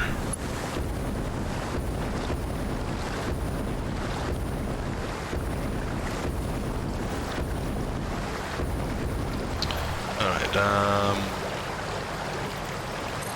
tie all these together. And before I actually do any actual feeds of any resources via belts, I need to double check all my belts to make sure they are actually hooked up. Because that was one big mistake I made on one of my processors is I got everything hooked up and it's like, why are my machines backing up? And then I found out that one of my feeds was not connected. I'm gonna power poles all over this damn place. You'll feed the sink, and then where did I put you at? There you are.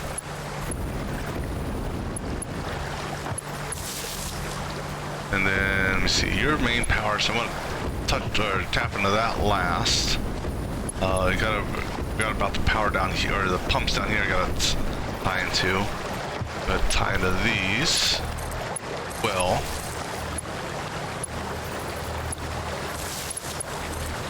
Then this guy here, another power line out here. Let's stay right there. Yeah, this is the goofiest power run I think I've had for any of my areas.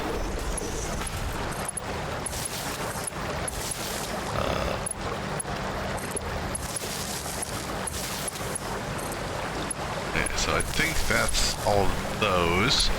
You'll tie into that. Alright, and then do another power thing, say, right there, and you'll tie into all of these.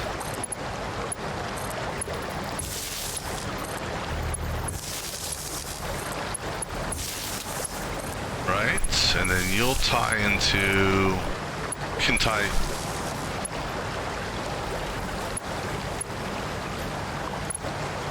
okay, so they went yellow, okay. Yeah, I'll go ahead and I can tie these in. I'm not feeding any materials yet.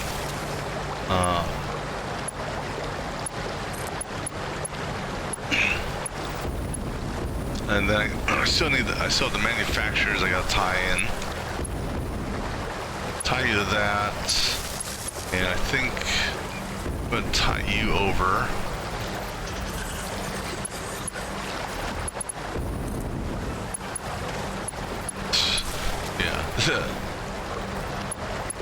They said this is definitely not up to code. Okay, so the water should be spinning up on all the water extractors. I should start to see some movement there.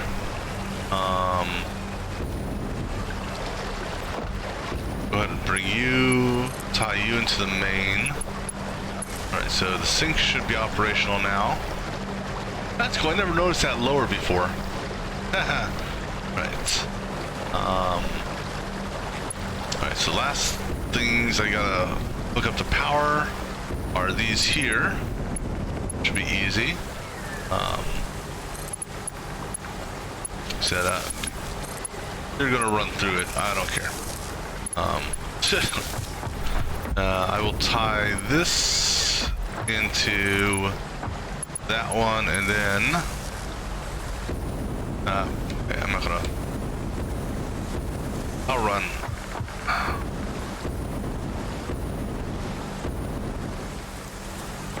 Alright, so hopefully if all goes well, I should have yellow lights all around here in a minute.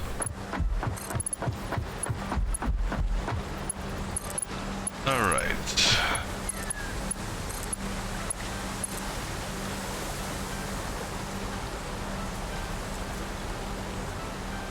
If you go higher if you mash the space bar instead of holding it.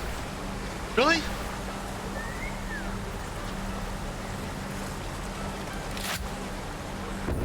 Oh, You know what?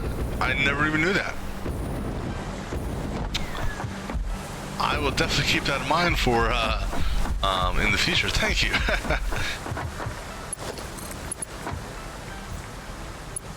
Alright, so everything should have its green lights and everything is configured.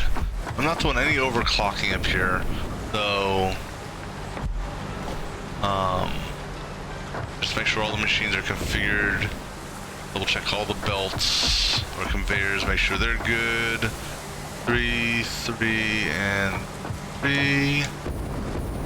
Yep. Alright, let's go down and check the next level. Actually, I can look from here. I got smoke coming out of all of them, so those are all hooked up. The water are all green right now because they're filling up the pipes in the reservoir and their reservoirs. Those look, they're yellow, so they must have already filled up. They're still filling up over there. We'll check these out here. Good, good, and good. Got the output belts. Got my input belts there, and input there, so good on that. Got my, no, that's a merger. That's the output. Alright, so all these should be idle. If not idle, they should be filling their stuff. Alright, well no, I still gotta, I still gotta do my, my belt feeds.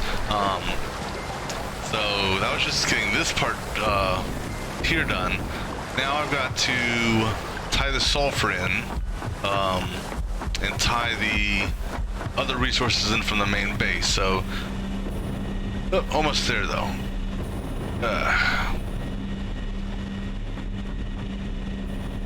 They need an elevator. Or not an elevator. Well, let's say well, I don't know if you've used the jump pads before. I don't know how far they make you jump. But I don't know, I mean, do you know if would the jump pad actually get me from down there to this height up here? Or is that a little too far for the jump pad?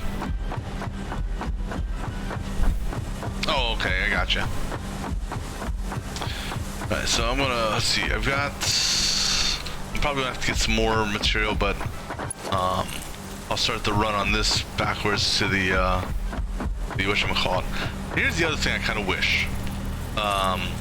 You know, so if I build a belt in the middle of nowhere, you know, the direction of it is always from where you start to where you let go, unless you tie into something that already has direction specified. What would be nice is if let's say I'm building a belt in the middle of nowhere and I'm running it just like this, and I want the belt to actually go the opposite direction, that once I tie it into something that has a direction, that it would change the direction of the belt. Because I've done that so many times where I've run a conveyor belt and didn't pay attention to the arrows when I was running it, and so I try to plug it into something. It's like, oh son of a gun, it's going the wrong direction.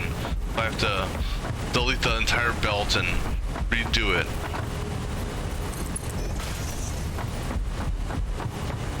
And it especially sucks on long runs like this.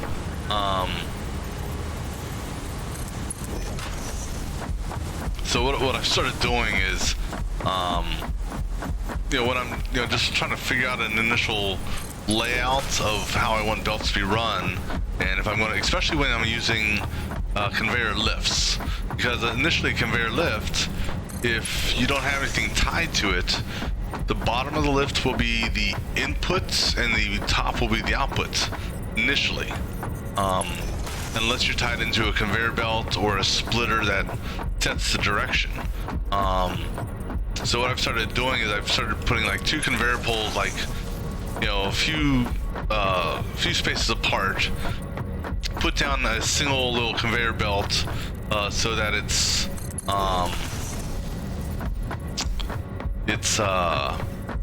got the direction set. So this way, when I do decide how I want to put down the damn lifts or splitters or whatnot, you know, everything will be in alignment with one another. All right. So one thing I'm going to do over here,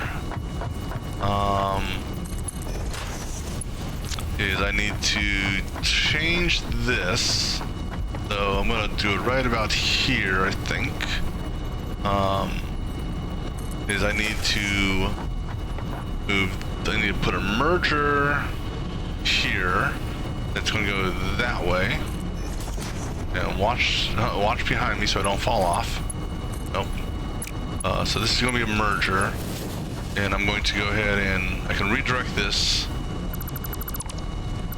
Because that was just going to essentially make explosives, and I've got a crap ton of explosives, or gunpowder. Right, so that'll feed the sulfur and at least get the sulfuric acid going. Now I gotta break this, and I need to put a smart splitter here, because this belt here. Oh, you bastard! All right, we'll be back. Actually, I don't need the coal's not being used for anything. It's just being eaten. Oh, actually, wait. I can do this. No, these don't have rotors. Okay, so I just need a little smart splitter. Because the coal, or this belt here that's feeding coal is going to piggyback with some uranium for part of the trip. All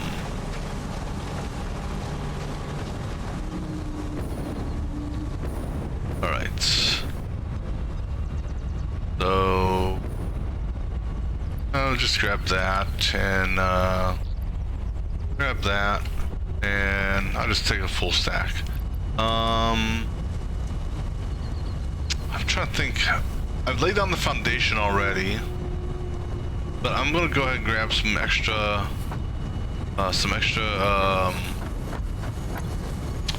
what do you call it? That steel material, or that aluminum material for the conveyor run. And actually, I guess while I'm here, what I'll go ahead and get my belts feeding from here. So if anything, they can just back overflow the belts.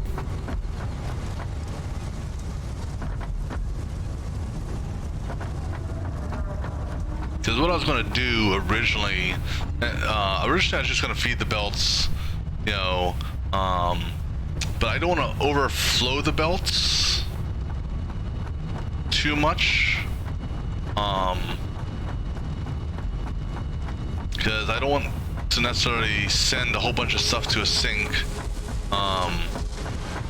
you know, if I don't have to. And, or at least for some of the resources. So I'm gonna basically do a couple of the I'm gonna do a couple double split merge type things to kind of throttle down the belt feeds, because the actual feeds that the stuff needs isn't that much with respects to the respects to some of the stuff. But like the electromagnetic control rods, it needs 12 a minute for my setup, and that's split up between the 5 manufacturers. Where am I feeding from? Okay, so I need to feed encased beams. Okay, so I need to take a look here to just validate what I need here. Okay, so I forgot what. Alright, so sulfuric acid feeds that. Yes, I know about that. I'm not worried about that. I'm sorry, uranium pellets. Okay, so uranium pellets are merged with 9 concrete in an assembler. I've got 6 assemblers. So that's 50, so roughly 50 concrete, or 54 concrete So a standard belt of 60 will be fine for the concrete. Okay. So I'm gonna actually use I'm gonna throttle this to an actual 60 belt and then have it go into high speed. Just so I don't fully kill, well, yeah. Okay, so then the encased uranium requires, also in the same assembler, like, no, in the manufacturer, I've got 6 manufacturers, so 1.2, so 15 should do it then, because 1.2 by 6 is 7.2, so I'll throttle it down to a 15.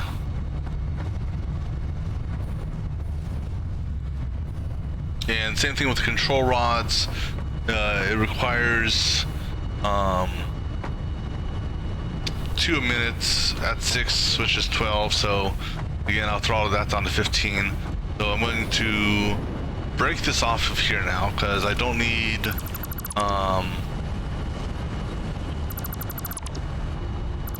Alright, so let me see. This split setup right now is 60. And I still don't know why I put the splitter right there. Okay, so what we're going to do here is got the feed ready for that. I'm going to do a splitter. Just take a look at something here. That's going that. That's going that.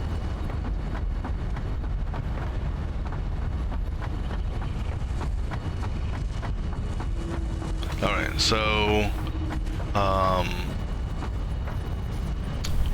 damn it, splitter. Okay, so splitter.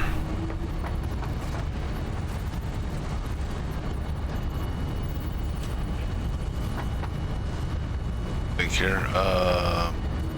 This guy gets fed with a 60.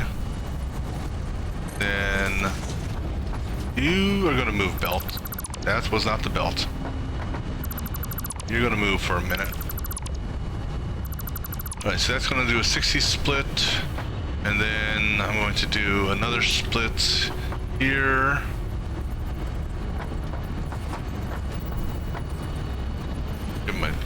Then I'm gonna put a merger here. Merger is gonna go that direction. Alright, so I can do a high-speed belt here, that's fine. High-speed belt here is fine. I can do high-speed belts all over this place because the initial feeder is going to be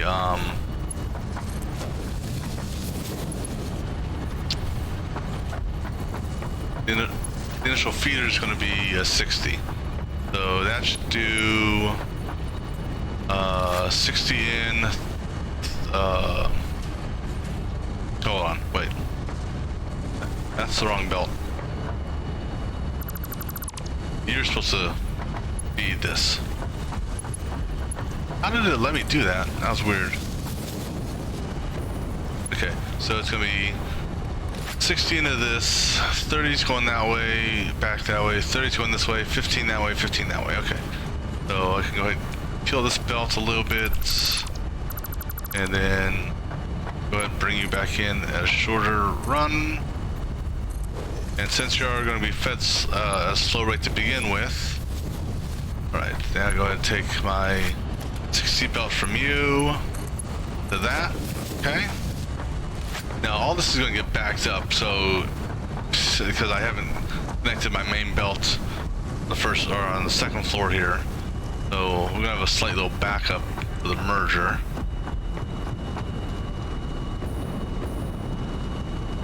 Alright, so get this stuff out of the way. Go ahead and get rid of this. Go ahead and put my merger here. Of course, this is not going to work, is it? No, it won't. Oh, wait.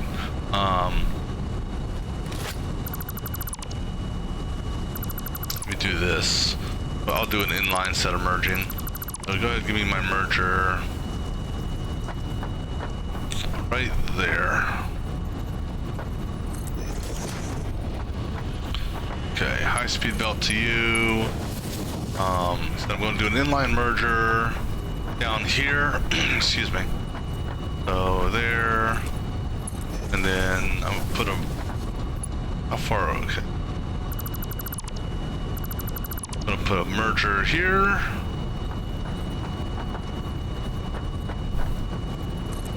You're gonna tie into that. You're gonna tie into that. This concrete, which go ahead and tie into that. Alright, so then out of this, basically I'm gonna do the same thing I did previously. Upstairs, I'm gonna do a dual split, recycling half of it back, or 2/3 of it back. So split, and then split again, and then merge. My damn arrow at merge right there. This merge here is going to go up there, and that goes that way, that goes that way, this goes that way, this goes into that, and then I feed this with the 60.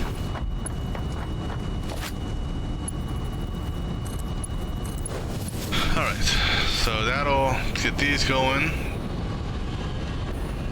Alright, the smart splitter down at the other place should take care of that. Now, need to go up. Actually, no, I need to go this way. No, wait, I gotta get the smart splitter set up here for the coal. That's right.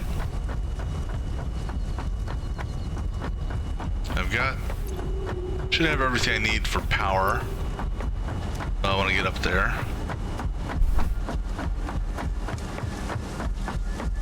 All right.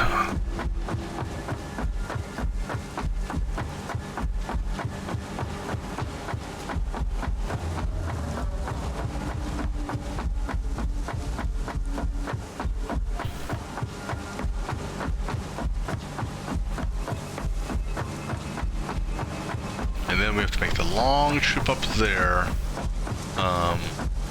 to head over to the whatchamacallit. Alright, so the coal doesn't matter. So the coal is essentially being fed into a sink right now. So okay, so smart splitter, put it in line with. It doesn't matter which belt because they're both in the same place. So I'll just put it in line with that. That and that, I think.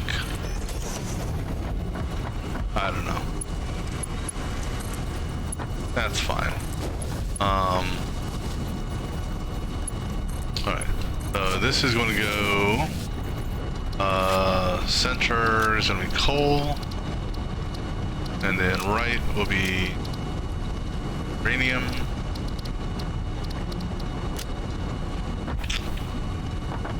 Oh, aha! Oh, I have to go back to one very, very important thing that you need, or that I forgot to grab. I need the stuff for the miner, because that would suck to run all the way up here just to forget the mining equipment.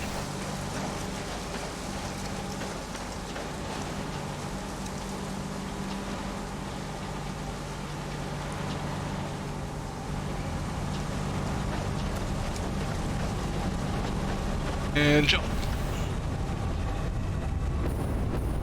Oh, oh, break.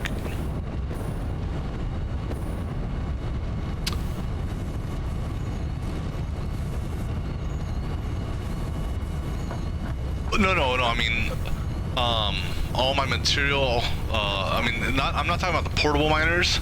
I already actually have, I'm talking like the turbo motors, you know, I don't have the parts. You know, I couldn't build all these parts on the fly. So I'm gonna go ahead and, oh yeah, I could build those on the fly, the portable miners, but I meant for the Mark III miner. That in there. I'll throw it in the trash. Get rid of that. Should grab every single one of these. I need more. I'm gonna need that for the power run. Actually, I'm gonna need more cable for the power run. I don't think I need as much quick wire. Don't think I need as much concrete anymore. So 1, 2, and 3. Oh, yeah. What? Oh, I moved the wrong one. I'm sorry. I meant to take. Meant the 500 for that, and I need to grab some more cable between runs. So this should be enough for the half dozen power poles that I need. But I will need most likely some more cable. You see here. Just double check. Got plenty of rods. Yeah. So this is. I got enough for that. I just. I'll go ahead and grab some extra cable just in case. Oh, gotcha. The one thing, so, if you're establishing a brand new mine, I get, yes, I need, either 2 portable miners or 3 portable miners, if you're doing, let's say, a Mark II or Mark III. But if you're upgrading a Mark I to a Mark II or a Mark II to a Mark III, actually, you gotta take it into consideration, it technically, it's dumb. You use your 3 miners, but then you get you get refunded 2 back. That's in the mine. That's in the existing miner. It would be nice that if I was upgrading a mine from a Mark II to a Mark III, that I would only need to bring a a single portable miner. That would be nice. Alright, so I got enough, and let me just double check this so I don't run all the way. Alright, so I got everything I need for the miner. Okay. And just double checking here. Okay, you are setting something. Okay. Alright, so the first refinery set should be online. Power hasn't really jumped up that much, considering.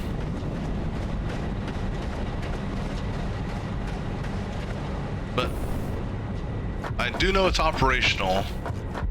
And I see the sulfur has backed up. That's not good. That's definitely not good. So let me go fix this issue. That's why my power hasn't spiked. Do I have a connection not made down here? Probably a very simple connection that I forgot to do.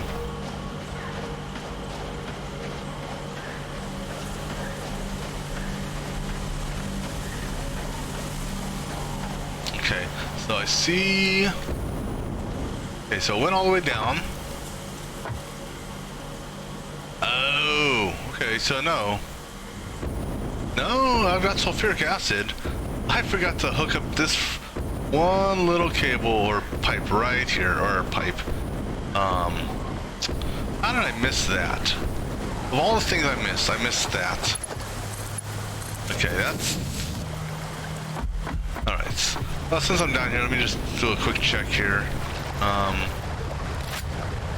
So that's I'm real shocked of how fast. So right now it's not going to do anything because this is full, which is fine. All right, we can go ahead now, run back up and take care of the uranium stuff.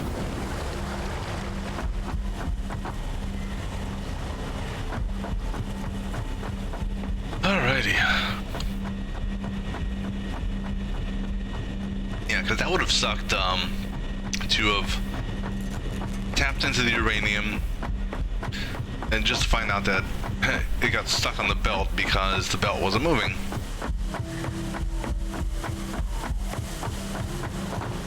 All right.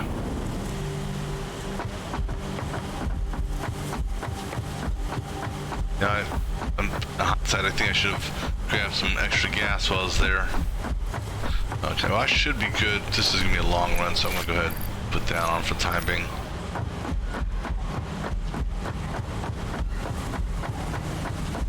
So the only thing I gotta do up here, I've got the primary, even though it's kind of backwards with what I'm gonna do, but I'm gonna just use the conveyor system that's already in place for some coal that I'm picking up from here. So instead of having bringing the uranium down this ramp here, which is kind of a closer route, I've already got a set of sky conveyor connections that are basically taking the coal, past the sulfur station. I'm basically just going to merge into that, let it ride that conveyor path. So I'm going to basically just double it up onto this, and I'm going to stop running, let the autosave kick in so I don't run off the damn whatchamacallit. I've already got power partially here also, so that's good. So it's basically just, continuing the power feed and the whatchamacallit feed, the coal or belt feed to where the mine is located.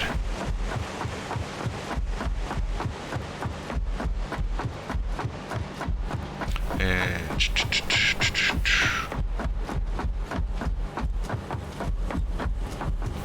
alright, so basically what I'm going to do is I'm going to run this simultaneously. I'm going to go ahead and put my jetpack back on, time being. Right, so I'm going to break this right here for starters, and I'm going to put a merger in. I mean, this coal is irrelevant now. Like I said, it's just giving me points in the sink. But now I'm just going to go ahead and start this conveyor feed. And power feed. Hopefully, I don't have any surprises along the way. I've already done my deforestation in the area. And I've already killed a number of spiders that ambushed me. And yeah, those things, that one, they kind of freaked me out on that. 5 of the large spiders were right near the uranium node. So that was a fun little thing. I'm gonna have you tie over. That's fine. I'm not gonna worry about that. And then, but now what does that do? I saw that, but I'm not sure what it does.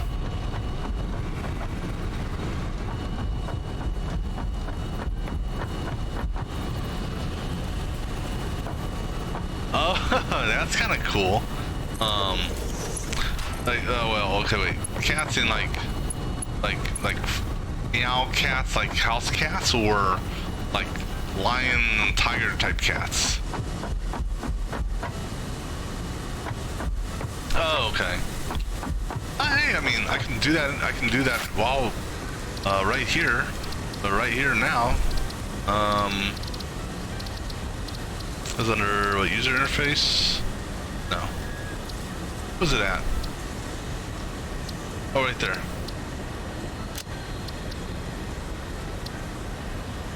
I'll give it a shot just to see what it looks like.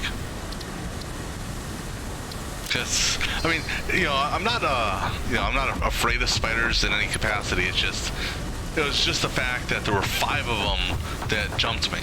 That they're kind of is what kind of took me.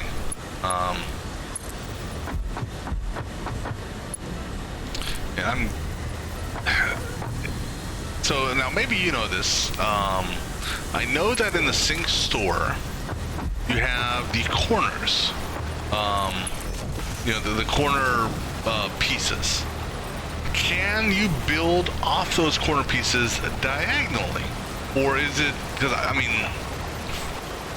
I don't think you can. I think it would just be used to fill something like this.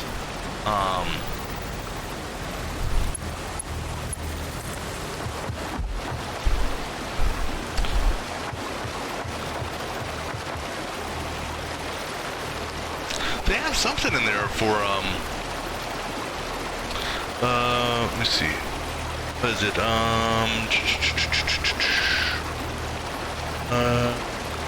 What did I see here? 1 second.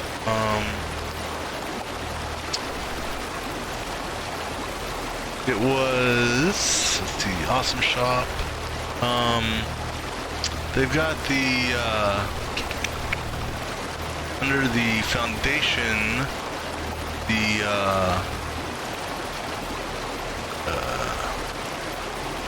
it's the corner, you have the corner ramp pack, and then you have the,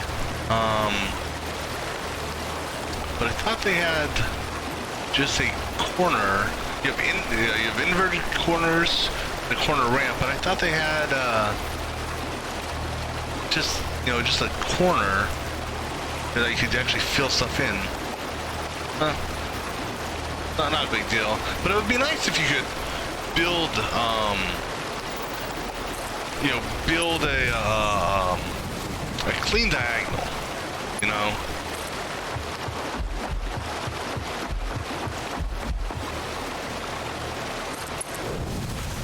I mean, it's not like I'm going to be ever really coming back here to go sightseeing or anything like that, but it'd just be nice if, oh, excuse me, if they had that as an option.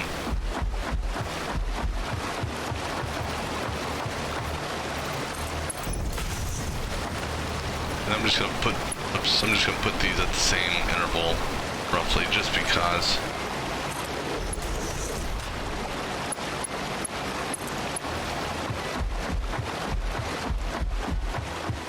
The other thing I kind of wish, they have those, to me it seems like it's an alien, just in how it sort of moves, but that thing right there, that blue thing, when you get closer to it, how it stands up and will shoot poison out, to me, it looks like it has legs, and it's an alien, so I think you should be able to kill it or chop it down. You can blow them. Oh, so you can blow them up with the explosives? Because I've never tried shooting them. Is it only the explosives can kill them?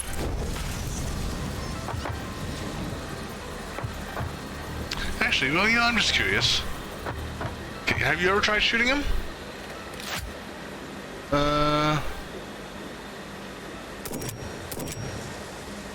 Because this, it's close enough. I should be able to hit it. Yeah, I haven't made any explosives yet. I've got plenty of gunpowder to do it. I just haven't put the time and effort to building that yet. Because there's actually a place that I found. Actually, there's a place nearby. It's a cave system. And I know that behind one of there's a number of explosive boulders. I know for a fact behind one of them is a power slug. I think it may be a purple power slug. But there's a number of other ones just laying that out in the middle of the area that aren't really covering. Oh, you know what? Maybe that's what. Okay, so maybe they're covering slugs, because it's like they're just, there's no noticeable ore underneath it. All right, so time to put on the hazmat suit now, because I'm getting close. So this right on the other side of that pillar.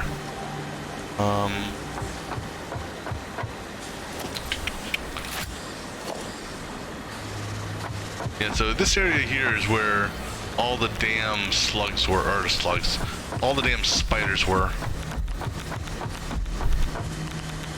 Alright. Go tie you into that. And go ahead and get this guy built and primed. So this way, it will just kick out shit as soon as I start it, or as soon as I get the conveyor belt to it.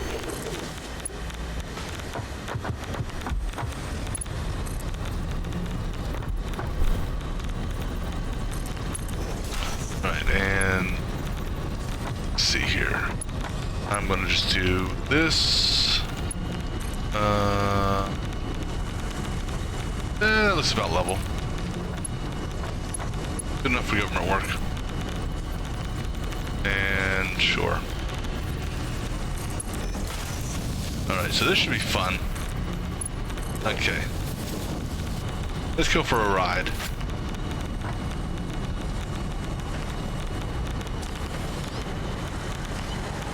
Okay. I almost forgot. I don't have my jetpack right now.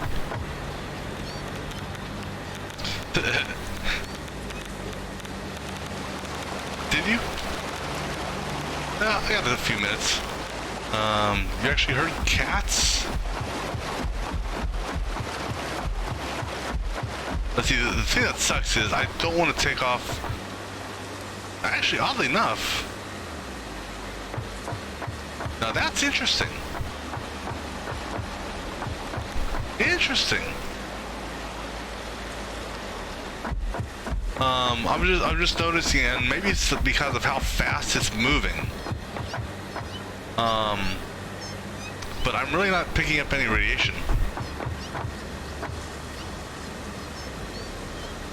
Now, unfortunately, I don't have game audio that loud on my side. Are you hearing meows, or are you hearing this, what do you call it, the normal, like, skittering back and forth?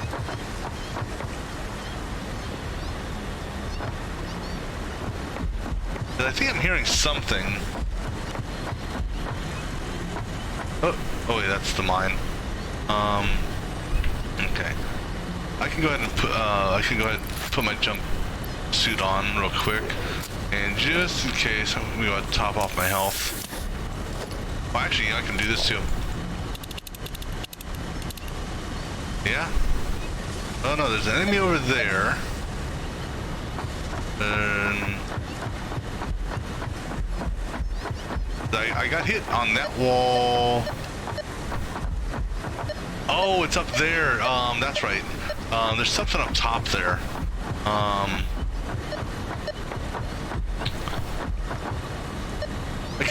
I kind of want to see this.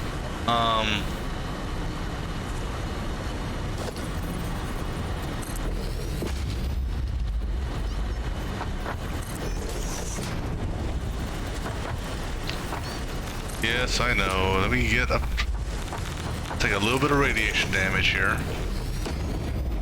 There's some more. Too bad I don't have any explosives. Yeah, I know. I should have. It said. Well, actually, probably what I'm going to do is. Whoa, shit! No, that's not a cat. That's the fire breather. I hate those fire breathers. God damn! Wait, oh shit, that fire breather is over there! You mother-sucking cow. Oh, now you're dead, bitch. Just you wait. Bastard. Okay. Any more up there? Okay. There's something up here.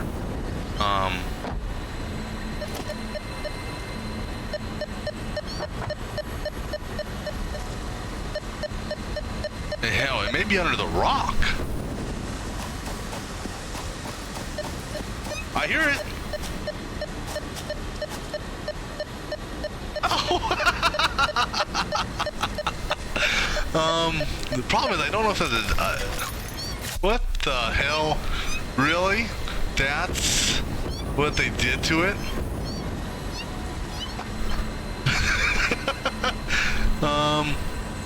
I can't tell if that's the big one or not. That's one bad problem here. That is kind of funny.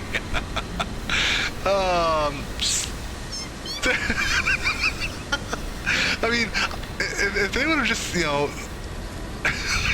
I can't. They put a cat head on it. That's all they did. If anything, it makes it stand out better. Whoa, whoa, whoa, you're climbing, you bastard. Okay, sorry, kitty. So what's a dead cat look like?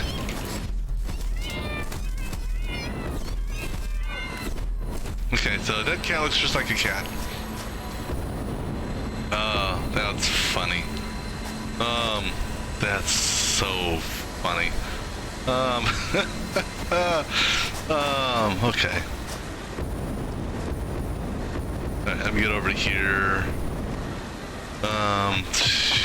Put the hazmat suit back on. Let's go for a conveyor belt ride. Well, actually, so here we go. This is the test. Now, it hasn't done anything yet. So I haven't seen this. Oh, you know why it hasn't done anything yet? I'll tell you why it hasn't done anything yet. I never technically hooked the nuclear power plants up to anything yet. One power plant gives you 2,500 megawatts. So right now, yeah.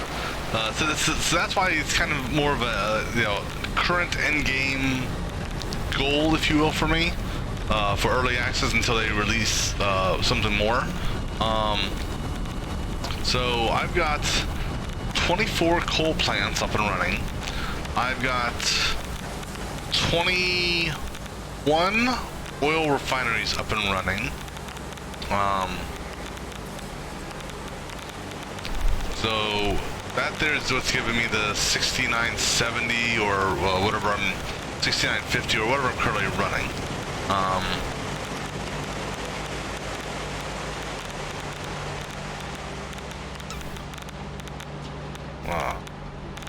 right.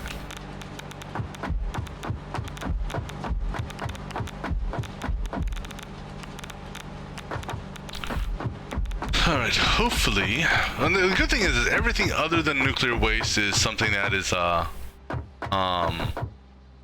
go to the sink. Okay, so the uranium's going in. Yeah, so there's my, well, I'm just gonna leave my hazmat suit on. So I gotta go down there and plug in power to the nuclear power plants. Although, because they are being fed, I'm thinking steam or something should be coming off of them. But maybe it won't do that. Well, then again, I don't know, because that's yellow. I can see, I see the manufacturers are yellow. So,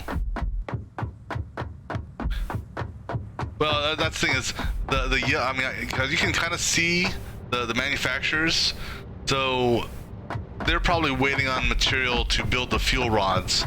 I should have everything I need for it. Oh, gotta be careful there. Remember, I don't have a jetpack on.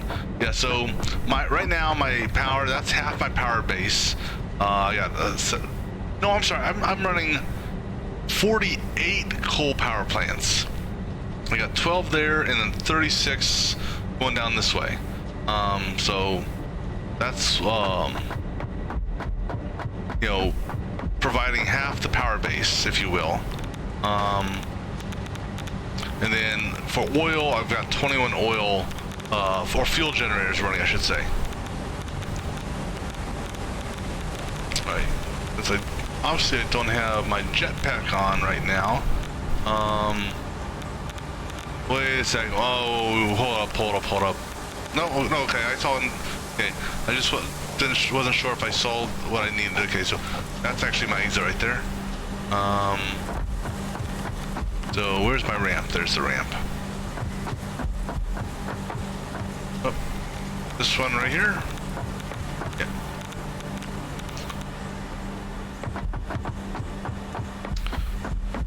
Alright, so let's see here. So I know water's good because the pipes are all primed. Let's see how the sulfur. I know the initial sulfur kicked in. Uranium should be cycling through. Yeah, so uranium's going through, and it's not hitting the. It hasn't backlogged. These things here, and this is good. This is what I wanted to see here. This is draining. So even though these are putting out sulfuric acid, it's draining this stuff first, so that's good. So these here are building the pellet things. You just check all these just to make sure they're all draining slowly. All right, so those are going into. Gonna get stuck down here. Okay, we'll run this way. Because I don't want to turn on. I can't really. Well, I don't know how much radiation damage you take, but okay, so these things here are backlogged. Why are these? These are producing. These produce slowly. No, they don't produce slowly. They're doing 10 a minute. Okay, so I'm green across the board, I think. Right, I see all of them are green. Right, 1, 2, 3, 4, 5, 6, good. All right, so let's go up to the manufacturer. See how these are doing. Okay, the manufacturers are making stuff, but these make things so slowly, so they have a long cycle time. So that's good. All right, so the coal and actually the power that one's on. That wasn't lit up before. Whoa! I almost jumped. Let me just go upstairs actually real quick while I'm here. Check to see, make sure these are also okay, so they're making stuff, so that's good. All right. All right, so I should have a couple fuel rods because there's nothing connected to them power line wise. If anything, the fuel rods should just be collecting inside of them. So yeah, so they're getting fuel rods. That's good. And actually, let me see what the stats say here for it. Yeah, so 2,500 megawatts. Every 5 minutes it cycles through. The good news is, this is a radioactive free zone. So I know, obviously, this area over here, radiation, high levels of radiation there. What about this? Okay, well I have no fuel rods in there, but I'm gonna stand here. Fuel rod just went by, and I did hit a radiation spike. All right, so do all of you have fuel rods? You've got fuel rods, and you got fuel rods. All right. Let's go ahead and move back and turn these bitches on. And see if we get Chernobyl. Let's see, tie you into that guy. Now, the fuel rod usage, because I'm nowhere near needing this much power, should actually last longer. Jesus. Yeah, there's 14 megawatt, or 14,000 megawatts. So I'm kind of curious now on fuel usage. So supposedly a normal cycle is 4 minutes or 5 minutes.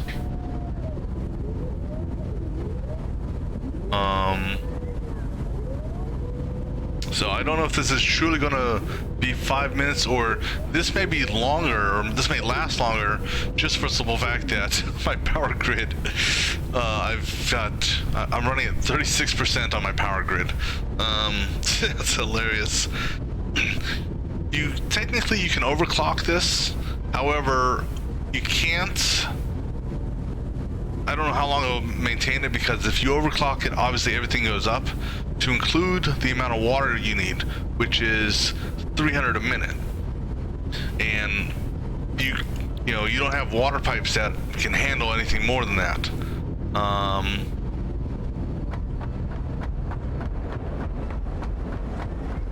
So a nice little steam bath here. Yes, agreed, for now.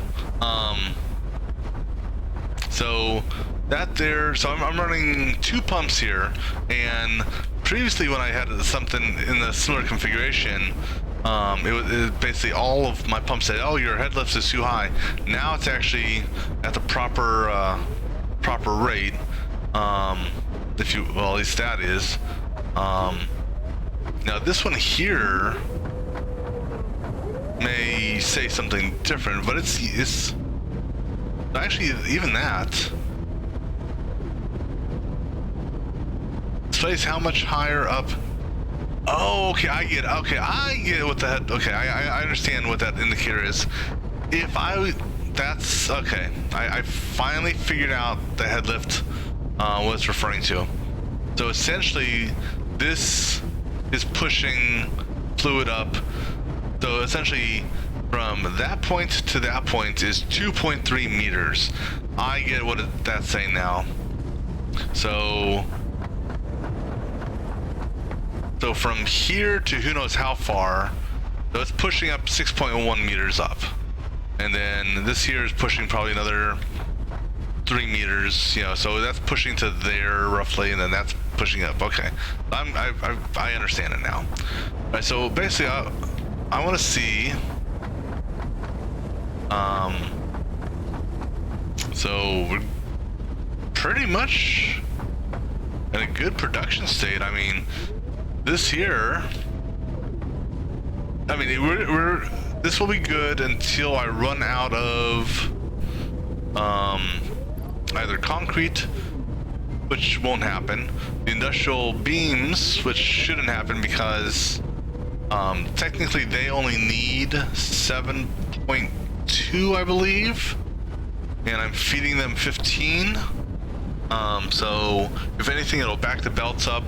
And if it backs the belts up, that's why I did a triple smart splitter here, or a 4-way smart splitter. So they all ride in this here, and then they split off to their appropriate direction. But I have made another smart splitter, so in case this belt backs up, it won't back the main belt up, and it'll shoot off to a sink.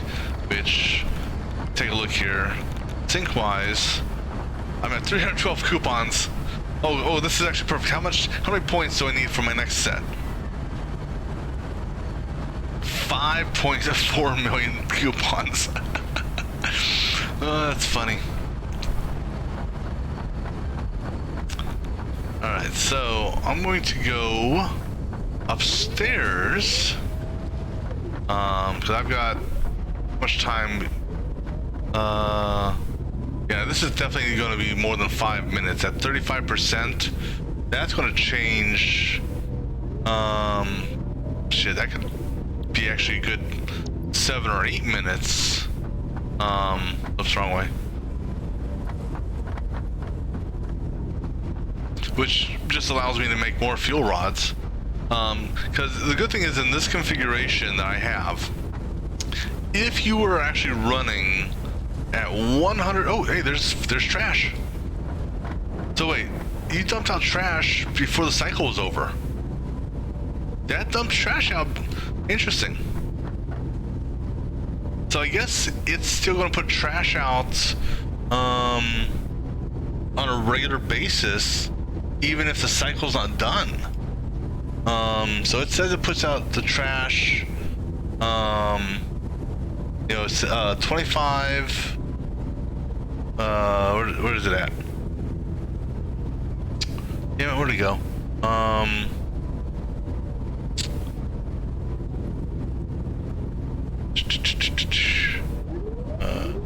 It only uses one fuel rod based on the stuff, but it doesn't say what the cycle is for the trash. It says so much a minute, but here's an easy way of finding out, because none of these have hit a second cycle yet. Let me go see how much trash I have upstairs. Because the nuclear waste may be a fixed duration output. Yeah, so that's the plan. No, when you say automate every item, what are you talking about? Like every item in the game, or every item for the nuclear stuff, or what are you referring to?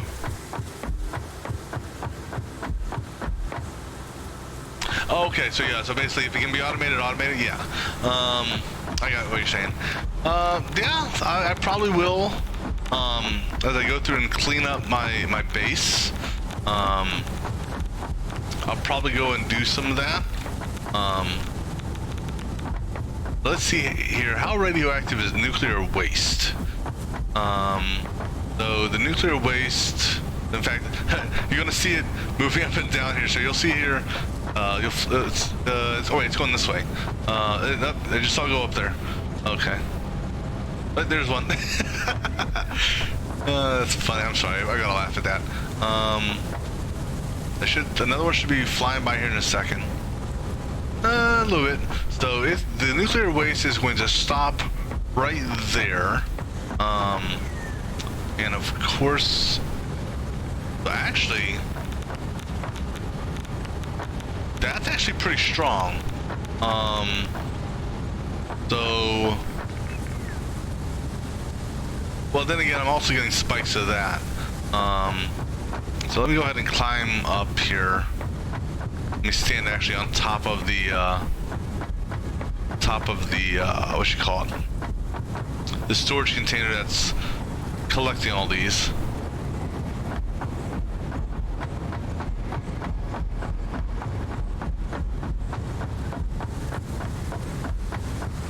Well, that's not as much radiation. Got 35 barrels already, and let me see here. Okay, so they are coming in single barrels. So I guess each one is putting. No, that doesn't add up mathematically. Because if I've got 36 barrels right now, let's just say, divide that by 3. So 12. The machine hasn't been running for 12 minutes yet. So they've got to be putting out the nuclear waste on a different rate, speed, than 1 a minute. Because like I said, at least, or they know it hasn't been 12 minutes yet. But let me see here.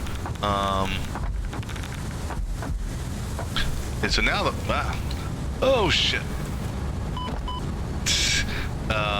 Damn it. That's the one bad thing about this. I've got to jetpack out of here. Get up, get out. Okay. So what I'm gonna do here, I'm gonna eat some radiation damage real quick. I'm gonna stand on top of this building.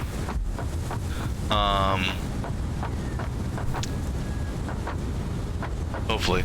Let's see if the tapping... Actually, I'm gonna wait till the autosave's done, because you start flying while you're autosaving, and it saves, well, you can die. I found that out the hard way a few times. Come on, baby, come on, baby. Well, I've changed the autosave to like 15 minutes, as opposed to the default 5 minutes. Oh, no, that's true. It can boost you like hell, but it's boosting you while it's using the fuel. Alright, so yeah, you're taking radiation up here as well. Yeah, well,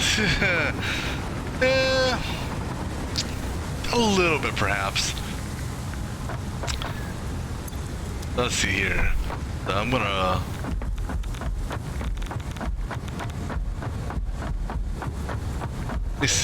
Let's see here if this...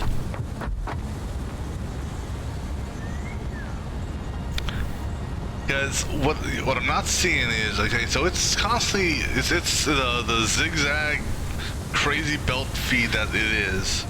I am, so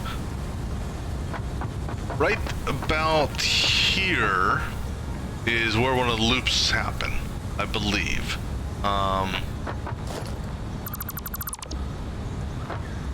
Okay, can't see that. Oh, no, but the loops are down far enough, so maybe that's what it is the loops are down far enough that I guess you're out of range of the flyby, but once it hits the actual last container on the end is when you feel the effect of it. Yeah, so you don't feel the effect of it just flying by from this distance. But I think you're 100% right. I think over time it's going to increase because right now I'm seeing how far it's going out. So pretty much barely onto that, and that is so basically a full, you know, so 2 containers distance is right now the range. Now I'm gonna try something here just for curiosity's sake, because I know the walls, they ain't gonna protect you for anything.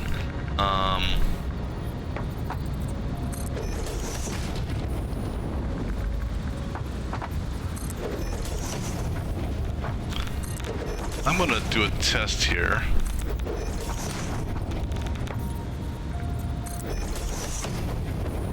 How far? Okay, so that's 4.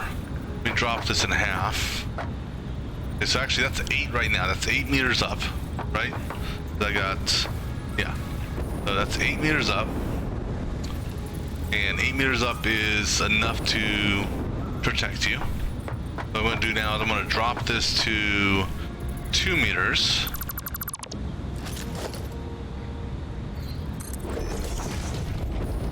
Two meters, not enough, so add a 3rd meter to that. Oh, not a ramp. Not a foundation. That was a foundation, yeah. Let's put a 1 meter on top of that. And okay, so it looks okay, so I'm gonna build this go ahead and build this foundation set for just do a test here.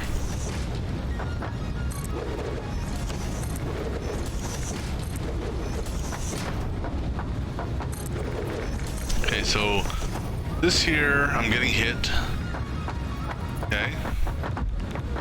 And I get hit pretty much, it's 1 away. So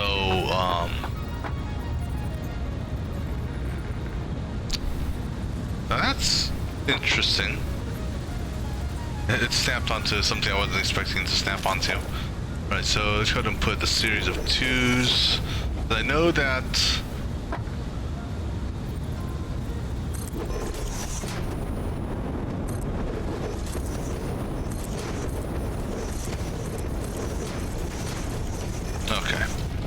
just do it that way. Alright, so this here, technically, I should still be getting hit, which I am. And now go ahead and put the 1 meter foundation on.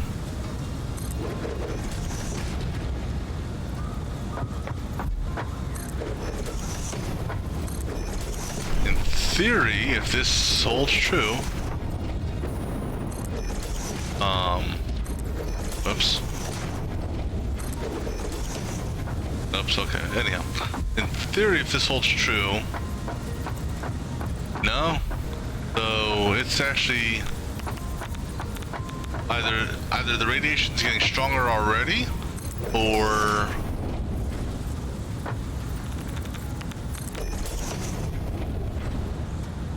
yeah, so I mean,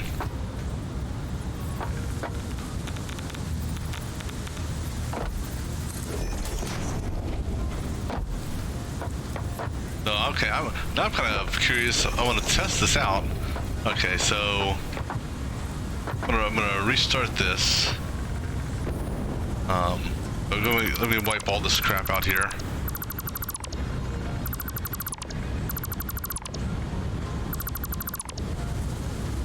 Oops. There you go.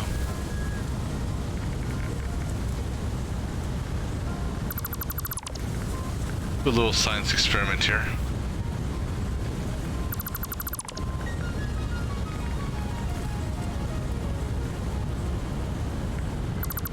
Alright, so first things first, before I do this, let me go ahead and hit one of these up. Okay, so what we're going to do is in 1 meter increments, I'm going to go ahead and see how this see how it is. Okay, so it's right here, and that's at the A in radiation. That's 3. That's 4, 5, 6, 7, 8, 9. So that's 10 so far.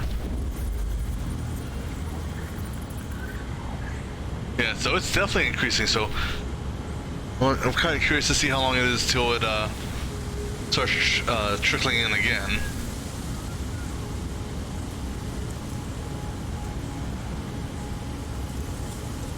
Because it actually went, it was previously at 7.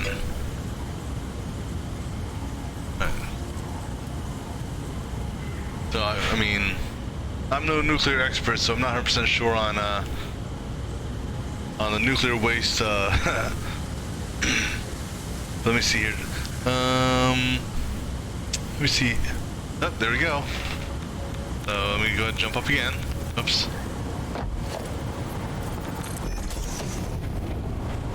Alright, so I'm just looking here, still at 100%, we'll do 25 every 5 minutes.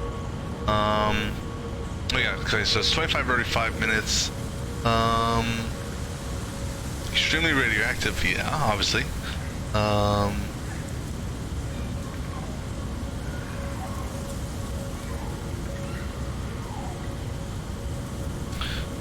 It does not say, at least from what I can see, if there's like a, a mathematical equation or formula for this.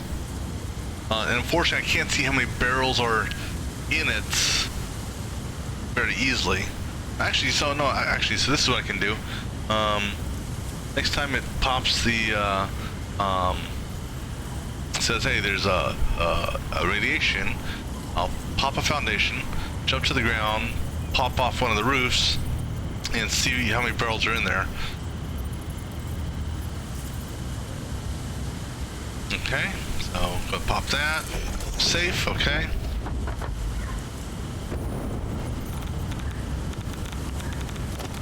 Let's go take a look here real quick. No, almost 100. So 100 barrels. 100 barrels, and that's how many stacks I got there? 1, 2, 3, 4, 5, 6, 7, 8, 9, 10, 11, 12.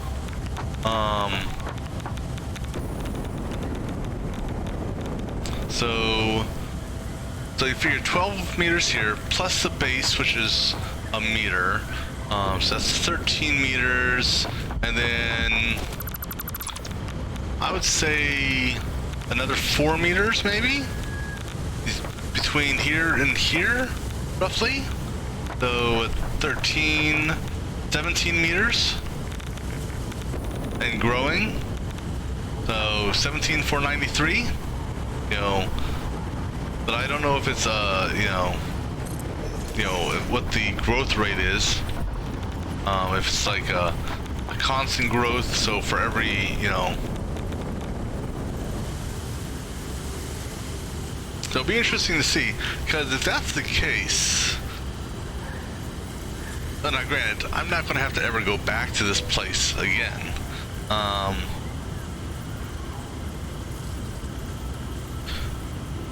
So eventually, it's going to go over here to this fauna area. So I wonder if radiation, I'm going to say radiation has no effect on the fauna. Or animals, or flora and fauna, because obviously you have them, you have animals, animals that are living around it as it is. So this will eventually, now the question is how far out it will spread. So vertically is one thing, so Now how far over here will it spread? So right now,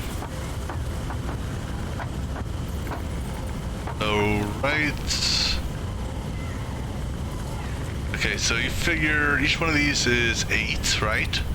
So that's 8, 16, I can't speak, 24, so 25, 26 meters roughly.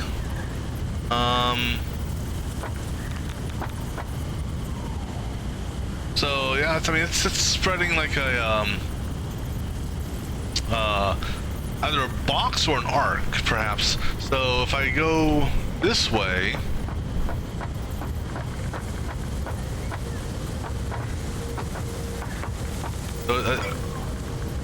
yeah, so I'd say it's like a radius around it. So now, okay, so let's talk about worst case scenario. If this entire thing was 100% full,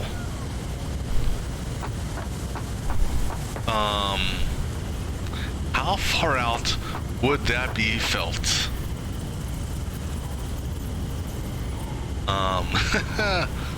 That's a lot of oops, that's a lot of radiation. If the boxes stack 1100 meters times yeah. So I mean, I think eventually, I got my jetpack on. Yeah, I got my jetpack on. Eventually,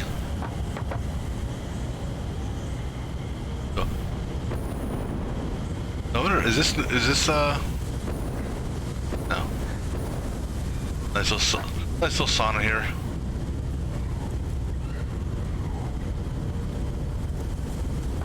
So eventually, I'll be able to feel it down there at some point.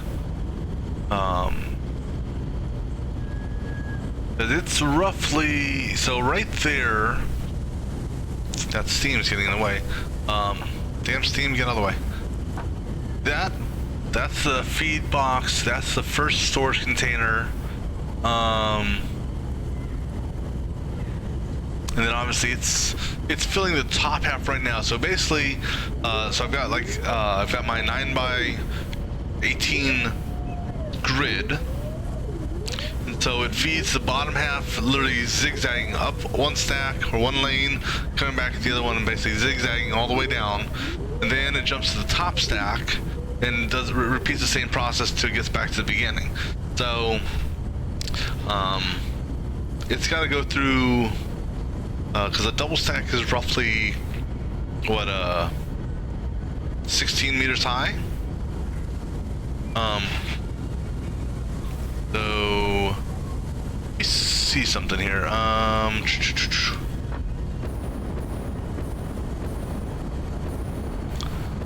Right there, I'll go ahead.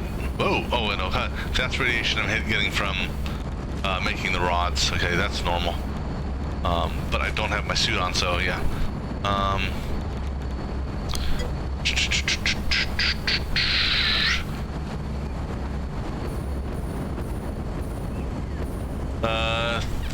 So Jesus. Well, there's the entire map, if you think about it. Because, and the reason autosave, the reason I say that is, so for example, if I do a ping for uranium, and it's going to find the uranium node over there. I forgot to change the icon for it. Oh well. So I'm here. That's there. That's 1,200. We'll just say 1,200 meters away. You have another one over there. They'll say 1,900 meters away. If your calculation is in meters, then yeah, this thing is gonna take up the entire map. I mean, only time will tell.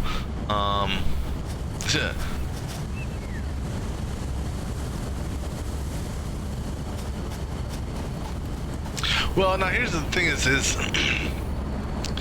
it based on? Is it based on?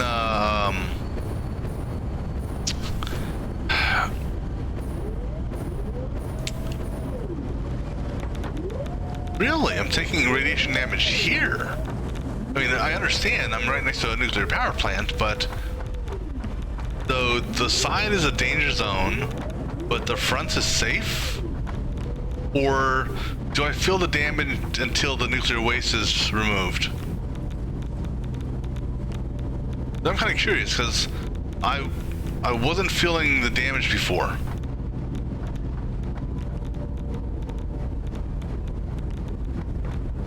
So I'm kind of curious to see how this works.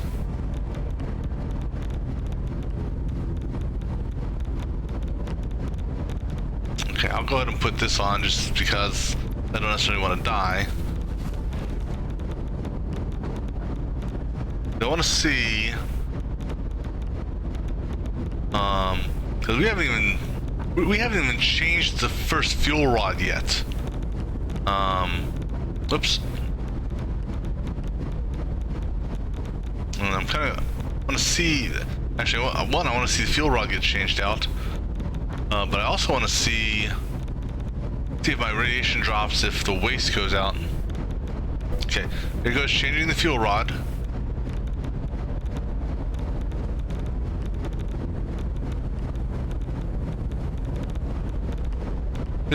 It pulls it out like it's yanking teeth.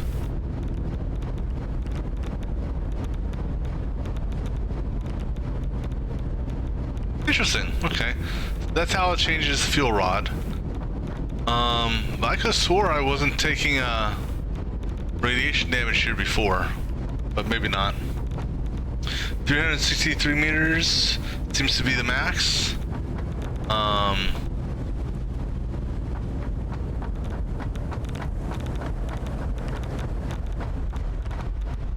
So now, was that something you found online from a wiki or something? But I mean, still, that's a pretty far distance if you think about it. Okay. Well, see, the problem with I don't know if they're if they have it in the experimental or not. But I can't get distance to distance readings from just a beacon, and damn it, I don't have any beacons on me. But yeah, so I mean, like all these beacons I have out here, I can't get a distance to them. Which to me, if I put something up on the map, so if I put this on infinite, and I turn to look at it, it should tell me the distance. So I'm hoping maybe they'll change that around also. I mean, you know, so one way I can gauge this is,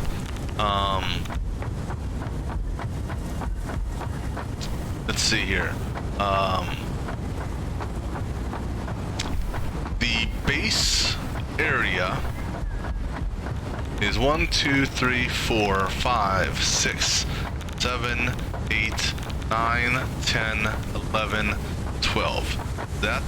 This is a 12 by who knows how many that direction, but 12 that direction, 12 foundation plates by your by 8 meters each. That's 96 meters right there. Excuse me. And then up and down, it's tough to figure out the, I mean, so from here, each one, well actually, here's an easy way. Each of these wall segments is 8 meters, so that's 5, so that's 40 meters tall. Granted, it's a little less than 40 because you have about 4 meters inside there. So, but just for the sake of argument, let's say 40 meters to the floor level here. Each one of these is 4, so that's 1, 2, 3, 4, 5, 6. So that's another 24 meters.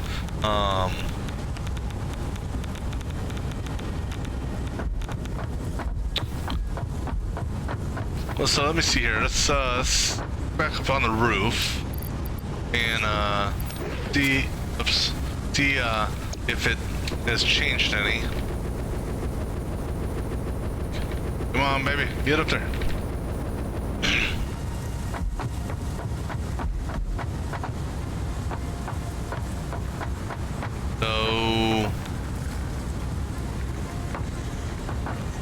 So I'm going to stand right here on this divider line. So that's 1, 2, 3, 4. Okay. Oh, okay. That could have just been past one passing underneath me.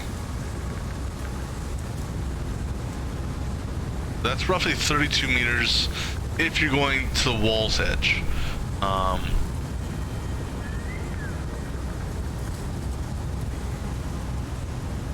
So, because according to one of the websites. Now, granted, this is if you're running at 100% utilization. So it says here, a single nuclear power plant at 100% utilization will produce 25 barrels of waste every 5 minutes, or 300 seconds, 5 minutes. And that's in a double stack, which is what I'm using here. It would take 80 hours, 80 real world hours at 100% utilization to fill this up, or 40 hours to fill in, you know, a single. So in order to fill up, and so in theory, you know, if I was running at 100% utilization, so I've got my 18 by 9 by, oops, not 18. Yeah, 18 by 9. 18 by 9 by 2. No, not plus. 18. Did I change the thing? Damn it. Sorry. Sorry about that.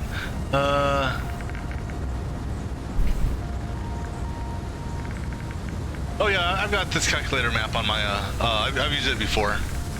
I haven't used it for the nuclear stuff before.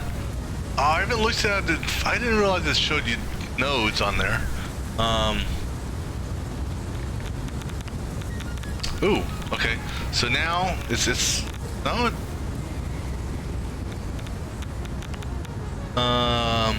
There's a website where you can upload your save game to check your radiation map. Really? No, is that the website? Is that the one that you linked? Oh, yes. Okay. Alright, so let me do this then. Okay. Alright, so, let me do this. I'm gonna turn off all the layers, and,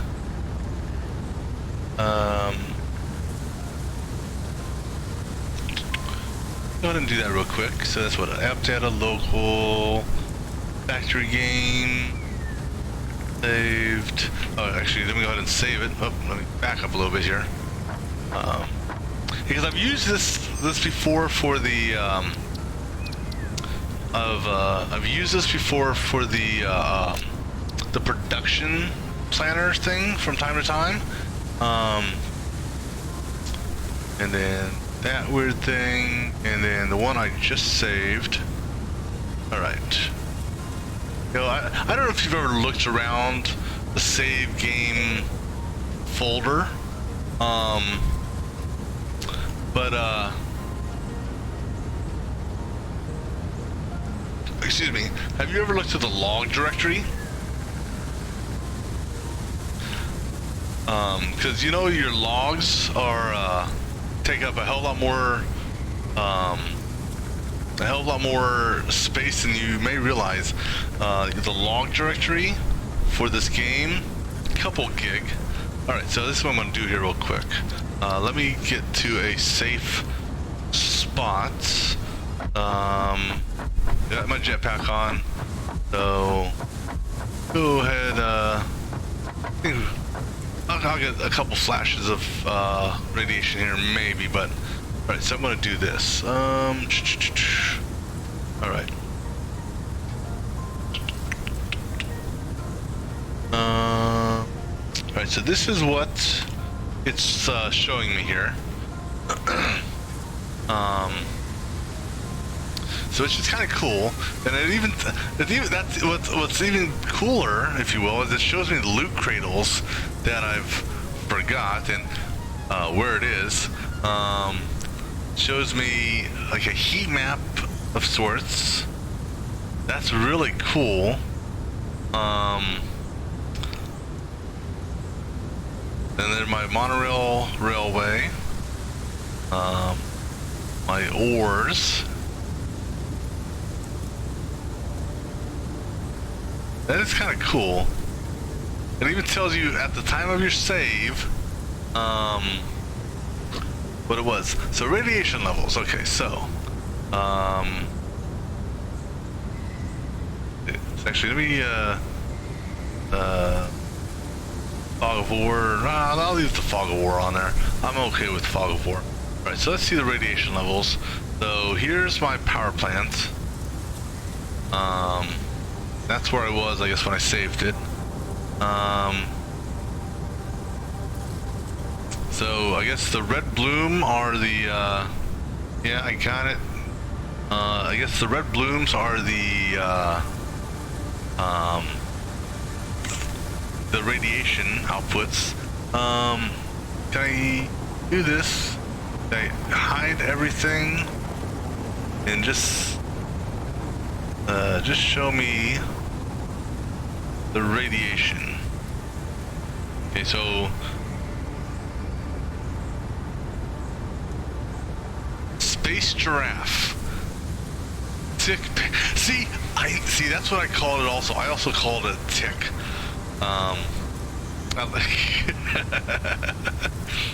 That's funny. Sorry. Oh, awesome things. Let me go ahead and turn off. Okay. So that's the radiation.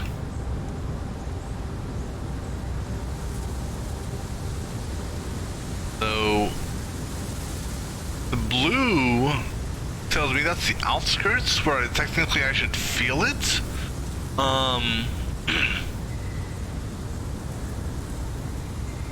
So I'm not sure about that. Okay, so there's a cliff over here. All right, so let me jump back over into my game real quick. So there's a cliff over here, which is on the blue, like right up there. So I should be getting hit with some right here, and it's going up. I mean, actually, hell, just look at the rad levels. It's already up to the end. This cliff is not very safe right now, actually. Actually, let me go ahead and use this because I don't know if anything's around here. Let's find out. Okay, so no enemies around here. Just because I can.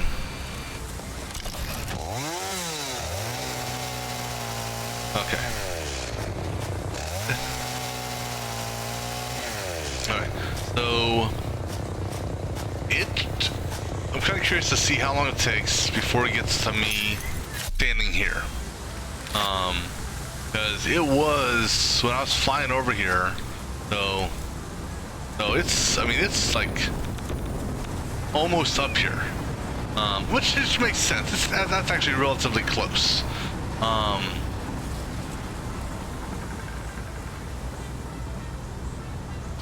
So now I wonder if there's a way to forecast. Oh, so actually, you can do. Oh, you know what? I can do measurements on this. So if I put the grid up, that's weird. Like the graphics over there on the left-hand side, but all right. So on this map here, if I put the grid down, or show the grid, and then let me go ahead and show Show my main base. Where's my space elevator at? Where is the space elevator? Beacons, towers. Okay, space elevator. I'm just turning the space elevator on that map thing. And so if I do a measurement, I measure from roughly where the storage is to the safe, to the sink. That's actually not that far away. The sink is, or excuse me, not the sink. The space elevator and my main base, that's only 930 meters away. So in theory, you know, depending on the spread of this, it could potentially reach that far. Depending on how it grows. Let me see, power. It'd be nice, you know, it'd be kind of cool if you could forecast, excuse me, forecast out how the radiation would go.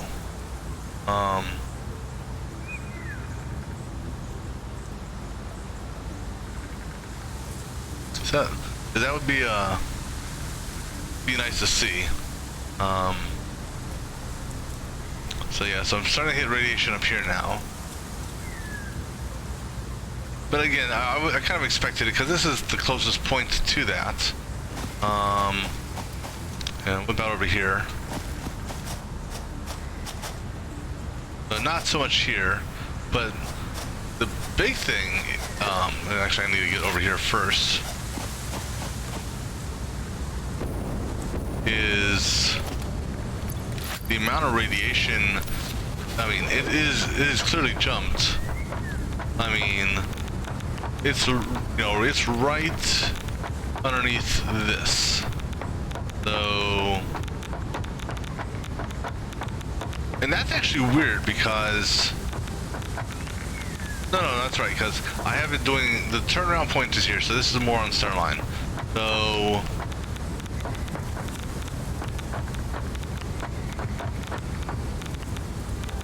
and that radiation is, let me see here. Because obviously the, whatchamacallit doesn't do any good for you. What's the word I'm looking for?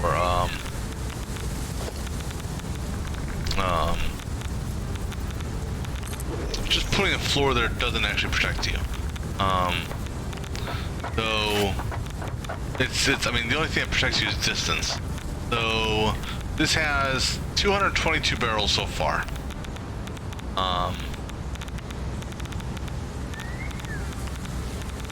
And so that's less than half a stack, and it's putting out that much radiation. So I would imagine once it hits a full stack at 500, that it may be capped out, and at which point maybe you won't spread any further once the radiation level hits the peak here. I don't know. I'm not sure how it works. Now, granted, as all of these fill up in 17 years, you know, I think maybe that the entire storage area will have a whatchamacallit, but I'm just not sure about you know, how far out it's going to spread once this hits its max. Kind of interesting also. So it looks like center line on the storage is where the core of the levels are.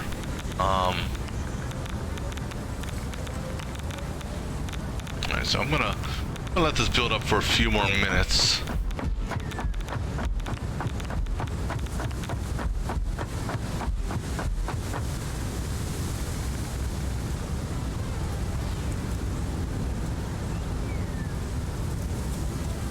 So you're talking with like 30,000 or 300,000 barrels.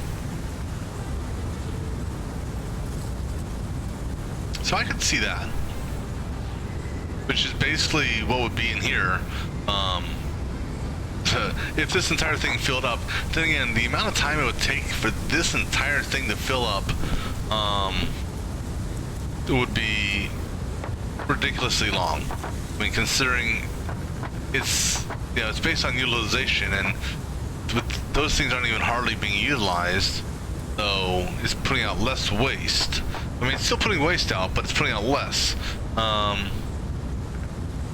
Yeah, so it'd be interesting to see if they add anything else extra for that.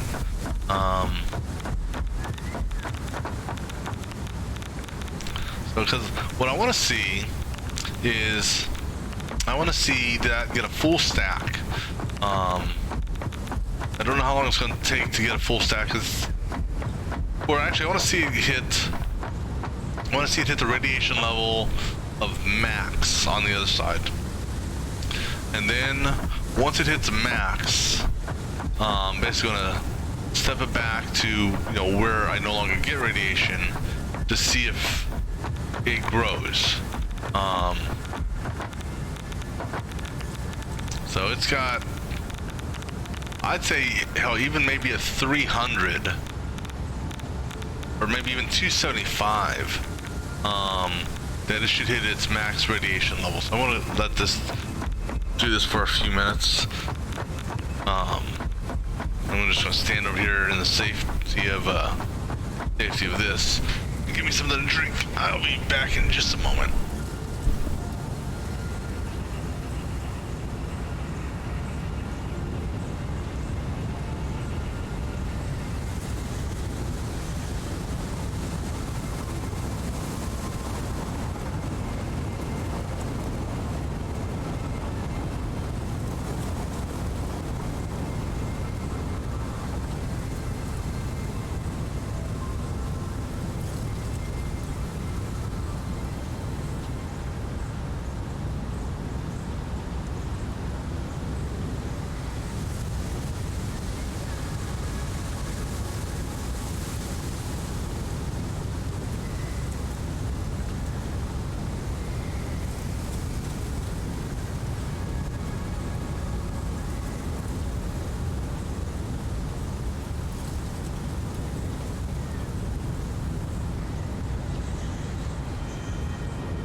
Hey, what's up, man? Sorry, I was grabbing me something to drink here.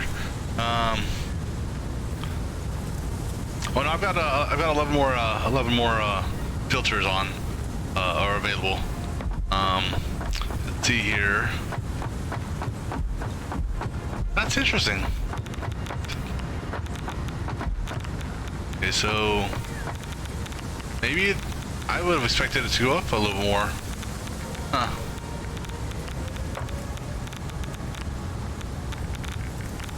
But it is going to the hazmat suit real fast. Well, okay, relatively fast. But it looks like it's kind of. The fact that it's hit that much with half a stack tells me it should hit its peak before it hits a full stack. Radiation is being felt all the way here. Actually, you know, this is misleading. Let me go downstairs here. So the radiation is being felt for a straight line.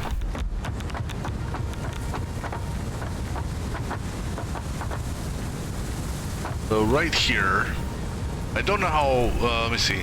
According to one of the, let's do this. What's that? According to, where's that? You do a search for storage. This is industrial storage, but storage containers are the same with respect to their width. So each one of these are 5 meters wide. And just say for the sake of argument, I mean, I don't know how much space you'd have there, but talking center line to center line, just for the sake of argument. So that's 5, that's 10, 15, 20, 25, 30, 35, 40. So between 35 and 40 meters right now, I'm feeling the effects.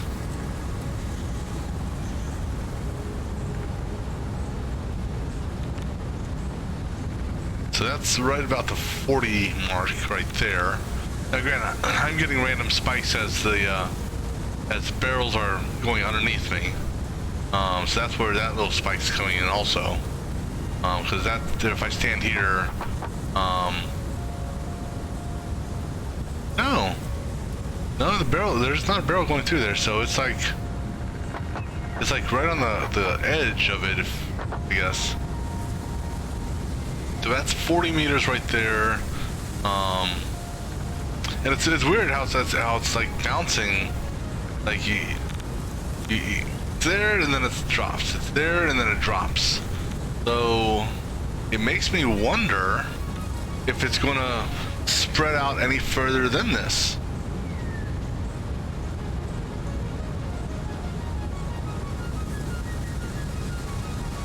I just sit here for a few more minutes just to see. Actually, well, I go on this. Let me see here. Satisfactory. Radiation.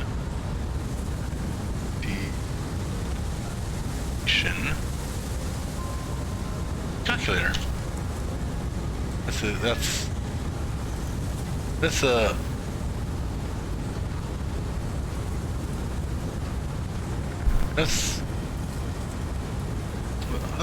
looking at that calculator before. Oh wait, there we go, radiation tool. Okay, so add a new item. So, oops, nuclear waste. And how many, one stack, excuse me, one stack of, actually we'll do items. Items 500. Oh, so actually it will go out a lot further. So at 500, so one, a full stack, you'll get peak radiation at within 5 meters, and then it drops off almost, I don't know what the formula is for it, but it drops off to nothing relatively at 45 meters. So that's right about where I'm at right now. So so just for the sake of argument, this here has 285, so I'll put in 300 items. So at 300 items, I will get max damage. So one filter will last about 12 seconds. That's pretty much doing that. That's within 3 meters. And if I get out to roughly 35 meters, I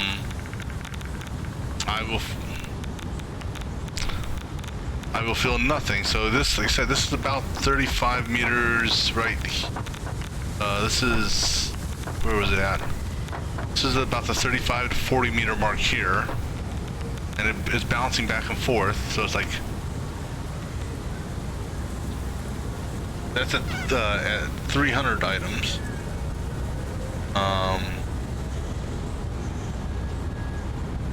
So 38.5 meters, or 4.8 foundations distance. Now, if I bump that up to a full stack, it drops off exponentially. So it's still a full stack will barely go 50 meters. Now, if I add, so 500 times 48, oops, 500 times 48. So actually, I'll just do 48 stacks. So let me just validate here. One stack. Okay, so if I do 48 stacks, which is one full storage unit, according to this, it will be felt out 160 meters. Okay, so now have some fun here. 9 by 18 by 2. Wait, is that right? 9 wide. Come on, damn thing. So 18 by 9, so that's the grid. Times 2 for my double stack. Times 48. So if I have the amount of stacks that I could possibly have 100% maxed out, 455 meters.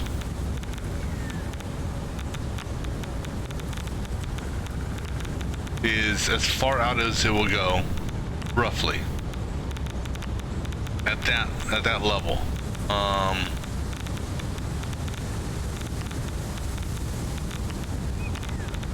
Time to die from 100% health. If I'm within, this is without a hazmat suit. If I'm within range, if I'm within 180 meters, I'll die in 6 seconds. And then it'll take 500 seconds at max range. So yeah, so if I have, if this entire thing fully gets filled up with radiation, pretty much 500 meters is my safe range. So, let me see, that's limestone. Let me do a ping for limestone, see how far away that is. Limestone. Now is this direction there. So that's 436 meters. That's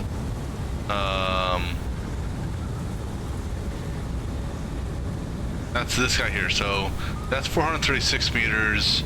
So you figure another 30 meters or so probably puts you out to about here. So you know, you draw the radius around that. That's a pretty good wide area where you would feel the effects of the radiation.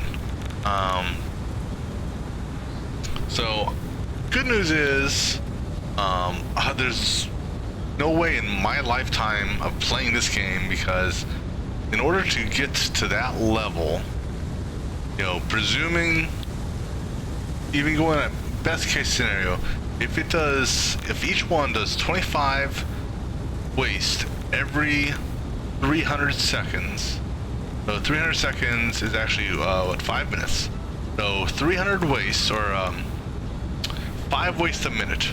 Okay, so 5 times 3, 15. Actually, no, I'm sorry, wrong way. So 1 5, come on, 1 5 5 5 2. That's how many stacks. Times that by 500 is 7,776,000. Divide that by 15. So, and then that's 518,000. Divide that by 60. 8,640 hours. Yeah, I don't think I'm going to put that many hours into this game to watch this fill up. That's how long it would take. And that's running at, well, because it's still in it's still in the output of that, it's still in the output of that, whatchamacallit,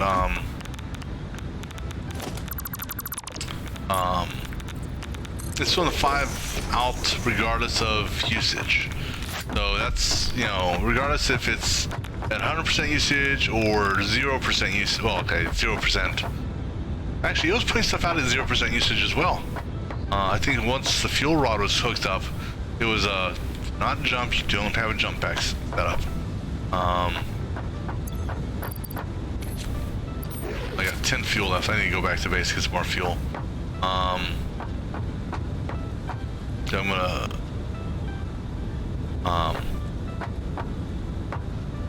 yeah, it'll take a while for it to fill up here. Now, what I want to see is, or what would be interesting to see is, if the radiation had adverse effects on, they said, the animals and the water and other stuff like that, you know, so, you know, that they become mutated or something like, you know. One thing I've read is if you tame one of the lizard doggo things, supposedly they'll gather stuff for you randomly, and that it's possible for them to, before you're even set up for it, it's possible for them to gather nuclear waste and just randomly bring a nuclear waste to you.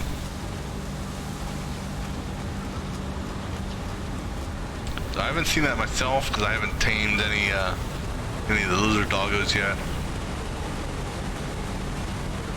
But I don't know. It's kind of interesting. But one thing I do know for sure is I'm not gonna have to worry about any power issues for the near future. So what I can do now, then more of this will probably be off stream, is I can go explore the map out, look for the hard drives, maybe cache in some stuff from the sinks.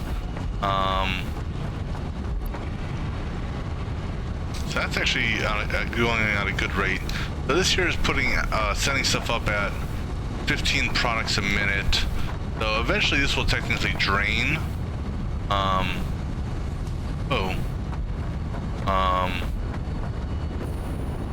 Okay, well, I'm glad I had an overage of that. Why am I not getting any, I didn't. What am I missing? Because you should be producing some. I'm not seeing anything come down the belt. Why not? what material are you missing? Wait, how the hell? What in the bloody hell? Are you kidding me? How did... I honestly have no idea how that happened. I do not, for the life of me, remember,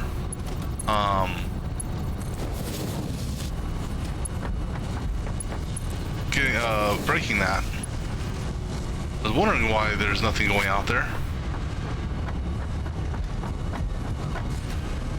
So basically, what happened is I had a stockpile in here, a full stockpile that it emptied out, but I did not realize I had broken connection there.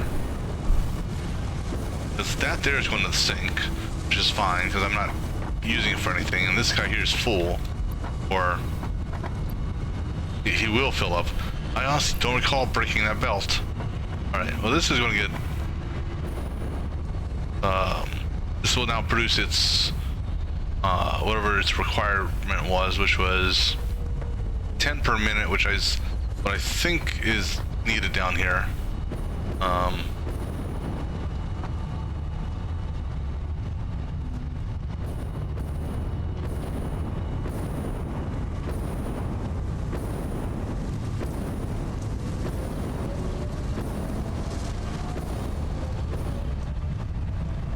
Alright, so let me see here. You need how many per minute? 9 per minute.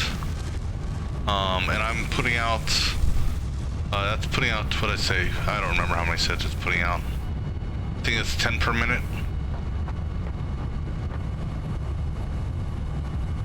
I don't remember. Okay. Either way, this should start getting back on its production cycle. Let's see here. Just take a look here at the sink real quick. So the sink just took a massive jump because I connected those back up.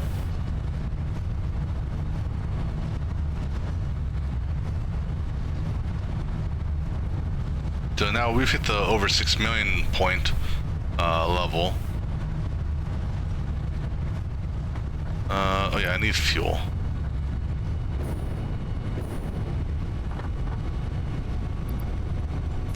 And we gotta throw some of this clear cutting crap in here. So leaves, wood.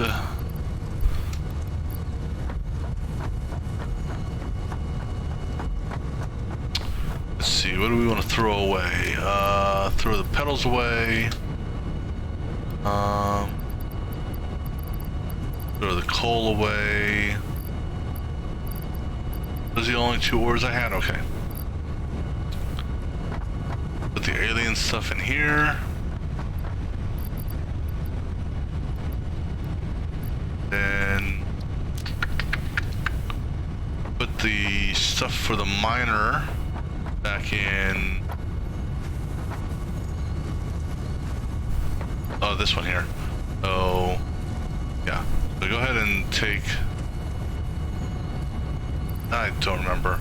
Yeah, so go take all this out here. The stuff for the miner, because I've got that. The computers and the turbo motors. I think that's what was needed for the miner. 3, 4. Oh, and steel pipes. I'm gonna throw some steel pipes in there. And then, actually, I didn't need all that steel pipe. It's 20. So I'll go ahead and take out half of it. All right, so that's for the miner, and I've got an overage of the portable miners. All right, let's go ahead and put some of this crap away. You're full. You in there. Put the rods back in here. Let's see. Go ahead and take all from here. And go ahead and take all from here. Put all of those. This one. And put all the rods into this one. Then we've got that aluminum thingamabobber, which we put into this one.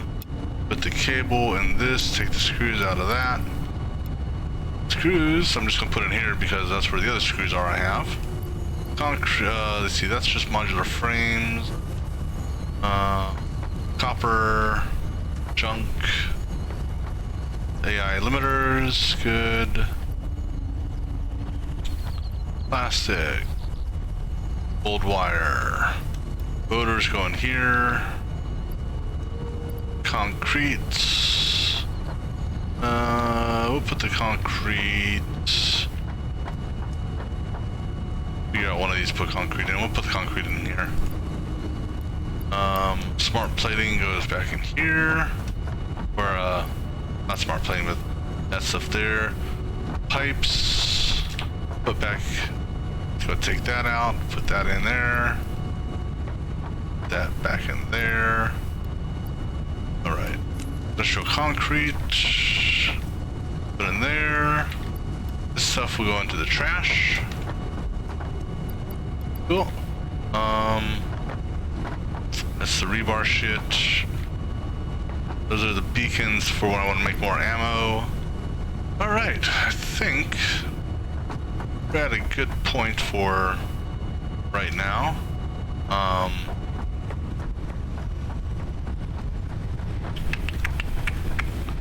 See here, you're full, right? Yep. And I've turned... No, you're not turned off. You're just full. Right. Alright, so I think we're good for the time being. So, I accomplished the goal I wanted, which was to get that nuclear power plant up. It would be nice if you could see on the map, on this map, without having to do the save game file trick, to see your radiation and other stuff. Like, you got these handy little computers in here. It would somehow use this to show you that stuff. Kind of cool. But I think that's gonna be it for now. And so pretty much after this, it's just a matter of cleanup and, you know, exploration and stuff like that. So I'll probably be taking a break from this game with respect to streaming, and I'll be playing something else up in this place. So have a good one there.